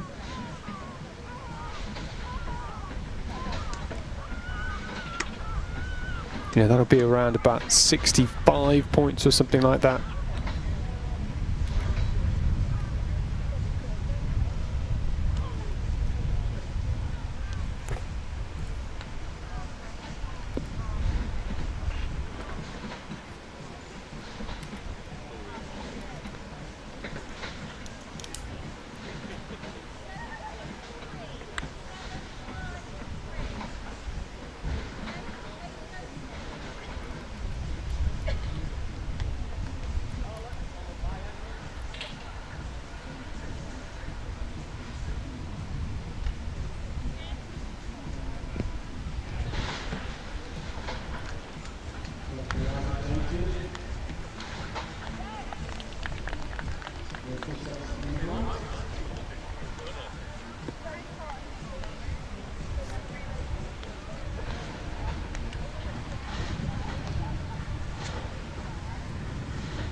So just working out the current deficit, 63 points, which would be between Jennifer Mardle and Sophia Horsfall. Sam would be 63 points-ish ahead of Jennifer Mardle. That would give her around 5 seconds advantage coming into the 600 metres. Just to give you a bit of an update on paper, we don't quite have their personal best at the moment, but that's what it would come down to, a 5 seconds difference. And if Horsfall Sam could win by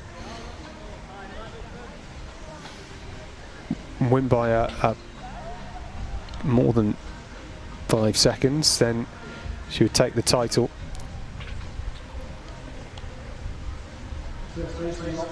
And it would actually take Mardle. She'd have to beat. Sorry, it would have to be Mardle winning by more than 5 seconds to see Sophia Horsfall Sam not win the gold.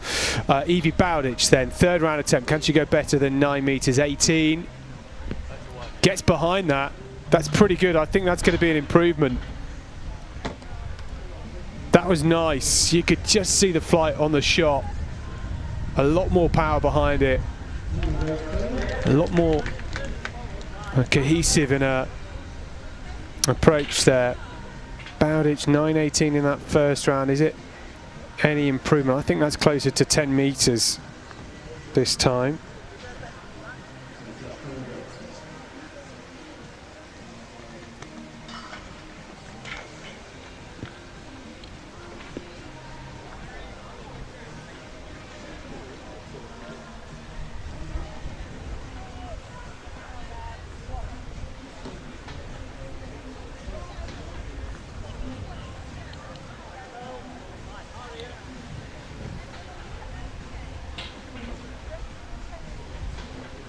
I'm just not seeing that score come up for Bowditch, not been updated just yet. So Damilola Adjuguna, great high jumper, pretty good shot putter. We are into the final round of these throws here.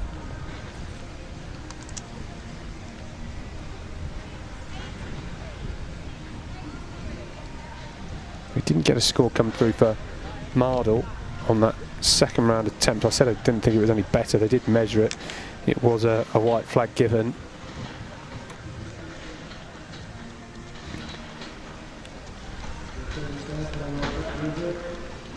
I've seen Bowditch already. That is not Bowditch in the top left. Stitchbury here in the top right corner of your screen. 7.99 in the first round, a foul in the second. Coming into this event, Stitchbury was in third place. He's going to drop down somewhat after this. Certainly outside the top three, maybe down to about 7th place. She'll be around 6th or 7th, but we'll see. There's still throws to go. Not sure that's going to be. Well, it's going to be around about 8 metres. Don't think it's going to be an improvement on 7.99. It's 7.69 for Stitchbury. So, chance now for her just to recover. Got a bit of recovery before the 600 in about 55 minutes. Spitzer looking to go better than 9.03.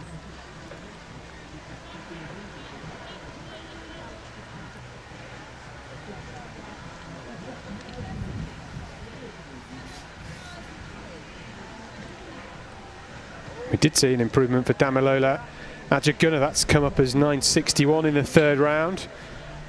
And Sarah Rowe, a small improvement in the final round. Juliet Kalu, an improvement in the final round. And that was an improvement for Hazel Spitzer. Summer Johnson, an improvement in the final round. So has Rosie Bold in Pool A in the top left corner of your screen. We've seen some great final round throws from these young athletes here.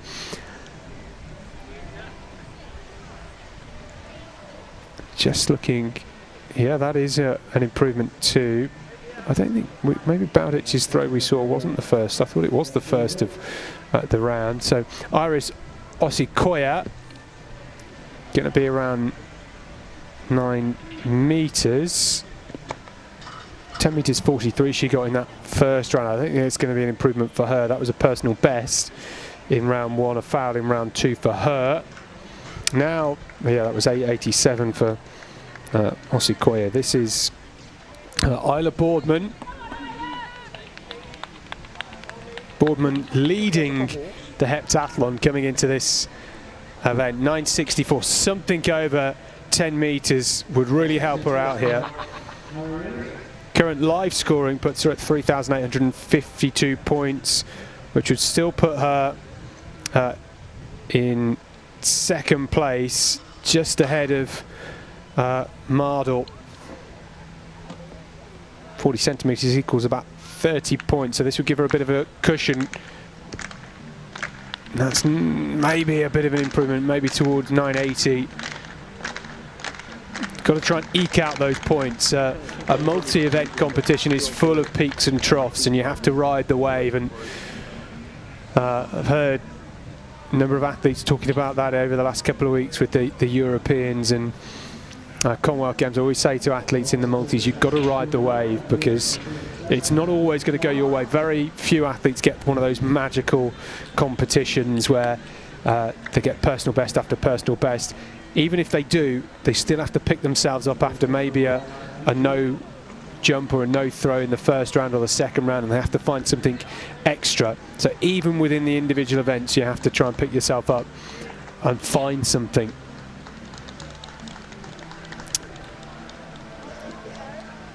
Nora Keaveney, 11.29, the Reading athlete. Sure, she will have been buoyed by seeing what Sammy Ball did at the Commonwealth Games, coming agonisingly close to a medal. What were difficult multi-event conditions we saw in the shot put in the 200 for the heptathletes. Kate O'Connor was having a terrible time in the shot put. No, they've still got a decent score in the 200, managed to find something. So that looks to be in the 11-metre mark again for Keaveney. Is it an improvement? Didn't see Holloway go any further in the third round. It's 11.21 for Keaveney, so second best throw, just 8 centimetres shy of her best from round 2. This is Shindara Ayo Adeyemo.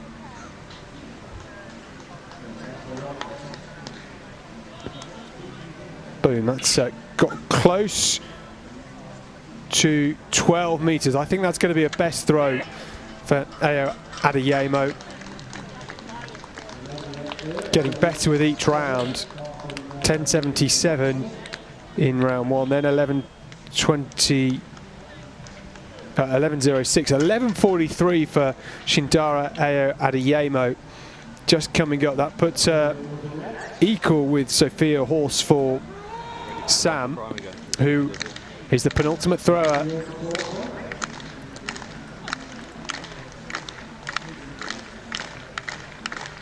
City York athlete, currently in the live scoring leading the heptathlon. That's a big effort. She put a lot into it. I don't think it's going to be an improvement on 11.43. Yeah, I got all of it, yeah. 10.62 for Sophia Horsfall Sam. So her best score 11.43. Now Jennifer Mardle then 13.22 in the first round. Her second round score hasn't come up. Not sure where that's gone. I didn't think it was an improvement. It didn't look to be as far as 13.22. She's a big thrower. That isn't going to be an improvement either for her. Let's see if it flashes up on the screen.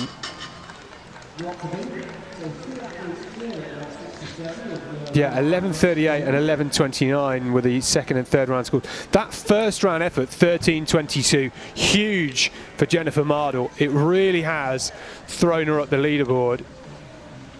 And if she didn't get that score, well, it's given her about 130 additional points than it would have done had she only got her second best throw of 11.38. So what did I say there? 130 points better off from that first round throw.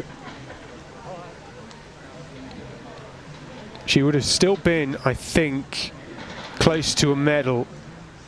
And well,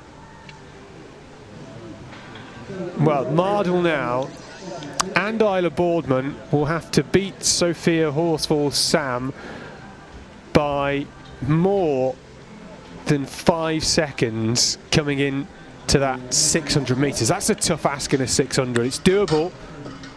You know, you've got to be 40, 50 metres ahead though. Doable in an 8, much tougher in a 600.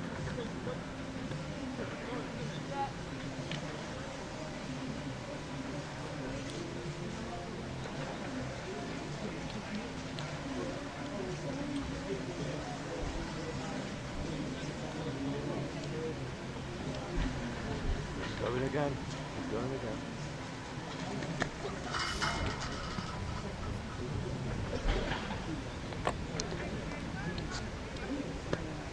Right through the pole.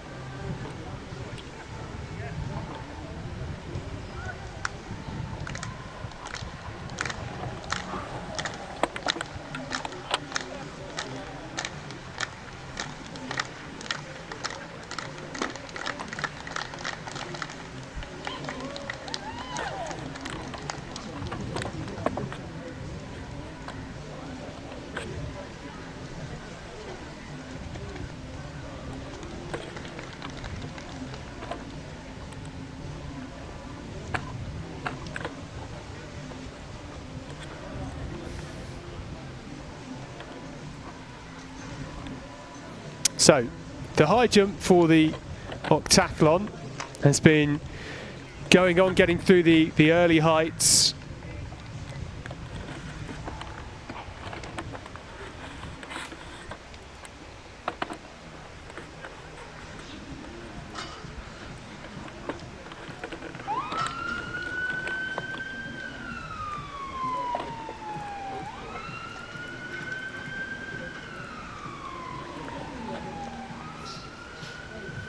On the right-hand side of your screen, you can see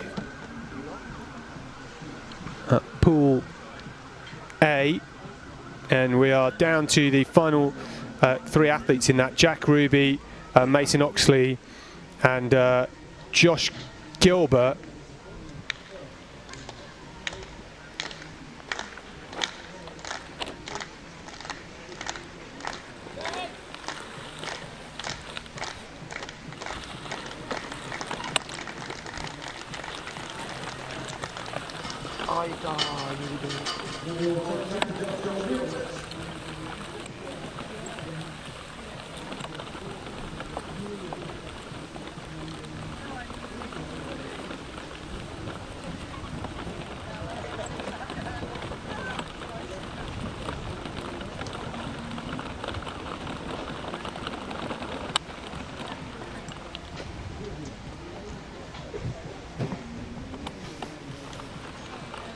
So Josh Gilbert there, 170, has one more attempt. We're going to see Mason Oxley in the bottom right corner of your screen going for 170. This is his final attempt. Jack Ruby is over, the Blackheath and Bromley athlete.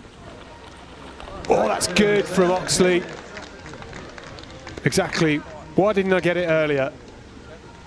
What was I messing about with? Yeah, that's the look you often see with high jumpers. Why did I make so much drama out of it after passing through 167 so comfortably?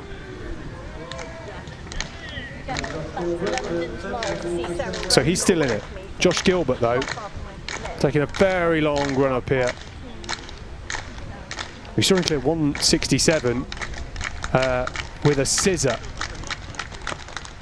And he's done it at 170. That's good. So we go to 173.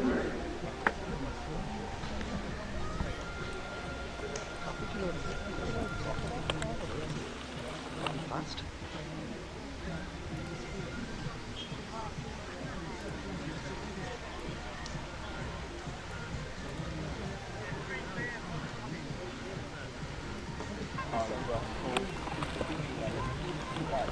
Yeah, so there are individual elements of the team holder. I was like, there's no way. There's no way. Let's go. It's aggressive.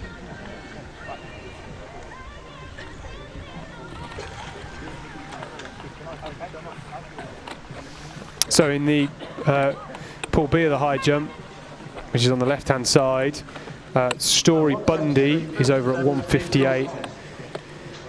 There is only Story Bundy left, Popov, Hugo Williamson and Leo Zabrowski left in that.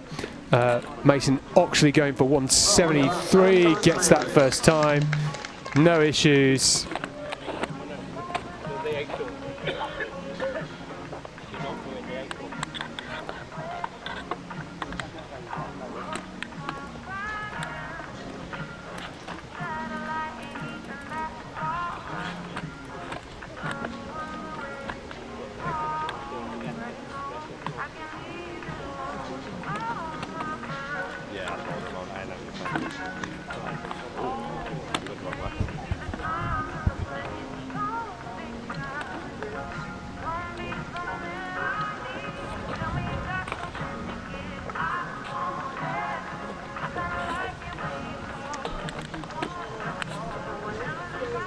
So Jack Ruby first attempt.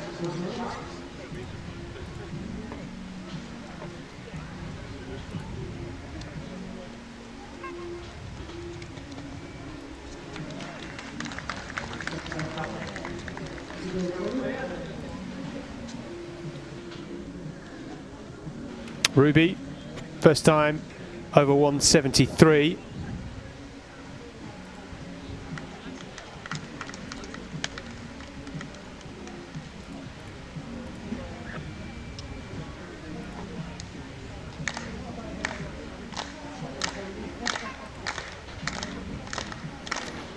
Here goes Josh Gilbert at 173 then.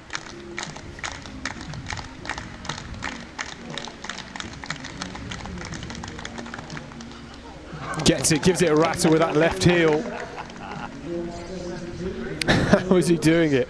I can't remember the last time I saw somebody scissor for so long in a competition like this.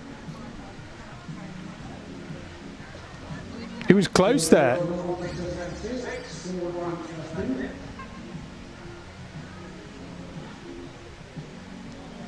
So they are going to go up, all three of them, Josh Gilbert, Mason Oxley and Jack Ruby, up to 176.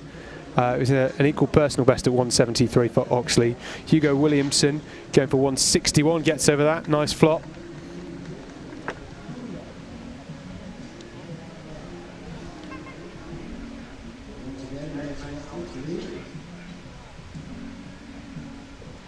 Oxley, no, too close to that.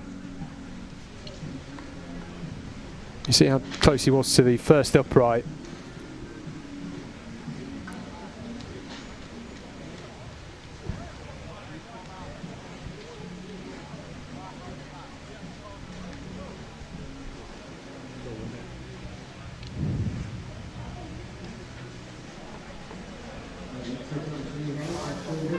$176 for Gilbert. Wants some crowd interaction.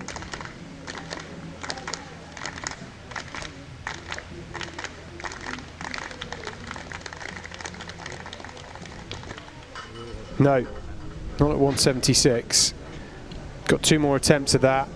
Did well at getting over 167 and 170 after a first arm failure.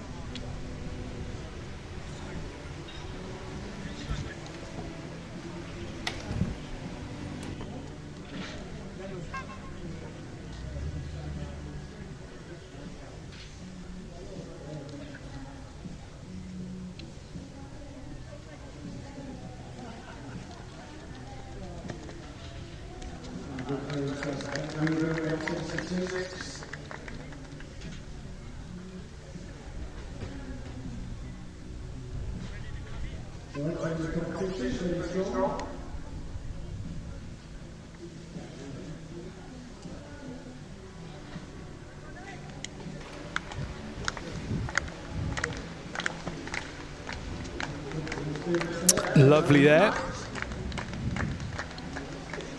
by Freddie Strong, who enters the competition at 176. Looked very good.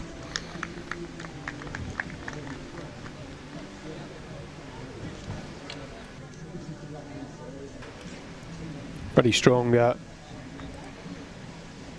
good jumper. 197 is his best. Jack Ruby has got a best of 180, so you can understand why Freddie Strong, the border harrier, has only just entered the competition. Oh, Oxley getting that good rattle quickly off the mat. 176, he's over that. Personal best for him.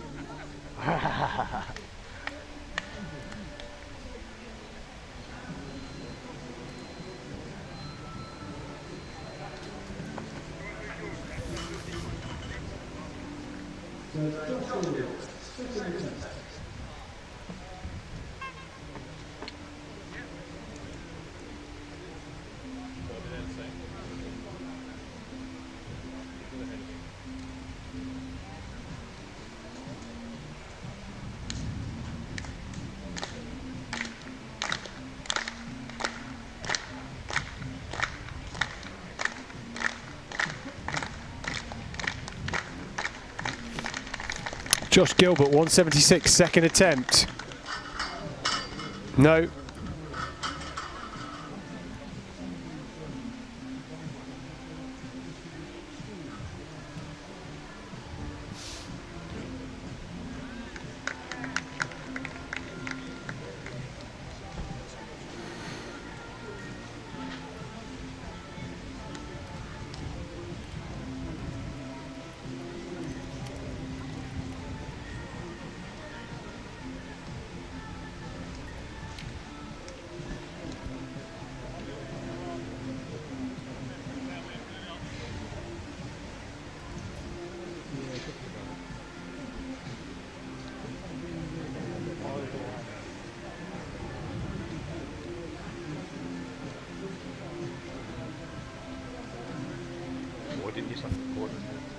What didn't you say the can, bud?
So Ruby was over 176, Strong over 176, Oxley was. Gilbert couldn't get over 176. Story Bundy having a shot at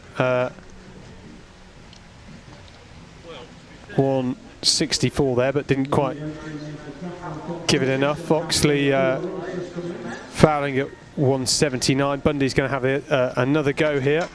No, knocked it off with his hand of all things. Arm has got to go up, not forward, not horizontally.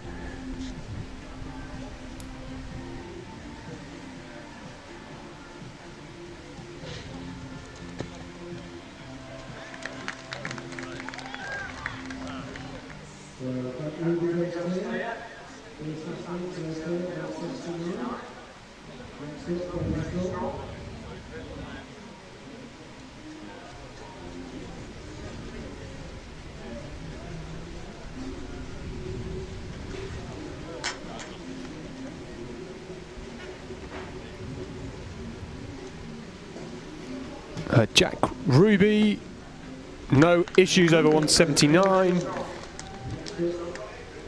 Both him and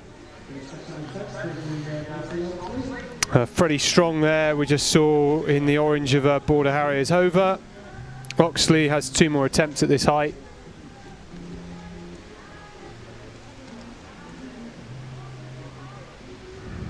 These guys have the 1,000 metres after this, all no. Big clatter from Oxley. I mean, look, he equalled his personal best at 173, and then 176 as an outright personal best.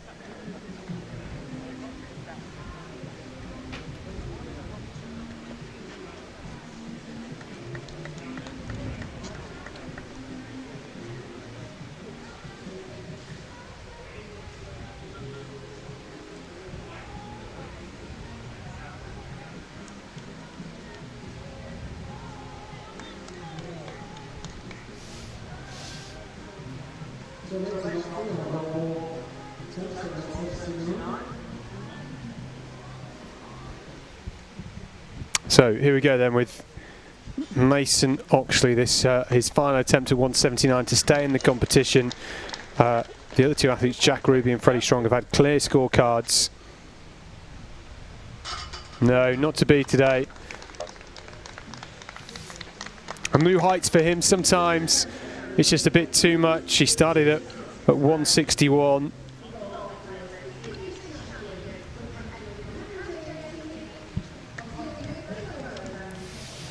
You've never experienced that height before. It becomes a mental game as much as anything. He's never gone over that in training. Lev Popov in the bottom left, over at 164 there, no issues. Still Story Bundy, Hugo Williamson and Lev Popov in what is now going to be 1m67.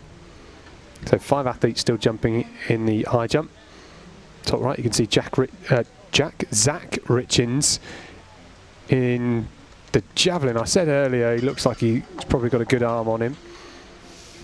And that's somewhere like 40 metres. Not bad for a 44-metre man to start.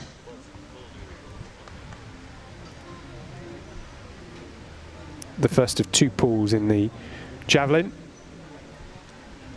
That's 41.07 for Richins there. Bundy over 167. been a bit of a surprise package in the octathlon. Wasn't sure what we would see from him, but he's put in brilliant performances throughout the weekend. Was good in the 100 yesterday. He was in one of the slightly slower heats to start the weekend, which is why we were a bit surprised when he's come on to do great things, and he's going well in the high jump. Very strong there. Well clear over 182 now.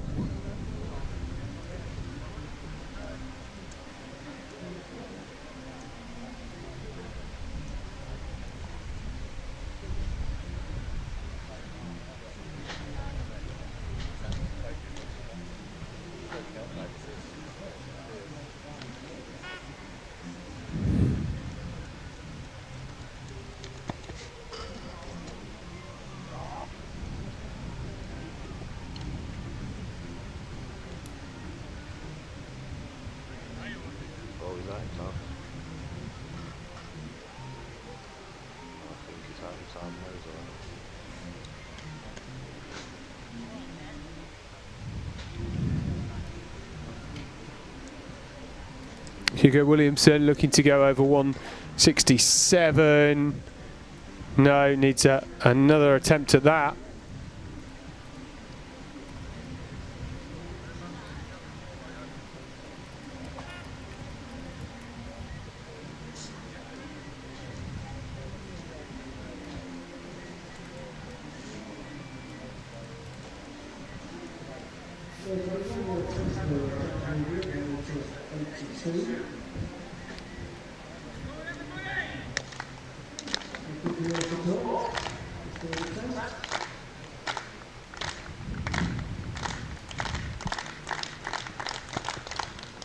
Jack Ruby over finally, third attempt, 182, gets it done. Skips off after what had been a completely clear scorecard up until that point.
So, the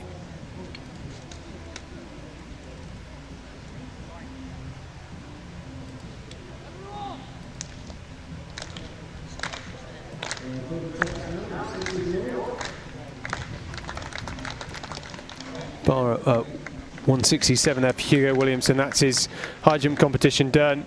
Bows out with the best of 164. Unfortunately for him,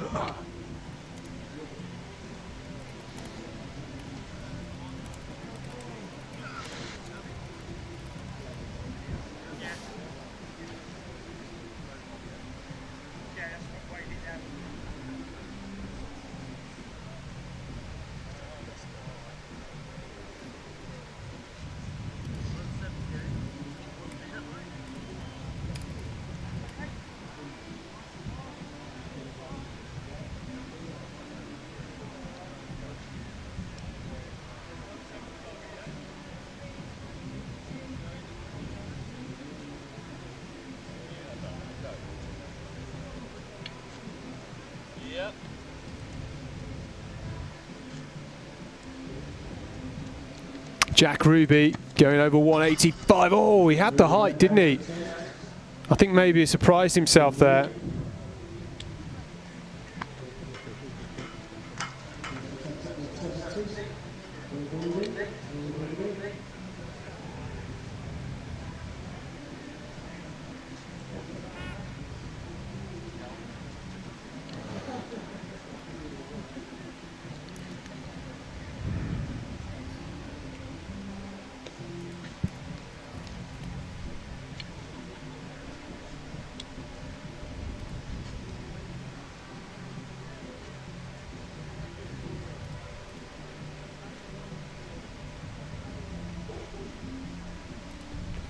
Freddie strong, 185, no problem. He's still going. The bar at 170 for Story Bundy. Yeah, that's good from him. He looks happy with that. Jack Ruby, who is going for a new best here at 185.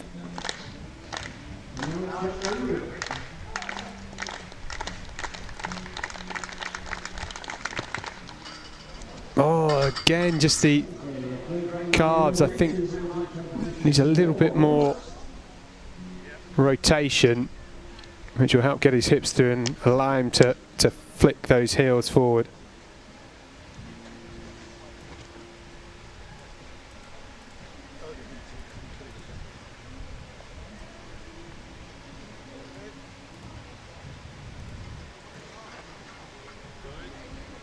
His best was 180. Jack Ruby coming into this. Story Bundy equalled his personal best with 1m70.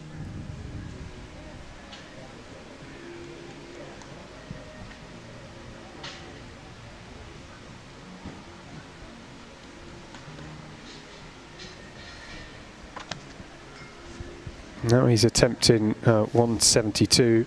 Left Popoff went out, and so is Hugo Williamson. So Bundy's the only one left. We've only actually got 3 jumpers left across the 2 pools.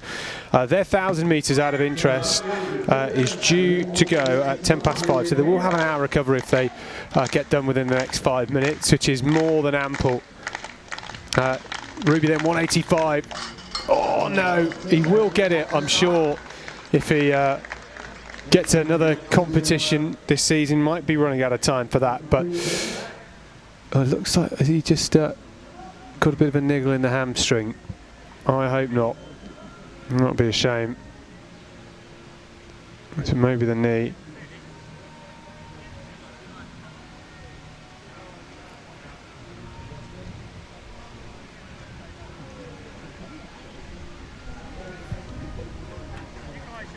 I think he'll be okay.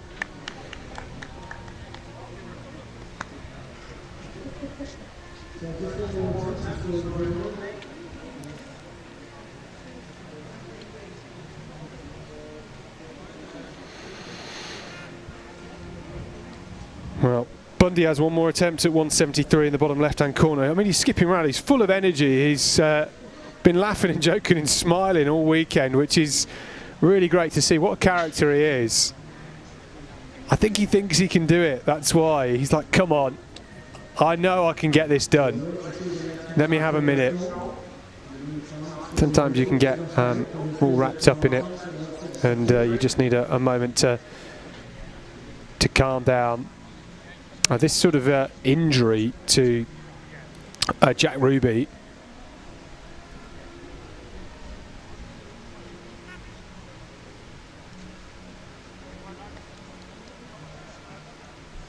he's just pulled his hamstring. That is a shame. We've all been there at one time or another, or maybe a few, and getting helped off by our medics here. Bundy, yes, he's done it. 173.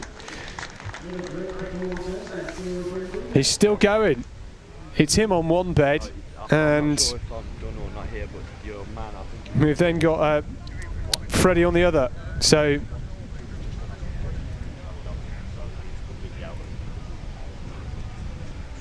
Freddie strong, still in this high jump competition, over 185, no problem. Bearing in mind he's got a personal best of 197.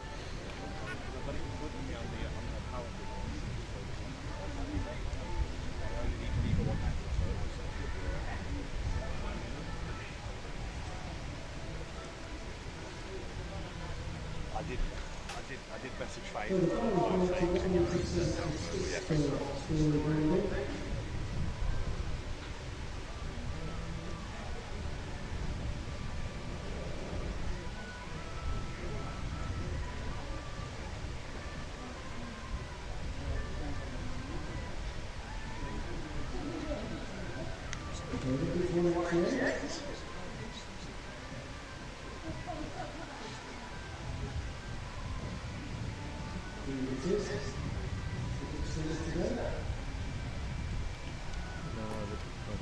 Here we go, Freddie Strong. Oh, that's his first failure. Trying to go over 188 here. Bundy, oh, he done that first time. Wow, 175.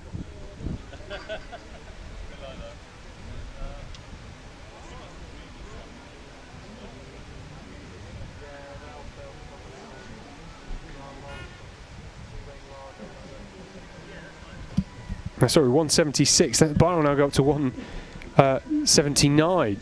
Might still have it. When you're just on a roll like that, and he seems so relaxed, you've got to keep going and keep using that momentum.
So Freddie Strong got over 188 at the second time of asking.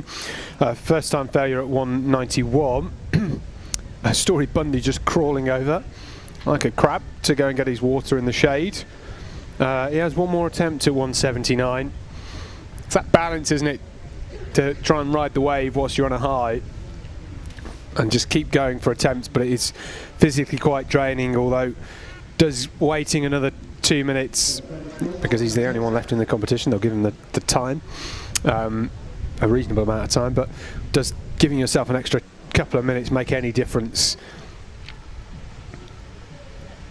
In the bottom right, Freddie Strong then going for 191. He's capable of this height, comes in at speed, gives it a rattle, gets it. The bar will progress to 1.94 m now.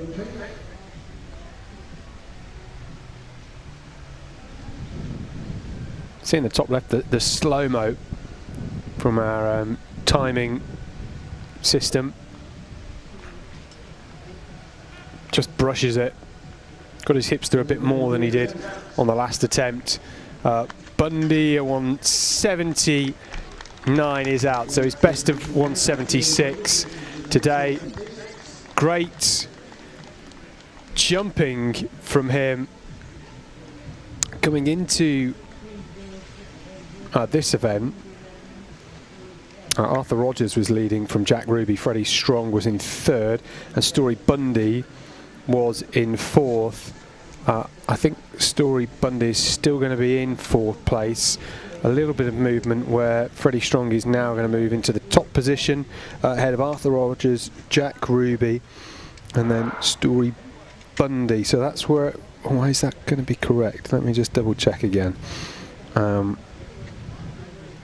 So Jack Ruby, as it stands, is leading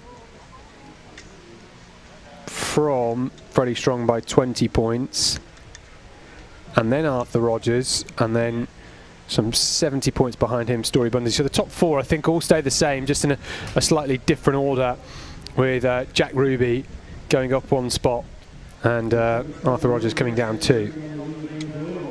This is Freddie Strong then, going for 194 first attempt.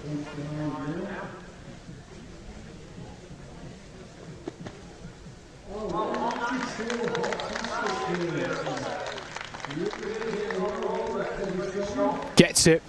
First time, 194. 197 next up. Good to see him enjoying himself. He liked that.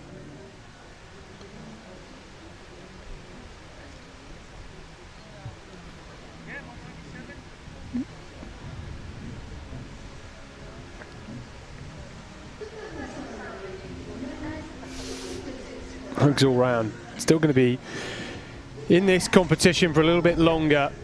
How does that affect the scores? Well, now that means Freddie Strong moves up above Jack Ruby by 6 points. It's a nail biter if he doesn't get over 197. This is Sam Stevens though.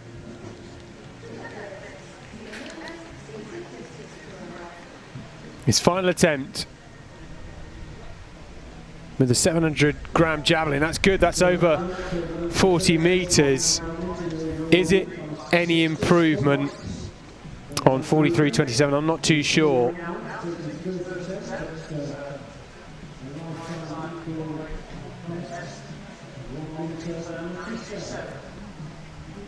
At 44 meters exactly from Sam Stevens, so a good improvement with his final throw, and can now give himself a good hour and a half recovery ahead of the 1500. Freddie Strong then.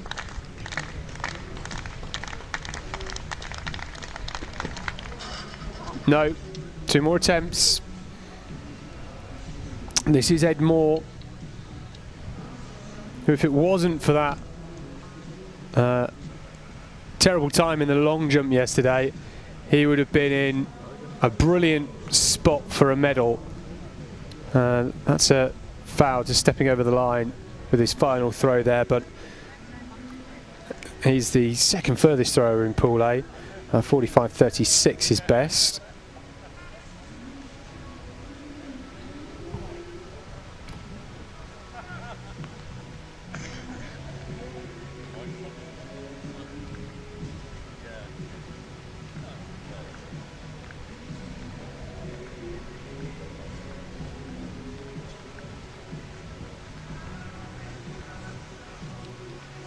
Oakley Hogan, can he get towards 50?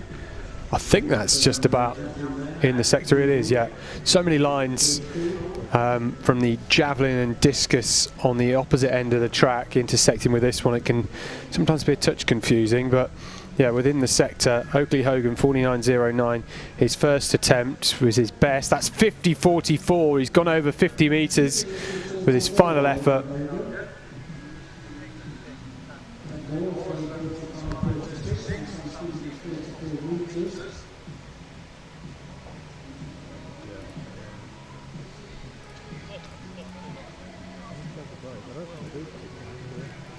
Okay, ready on camp 4. Yeah.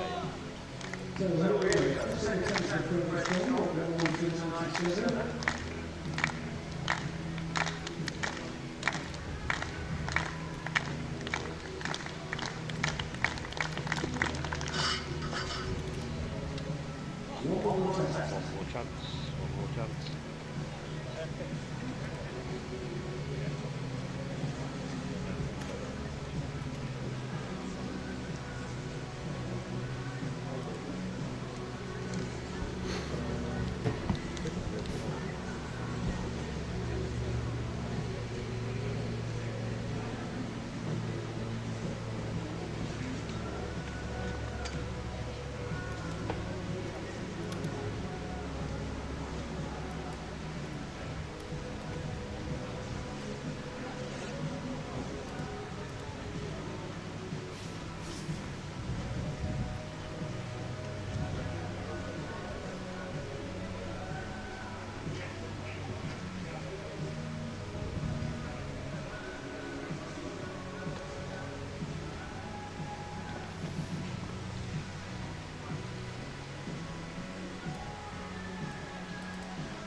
So Freddie Strong has one attempt left.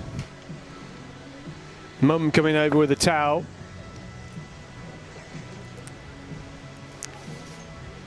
Words of encouragement and big smiles too. So can he get over 197? This would equal his personal best.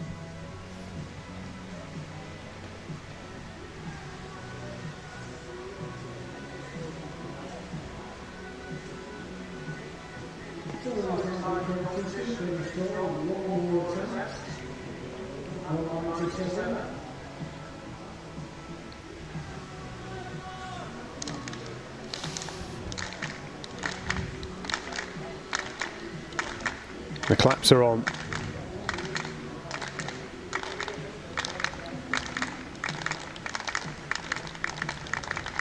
Can he do it? No, not to be. Well, it's been a brilliant high jump competition for him, and does mean going into this final event of the octathlon, the 1,000 metres, that he has a 6-point lead ahead of Jack Ruby. Now remember, Jack Ruby just walked off with what looked to be a niggly hamstring. Can he fight back, put the magic sponge on it and recover ahead of the 1,000 metres? Nice to see smiles and handshakes with the officials. Well done, Freddie Strong. I always like to see that. I'm sure his mum will be happy. That's what you like to see. These officials do so much for these athletes, particularly on these multi-event days. They are there with you every single step of the way. So he's got over an hour now to recover. What can he do in the what can he do in that 1,000 metres, I wonder? Can Jack Ruby recover in time? I don't know. Recovering would be miraculous for him. It is 1,000 metres. We are at the end of the season. If there's a time to strap it up and give it some welly, a chance to get a national medal, it would be now for any of these athletes. And we'll see in an hour or so when Jack Ruby comes out. I think it's scheduled to go at 5:48, the 1,500 for the... Oh, sorry, it's just less than an hour, 50 minutes, 5:10 for the octathlon 1,000 metres. And next up, it's the first of 3 heptathlon 600 metres. So I think we've got 32 athletes, was it? So we're going to have about 10 in each.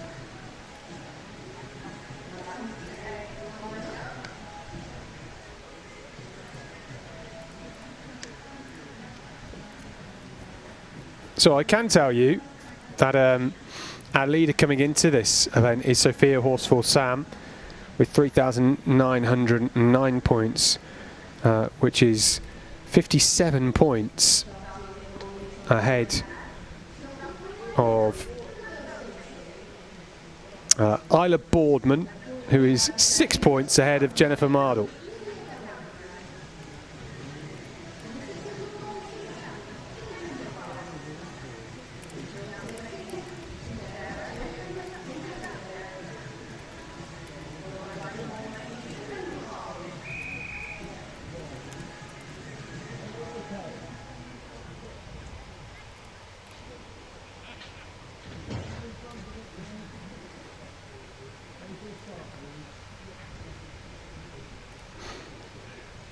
So here we go with this first one. Annabelle Stacey, Lila Galliner, Imogen Bine, Shindara Ao Adeyemo, Emily Harvey, Lolita Newby-Vincent, Rosie Bold, Iris Osikoya, Lucia Ogilvie-Putt, who I think has gone to the front here hard, Olivia Lindsay, and then Charlotte Jackson.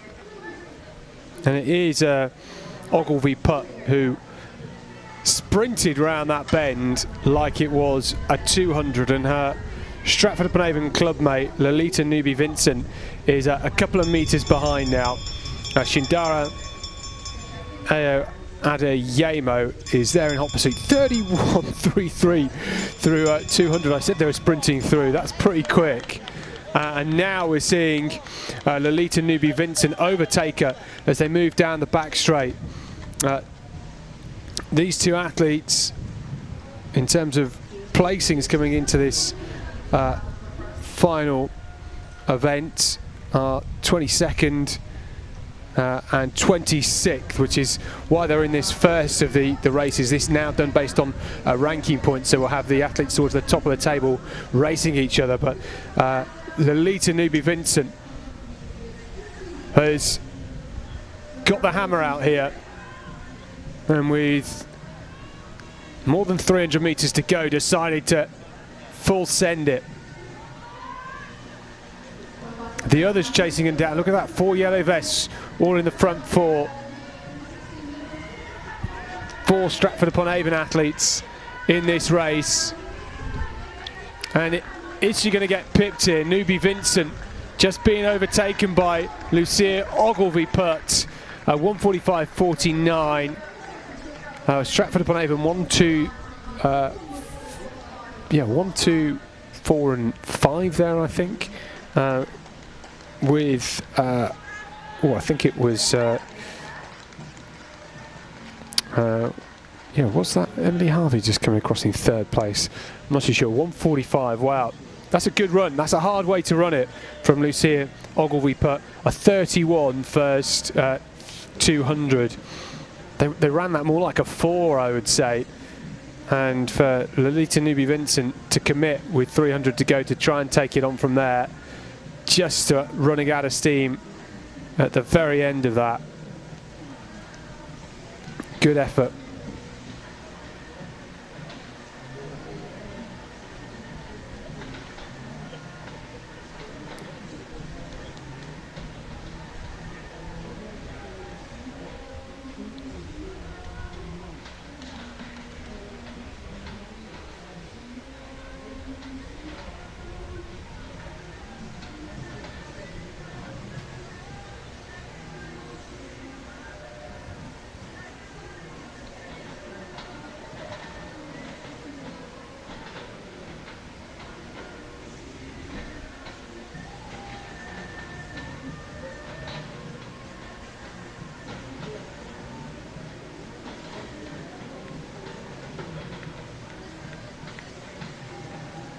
And there's the results. 1:45.46, 1:45.79, and then Emily Harvey.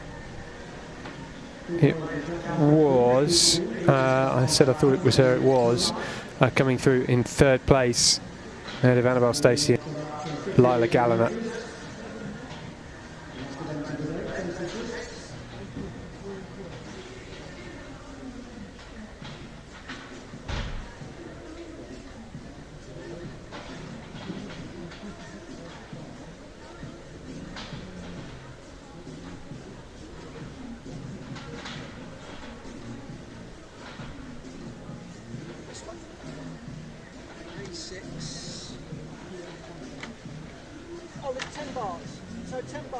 sport base.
So this is our second race in the under 16 heptathlon 600 metres.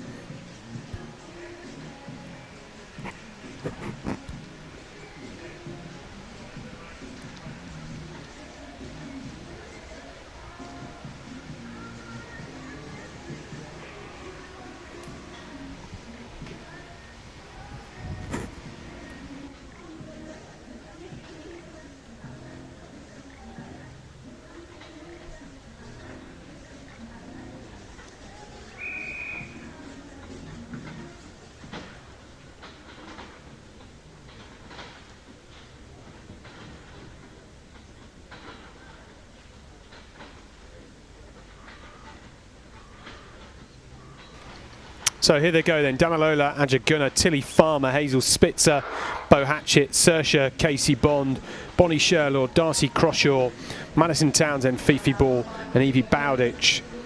And we're seeing that Fifi Ball get to the front and take this out very hard. Bonnie Sherlaw is already a few metres back after the first 100, and these athletes really committing to this. It's impressive, isn't it?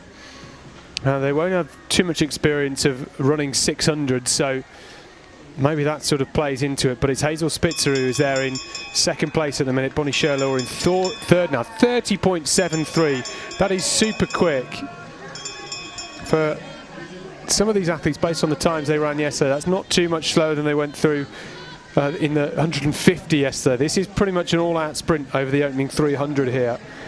And Fifi Ball still looking strong. Spitzer looks good. I just wonder if she's patient, whether she can start to claw back Fifi Ball over the final 150 or 200.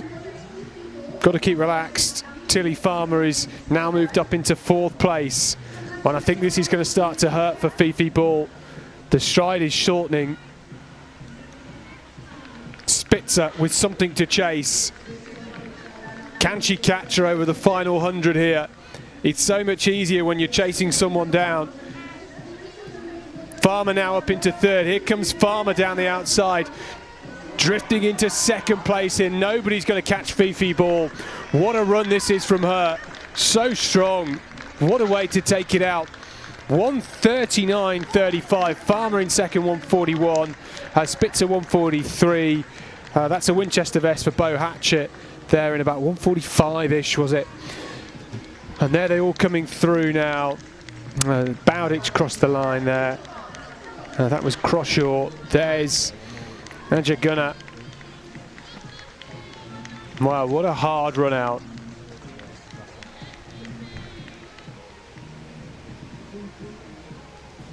Super work.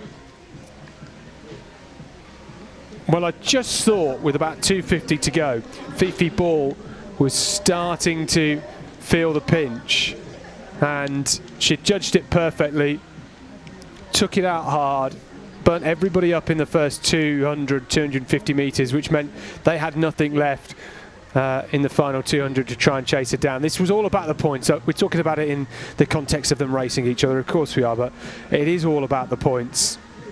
And at 1:39.34 from Tilly Farmer, 1:41.11. Fifi Ball was 19th coming into this. That sort of time will do her well going into the final rankings.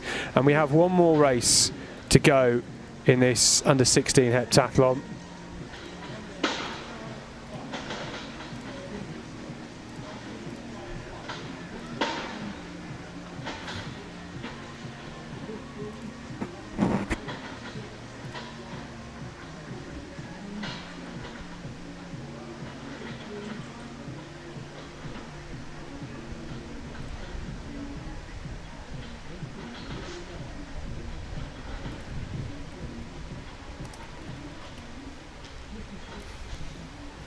Unfortunately, Madison Town's on their DNF, but that does happen.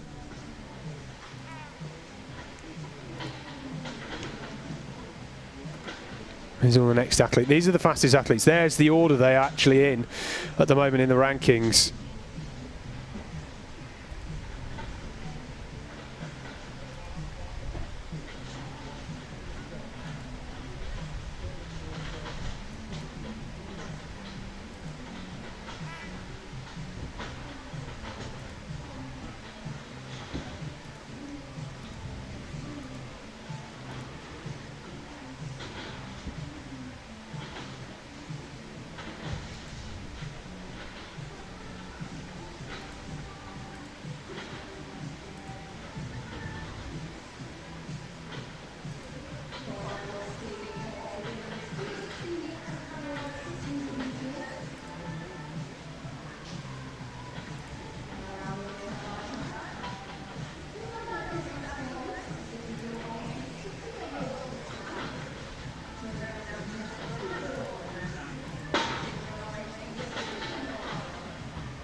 So, all these athletes then, after what's been a tough couple of days, they'll have earned their pudding tonight, that's for sure.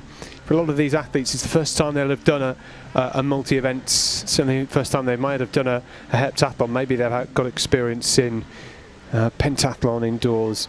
But this under 16 heptathlon, the 80-metre hurdles, long jump, javelin and the 150 metres. Yesterday, high jump, shot put and 600 metres today. On the inside, in lane one to the right-hand side of your screen, it is our leader in this event by, what did I say, 57 points on 3,909. It's Sophia Horsfall-Sam. Isla Boardman next to her wearing 94 from Crewnam, which is in second, and Jennifer Mardle, after a brilliant shot put in the most recent event, has put herself in a bronze medal position. She is only 6 points behind Isla Boardman. So in real terms, if Sophia is within four and a bit seconds of Mardle and Boardman, she will take the gold. And already we're seeing here Sophia Horsfall-Sam take this out hard. She's committing early on. And it's a real sprint in this first 200 metres. Boardman has gone off a bit more conservatively. Mardle, well, she's going to be trying to fight hard to get a medal. 1:19 at the front here. It's absolutely fine. 28.86, my goodness, that's flying. Wow. Harriet Stitchbury, who was in a medal position before the shot put, is now in 7th place and would need 100 points. So we need to be 10 seconds ahead, give or take, 9 or 10 seconds ahead of Mardle to get a bronze here. Well, yeah, maybe it's more like I mean, that's just remarkable. If she can do this that'd be huge. So about 7 seconds up, if she could do that. Well, I think that is possible based on how it's looking at the minute, but Stitchbury is starting to hurt here. There's a look over the shoulder. You have to just keep going. Pin your ears back. Behind her now is Seren Rowe. Seren Rowe is actually ahead of Stitchbury. And if she can come past her here, that improves her chances of getting a medal. And I think Seren Rowe's going to come past. This is going to be quick. These two fighting it out, shoulder to shoulder. I think, well, maybe just the vest on this side. Stitchbury flat out on the floor. Where is our leader? Who's come through there? Oh, my goodness. Horsfall Sam just crossing the line ahead of Boardman. I think she's done it. There's a smile on the face of Sophia Horsfall Sam. I think she's done it. Boardman just nipped her on the line. I don't think it's going to make much of a difference. There is Mardle. And I think Mardle's probably been run out of it for the bronze here. Horsfall Sam, look at the big lead she had just in the background ahead of Boardman coming into the home straight. And was it Beth Holloway that was closing quickly? This was a great battle. Well, we'll try and figure out those results in a moment. But look at this for a sprint finish against Stitchbury, 28.86. I mean, I'll have to check to see what she's done for an actual 200 if she has, because that was pretty much flat out and hang on. 141.10, the same time. It's Stitchbury that's been given it. Ashford, who came through just ahead of Boardman and Horsfall Sam. And then, yeah, Boardman. Well, I think Boardman, well, maybe she's not done enough here to hold on to a medal, because Stitchbury and Rowe are 9 seconds ahead. And we'll see about that in just a second. 28.86 through that first 200. Harriet Stitchbury, her best is 26.4, so she's practically, yeah, that is very quick, isn't it? That's the sort of first 200 I expect for her to run in a 300, and her personal best set this year is 43.29 for that. So, okay, well, let's wait on those results. I think you can just see in the background there, the athlete leaning up against the rails is Isla Boardman. I don't know whether that's her coach, just checking the results on his phone, trying to do a few calculations, and I think they might be in. Let me just check here. So, Horsfall Sam, 4,538, Boardman 4,487. Boardman has held off the challenge of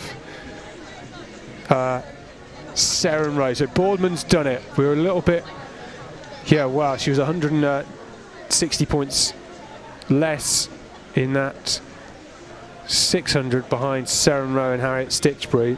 So it's Seren Rowe that has got the bronze medal with a massive performance in that 600. Boardman's done it. She was too far ahead in the end. 220 points up. I think that's what it was, yeah. All the results are now levelling themselves up. So, well done, Isla Boardman. I mean, what a performance from Sophia Horsfall Sam. You know, she's won that by,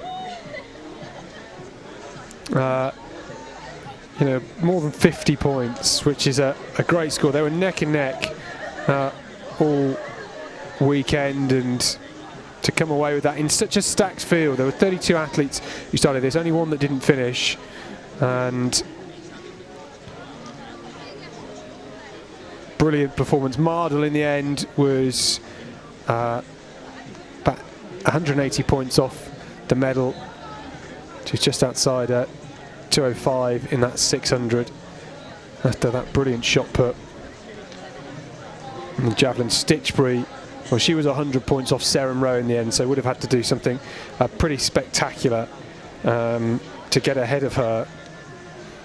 Just so many numbers on my screen and so many scribbled down on the sheet next to me. But a brilliant performance from Sophia Horsfall, Sam, the gold medalist, Isla Boardman, the silver, and Seren Rowe to take the bronze.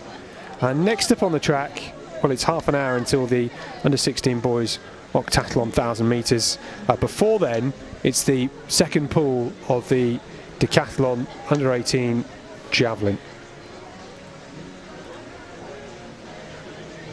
And actually, we're just checking to see. Yeah, they're about to get going. Here they are. So I don't know why they've made them wait so long. Is it because we had the 800s, the 600s going on?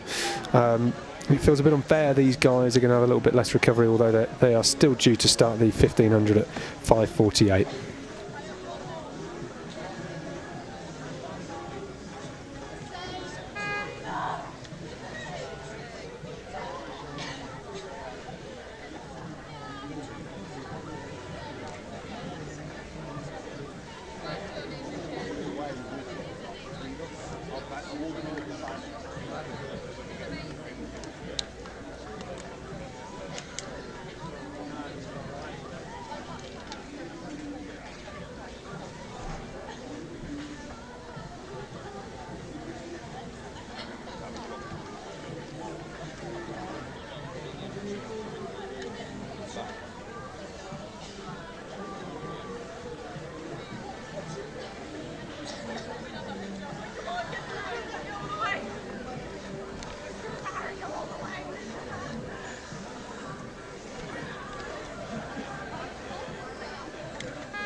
Of the podium.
So it's Time for this javelin then. Long awaited for these guys in Pool B. And just going through the first round. Ivor Scott 36-11. There he is, just sat in the blue vest on the bench. And this is Will Hovell.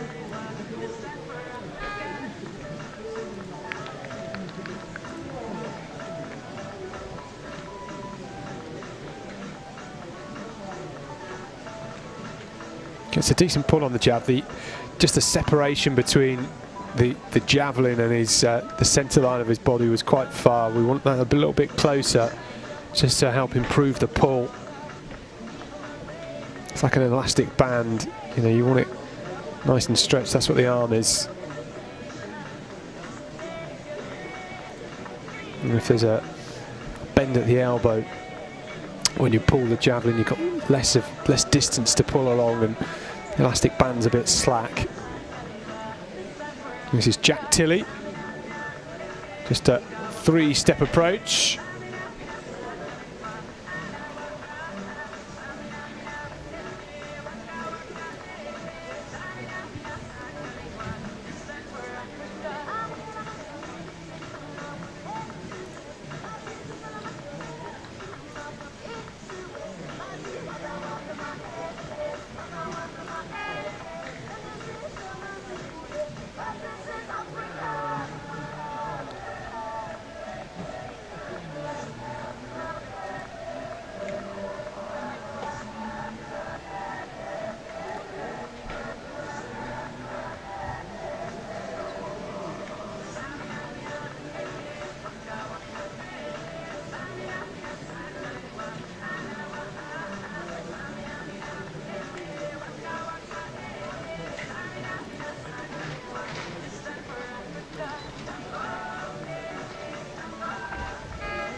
So Ivor Scott started the second round.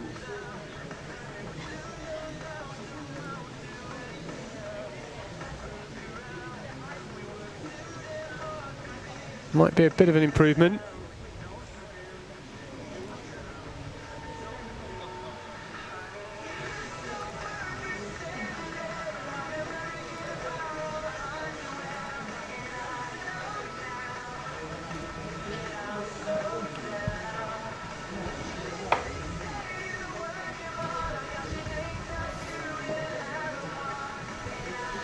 Luke Carlin is up next. Personal best in the first round, 39.95.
So I think we're looking to do presentations for the under 16 girls for the head taplock, if they could start gathering up presentation fees, all the athletes.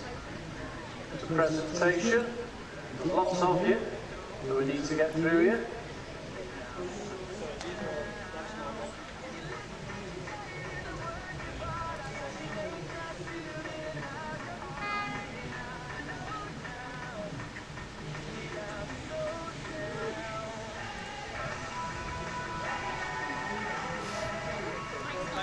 And there's Zach Lamb then.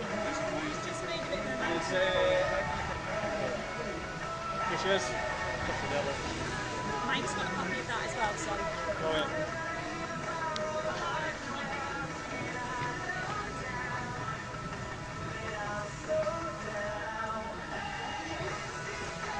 Early stages in full V of the javelin. Caleb Lee, 43 metres 25. Down where Bristol and West.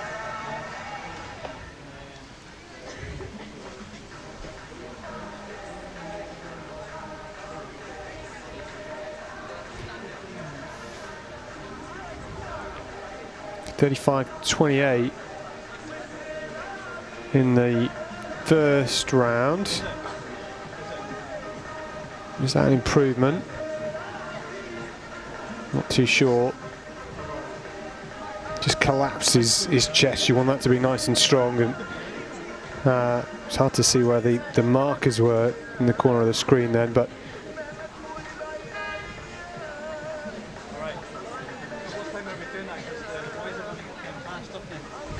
result not just showing just yet.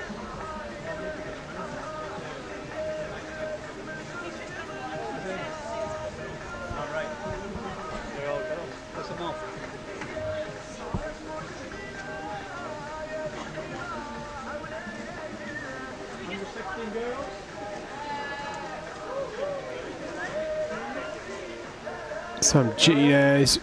That is out of the sector, so it doesn't count.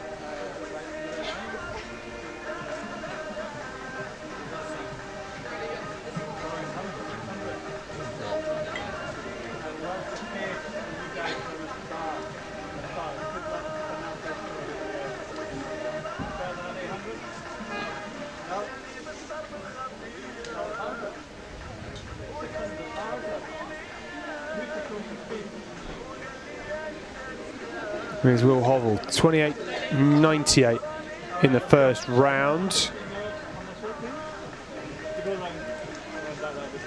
Caleb Green leads this with 43.24.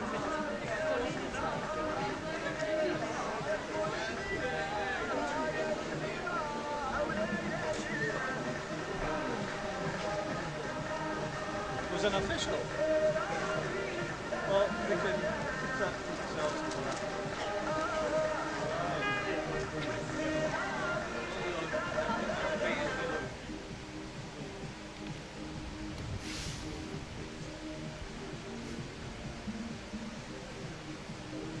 Jack Tilley,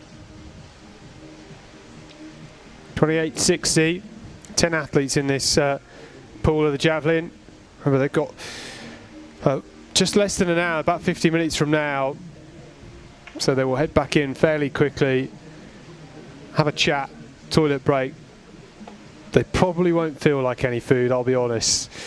The nerves of the 1,500 metres pending will make them feel a little bit green, I think. Yutowski keeps the arm high, keeps the chest high, but doesn't get enough speed on the approach. Still gone over 30 metres. This is Joey McLaughlin. Look like nice new competition javelins, I believe. All the equipment was new coming into this summer with the track being relayed.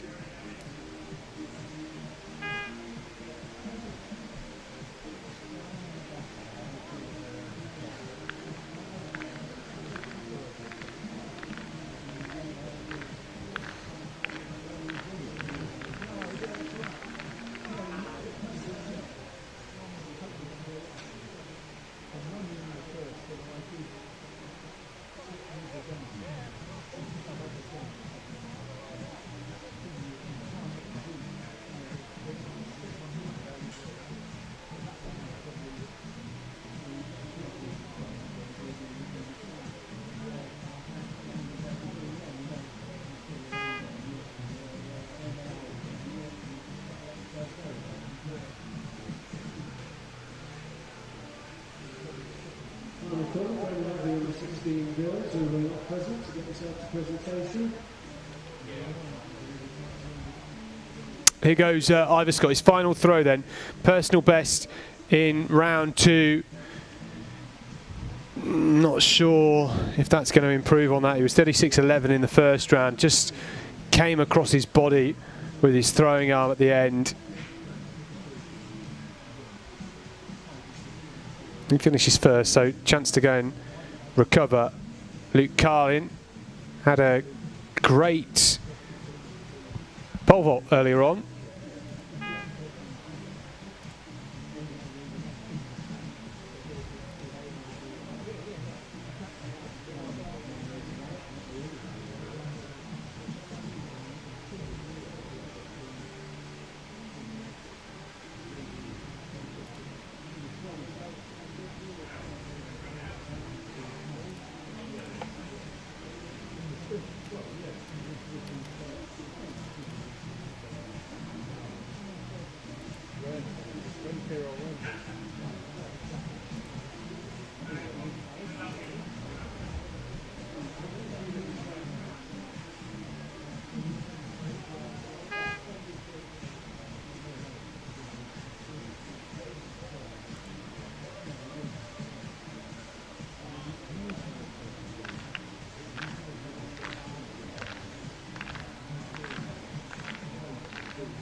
Well, it's the presentation time for our under 16 heptathletes.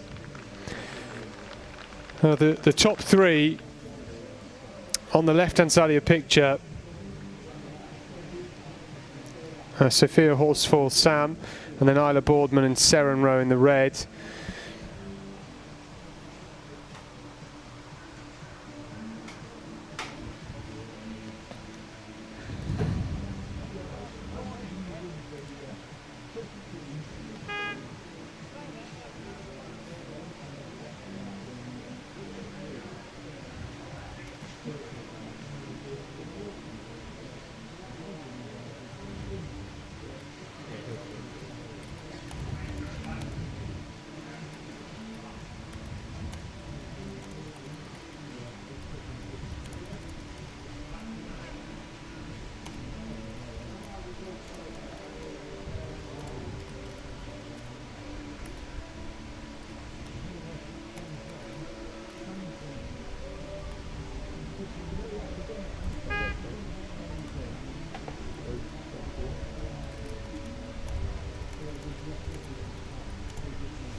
The results not trickling through for this B final in the javelin after the opening round throw.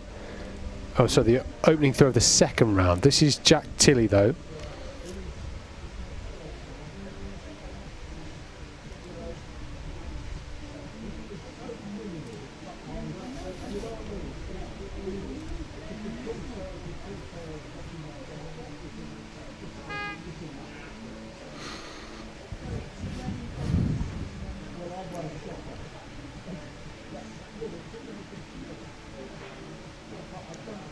Tilly with that short approach.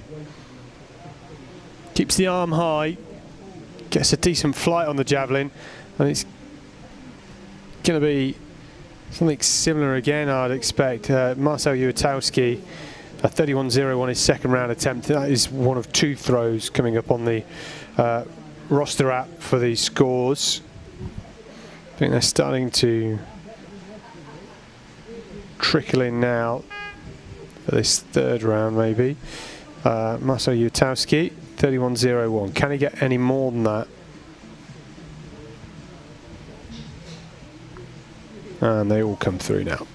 So, all the results trickling in.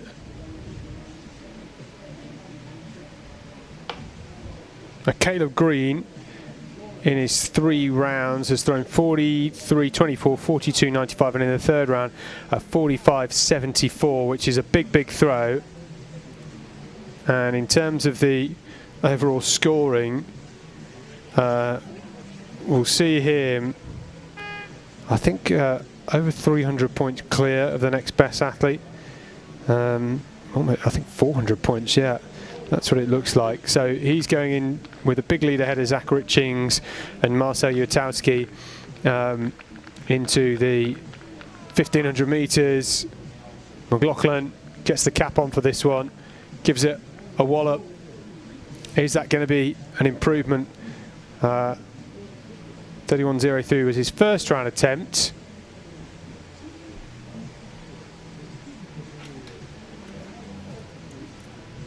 After these next couple of throws, I think that's it for McLaughlin. Was the last one to throw. So we are done with all the field events here, I think.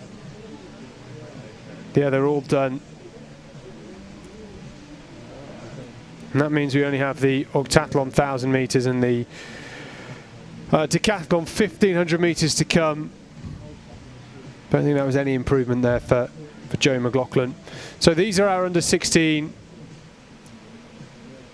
heptathletes across the 80-metre hurdles, then the long jump, the javelin, the 150-metre sprint on day 1. Day 2 was the high jump, the shot put, and the 600 metres. So they are just reordering themselves. Maybe they're all getting certificates, I'm not too sure, but I've seen them here at Bedford before with the seniors in the decathlon do a lap, a walk together, the senior decathletes. Quite common to see that at major championships.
Let's go.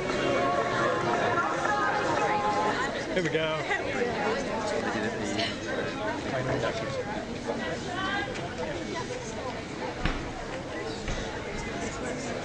Let's go. The presentation for the under-16 girls heptathlon. Feel free to step forward and give us a little wave. In 31st position from Lincoln Wellington AC, Olivia Lindsay.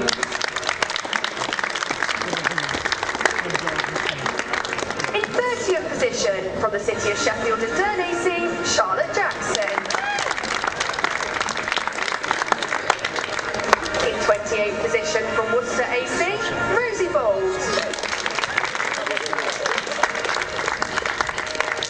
In 27th position from Epsom and Adelaide Harriers, Iris Ozikoya.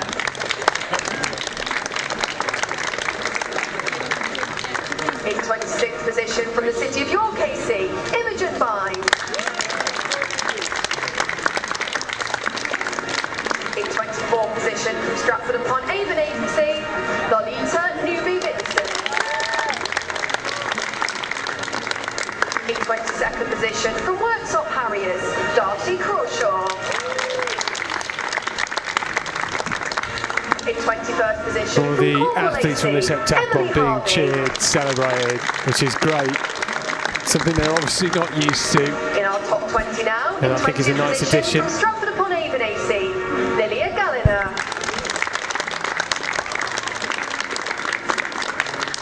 In 18th position, also from Stratford-upon-Avon, Annabelle Stacey.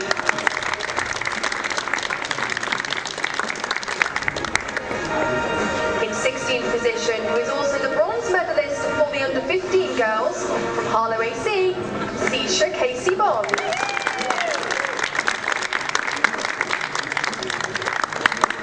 In 15th position, from Worktop Harriers, Summer Johnson. In 14th position, from Rugby and Northampton AC, Damilula Amaguna. In 13th position, from Cheltenham and County Harriers, Bonnie Sherlaw. In 12th position, from Charmwood AC, Fifi Moore. In 11th position, also the silver medalist for under-15 girls, from Winchester NAC, Bo Hatchett.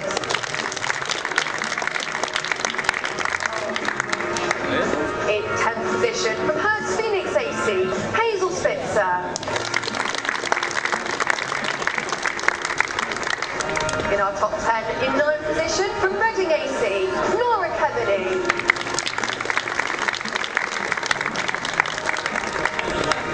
Our gold medalist for under-15 girls sat in 8th position for under-16, from Tamworth AC, Tilly Farmer.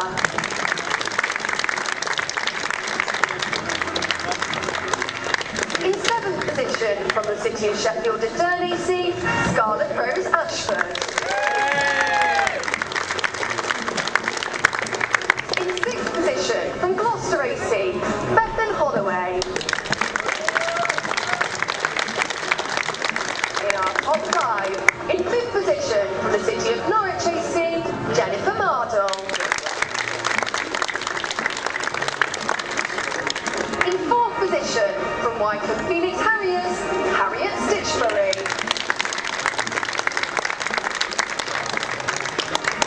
The English bronze medalist from Brighton and Hove AC, Seren Rowe. Seren Rowe picking up her bronze medal there. The silver medalist After her best placing was winning the high jump competition in first in 162. She finished third overall with 4,427 points. Isla Boardman from Crewe and Nantwich, 4,487. And then our champion, winning by more than 50 points in the end, Sophia Horsfall Sam, the City of York athlete, the club producing some brilliant technicians. And Sophia, the next one, she was the best thrower in the javelin and a very strong start, an effort in the 600 metres, saw off any competition to take gold here in Bedford with 4,538 points. The top three, well, the top two personal best, Seren Rowe, just missing out on her personal best. And these guys will have a chance to emulate that, because coming into it, Freddie Strong in the orange wearing 134 is leading by 6 points from Jack Ruby. Jack Ruby, you see him on the left of picture, he's got his sort of strapping around his left hamstring that he hurt with his final attempt at failure in the high jump. Not often you see a somewhat faulty start in the Decathlon. Ben Jeffs was the man in the middle who couldn't keep steady. This is not a 400 start. They go on your marks and go. Oh, Jack Ruby hopping around. Okay, so that 6-point difference is not going to matter. Arthur Rogers is the man in third place coming into this one. And I'm just looking, where is Freddie Strong? Freddie Strong already towards the back of this. Ben Jeffs, 2.5 laps. What can he do here? Because he's down in 7th place, and that's 600 points off. He's not going to get a medal, I wouldn't think. The man in 4th place, Story Bundy, and then 5th place, Josh Gilbert in the St Mary's Richmond vest, which is a white and blue checkered vest. Keep an eye out for him, but this is a marvellous start to the final event of the Octathlon, which started yesterday morning at around 10:15 with the 100 metres. They then had the long jump, pole vault, javelin. Today it was the 100 metre hurdles, the discus, then the high jump, and now the 1,000 metres. So Ed Goodwin in 2nd place. Goodwin will be out of the medals come the end of this. He's down in 15th place at the minute. But Jeffs committing hard. Yes, he's looking behind him. He's well clear of everybody else. Just trying to look. Arthur Rogers is in 3rd place. Well, could Arthur Rogers, he'd need 140 points. And could well do that here.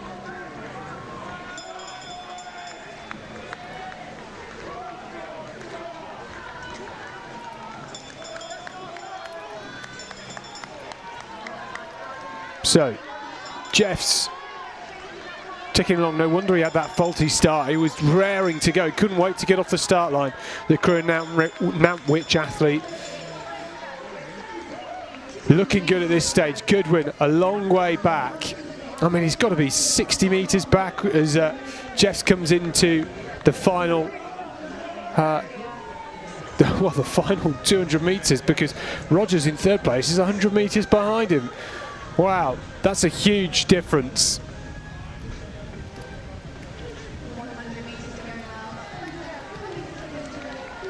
He's just ticked along, hasn't he, the whole way. I mean, look how far Rogers is back. He's well ahead of 4th too. He's about 70 metres ahead of 4th. I've never seen a race so stretched out. 2:43.74. Here's Goodwin in 2nd place. He's going to be 10, 11 seconds back. About 15 seconds back was Rogers. That was Popov then. And there was Freddie Strong. Freddie Strong 27 seconds back. Wow, I mean, this is going to be interesting. Trying to figure out those sorts of margins out off the top of my head is a bit of a challenge.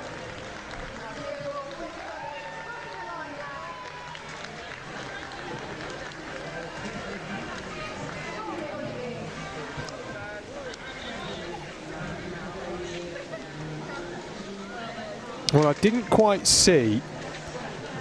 I don't think Arthur Rogers has done it, because he would have needed to finish something like 24 seconds ahead of Freddie Strong to get him. He was 14 seconds back, yeah, and I think he was 27. I think he was 10 seconds ahead, so Arthur Rogers is not going to have got ahead of Freddie Strong.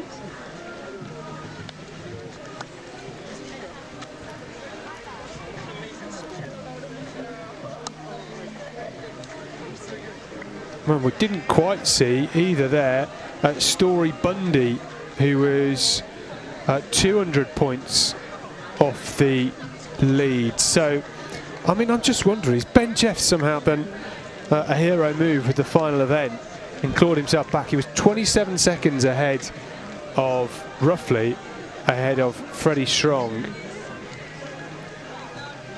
No, he's not going to be I mean, that would have been remarkable, wouldn't it? I mean, he was 3,480 versus 4,000.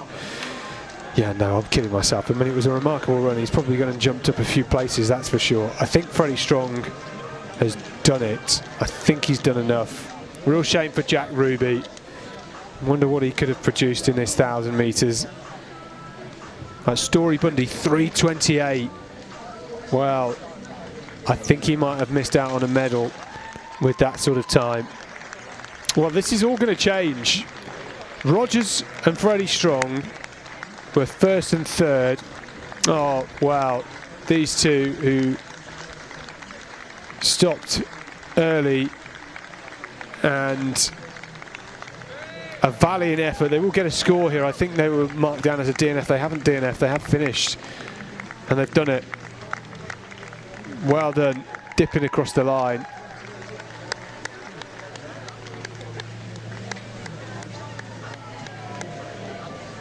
Brave from those two. So, yes, wow. Story Bundy has done it. I'm just checking all of these scores. Yeah, so Freddie Strong gets it.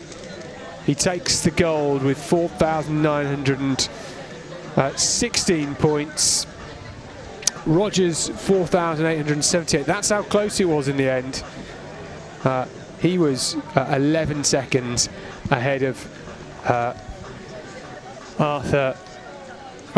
Arthur Rogers was 11 seconds ahead of Freddie Strong. Story Bundy, who was almost a minute behind Ben Jeffs, finished in third. The Invicta East Kent athlete. What a performance from him. Well, he had such good fun in the high jump, didn't he, in that second pool. It looks like Jack Ruby, I mean, amazing really, he somehow finished in fourth place with 4,330 points. He's been given DNF in the 1,000 metres, but he did actually cross the line, although he was helped along the way by Josh Gilbert. And where did Ben Jess finish in the end?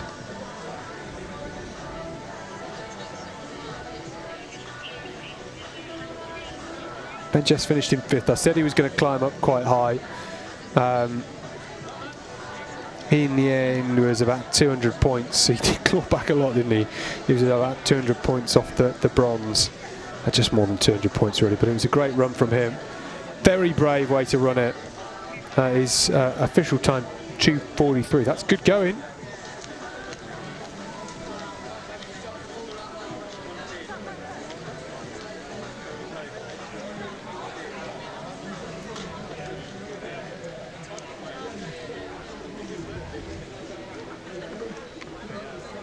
So we have one more race to go. And that's the under-18 men's decathlon 1,500 metres, due to start in about half an hour's time.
asking for the under 16 boys if they could come to presentation, please, as soon as possible, limping or otherwise.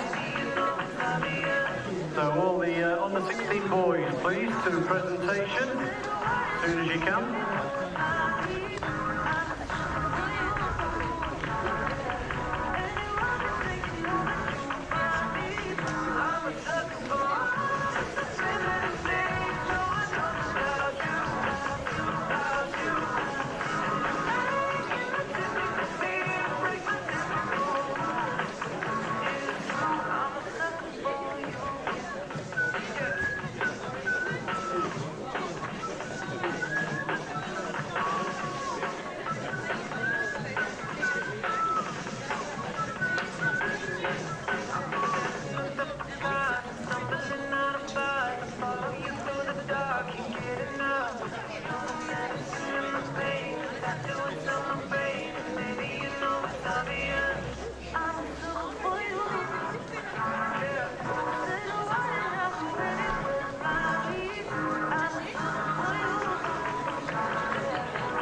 So once again, another announcement for all the other 16 boys.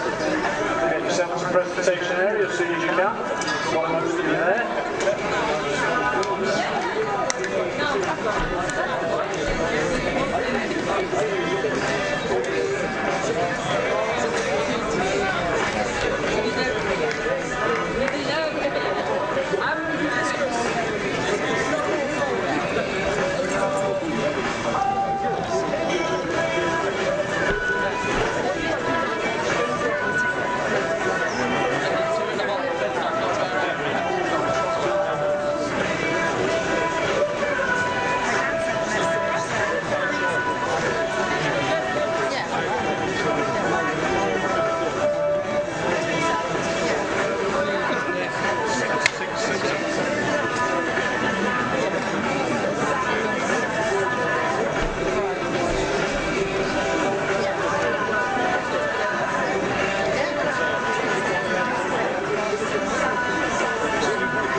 So, still waiting for 4 live athletes. If you can get yourself to presentation.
The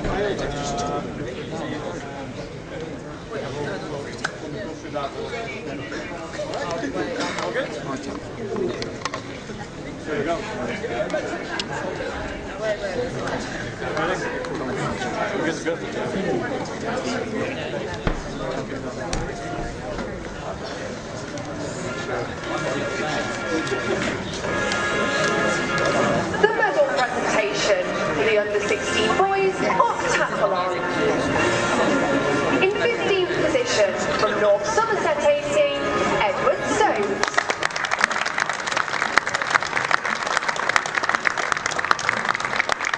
In 14th position from St Albans AC, Edward Goodwin.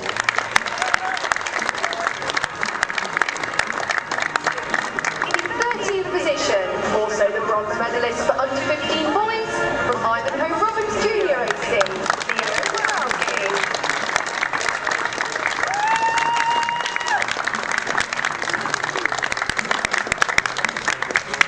In 12th position, also the silver medalist for the under-15 boys from Brighton and Hove AC.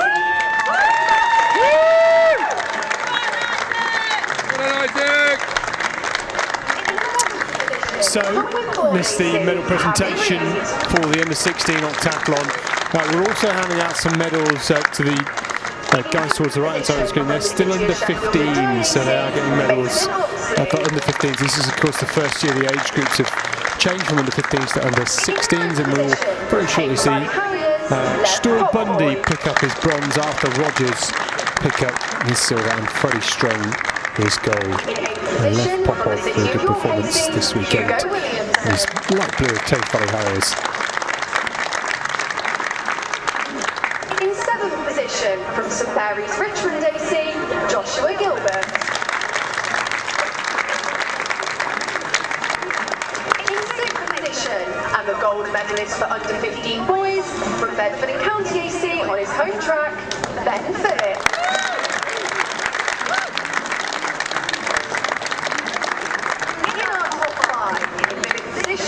From Crewe and Nantwich AC, Ben Jacks.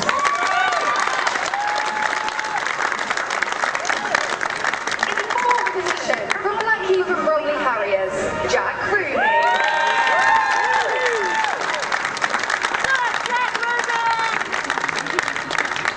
In English, bronze medalist from St Augustine's and Canterbury Schools, Story Bundy.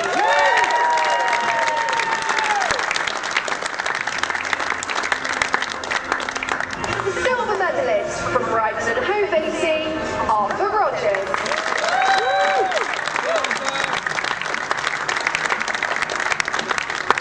The gold medalist, the English champion from Border Harriers, Freddie Strong.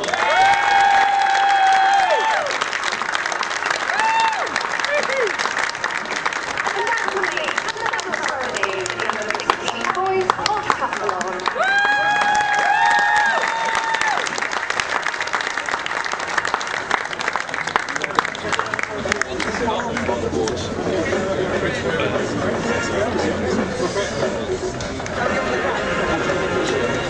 Well done to the under-16s as we await the arrival of the under-18s for their final track events, the 1500 metres. I'm sure they're all looking forward to it. Oh, that's a better place to start.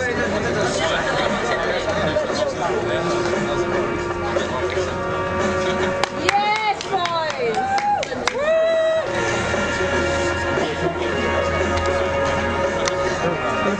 Shuffle over.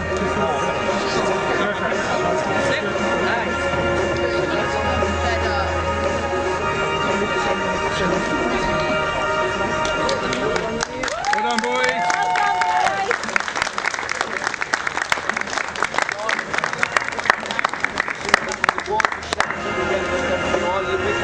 We've got 10 minutes before the next race. We have a podium? Oh,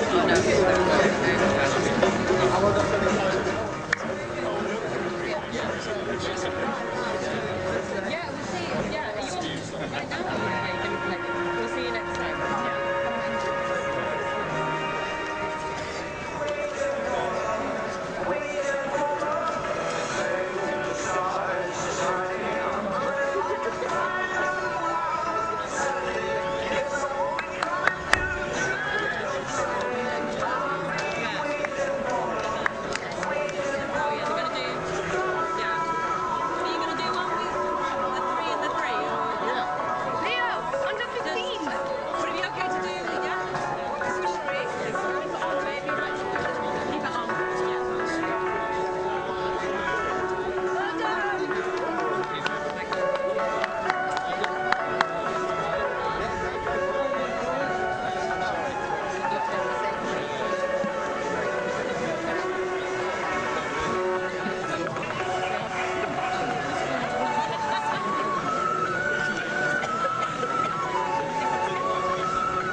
shot, it's up to you.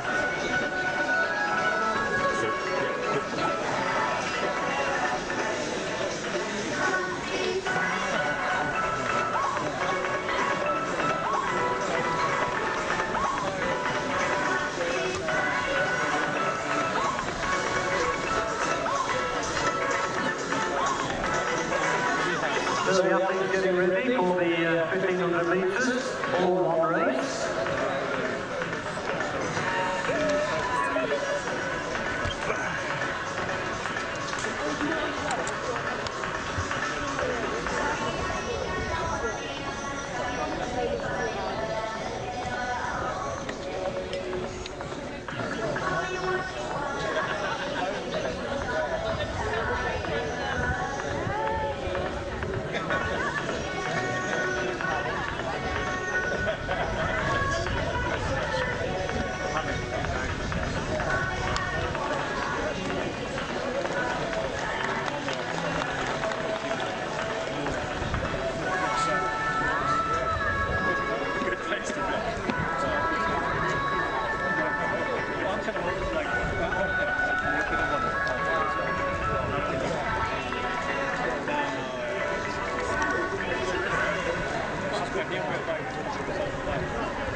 The athletes are on the track for our final event of the weekend of these England Athletics Age Group Combined Events Championships. It's the under-18 men's decathlon. It's the 1500 metres, the final event.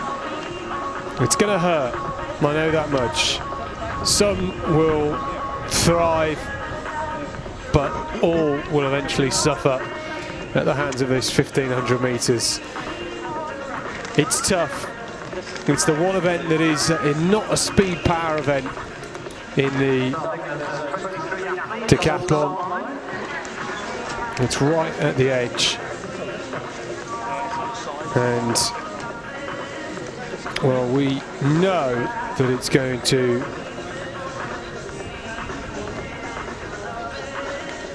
tell us at the end who's got the medals, who's got the gold. I think I already can predict where it's going to go. Caleb Green is 400 points clear of the rest. Then Zach Richins, so Caleb Green has 6,165 points. Zach Richins 5,752, and Marcel U18 5,503. U18 is only 30 points ahead of Oakley Hogan. 1500 metres, as expected, the field already spreading out in these early stages. And that's about 5 seconds. So if Oakley Hogan can beat Marcel U18 by more than 5 seconds, I think Oakley Hogan will pick up the bronze. It's going to be tough. So already here we're seeing a breakaway by one of our stronger middle distance athletes, and that is Will Hovell, the Stratford-upon-Avon man. Richings is in third, crucially, and just ahead of him was the winner of the pole vault competition, Carlin. I'm trying to look where the white vest of Cheltenham County Harriers is, so this is pretty pacey. That's 65 through the first 400. That's very, very good. Just looking to see where everybody else is. Ruben Mabberley is in the green in fourth place. I can see Is that Stevens in there? We then got Burton. Actually, 1, 2, 3, 4, 5, 6, 7th place is Caleb Green at the moment. And I could not spot Marcel Uatowski. There he is, actually, 142 there. He's now in about 4th place, just about joint with him. So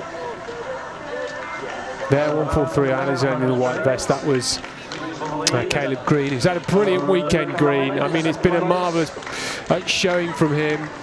He won the first 3 events, also won the 400, the 110 hurdles, and was 2nd in the javelin. He was 3rd in the discus, 4th in the pole vault, and it was only the high jump where he finished 12th, which slightly let him down. Just thinking about Ed Moore too. Where is Ed Moore? Ed Moore is in 10th place. Oh no, Ed Moore, didn't realise that. He got no heights in the pole vault too, which is what he did in the long jump, and despite getting no score in the long jump and pole vault, he's still in 10th position. I mean, if we just had a, let's say 700 points to his total, 5,004. I mean, I think he might actually be in with a medal shout if he hadn't no heighted in those two, and actually could have still been in with a medal shout.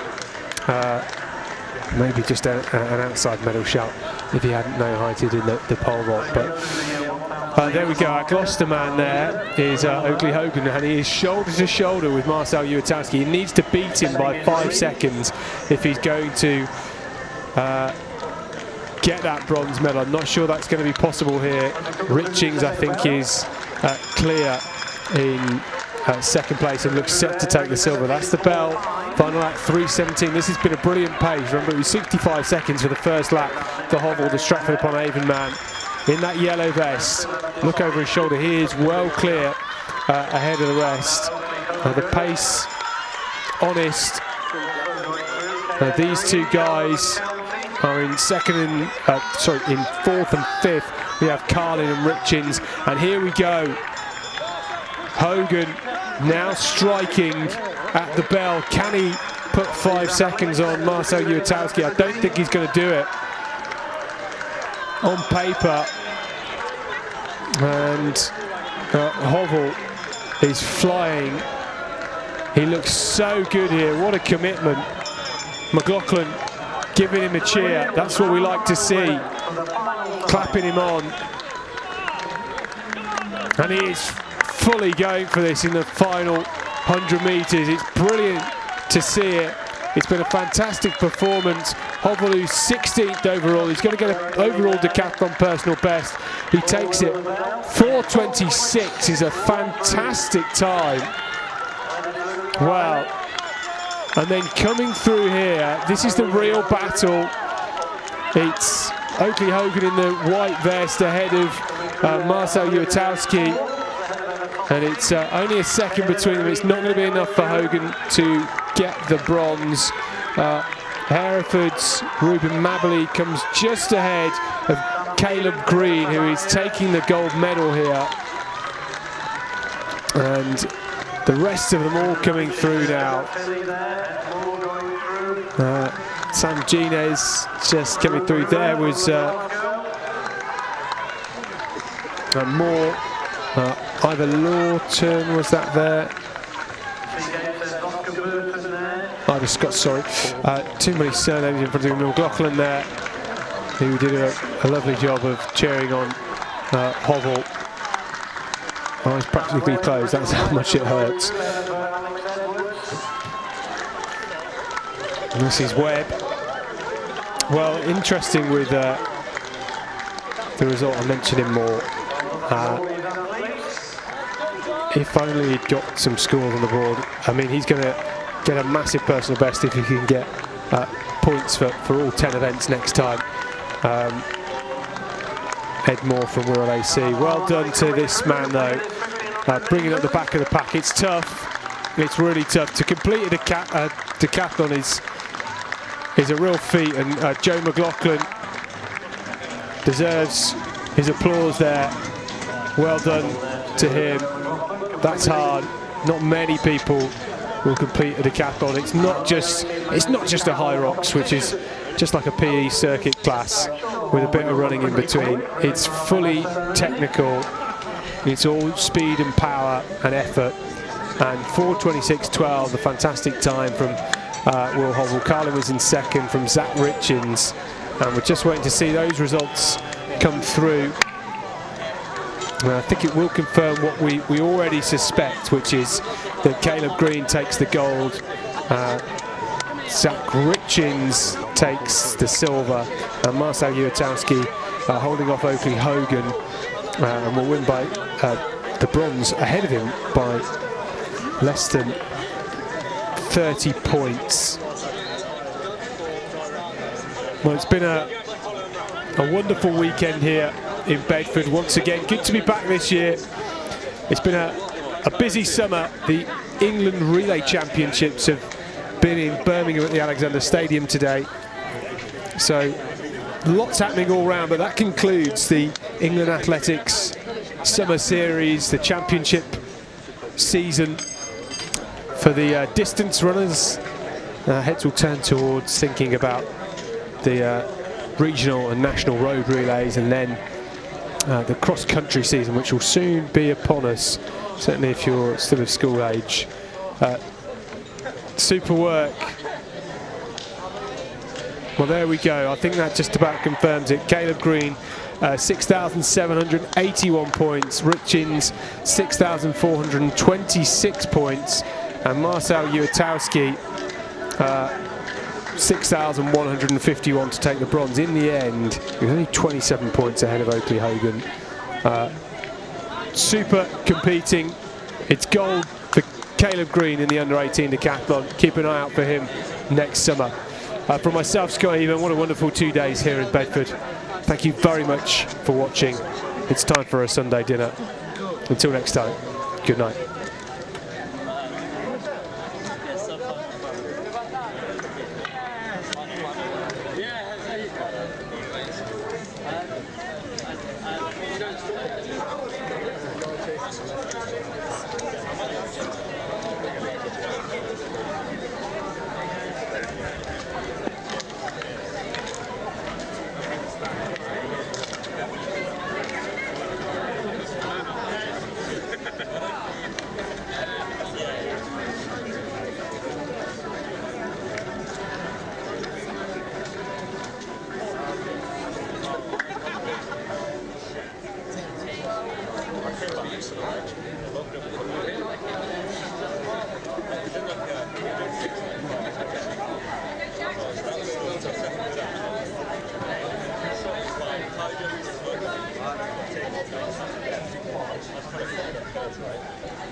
Cheers, Darryl. Thank you for a good couple of days.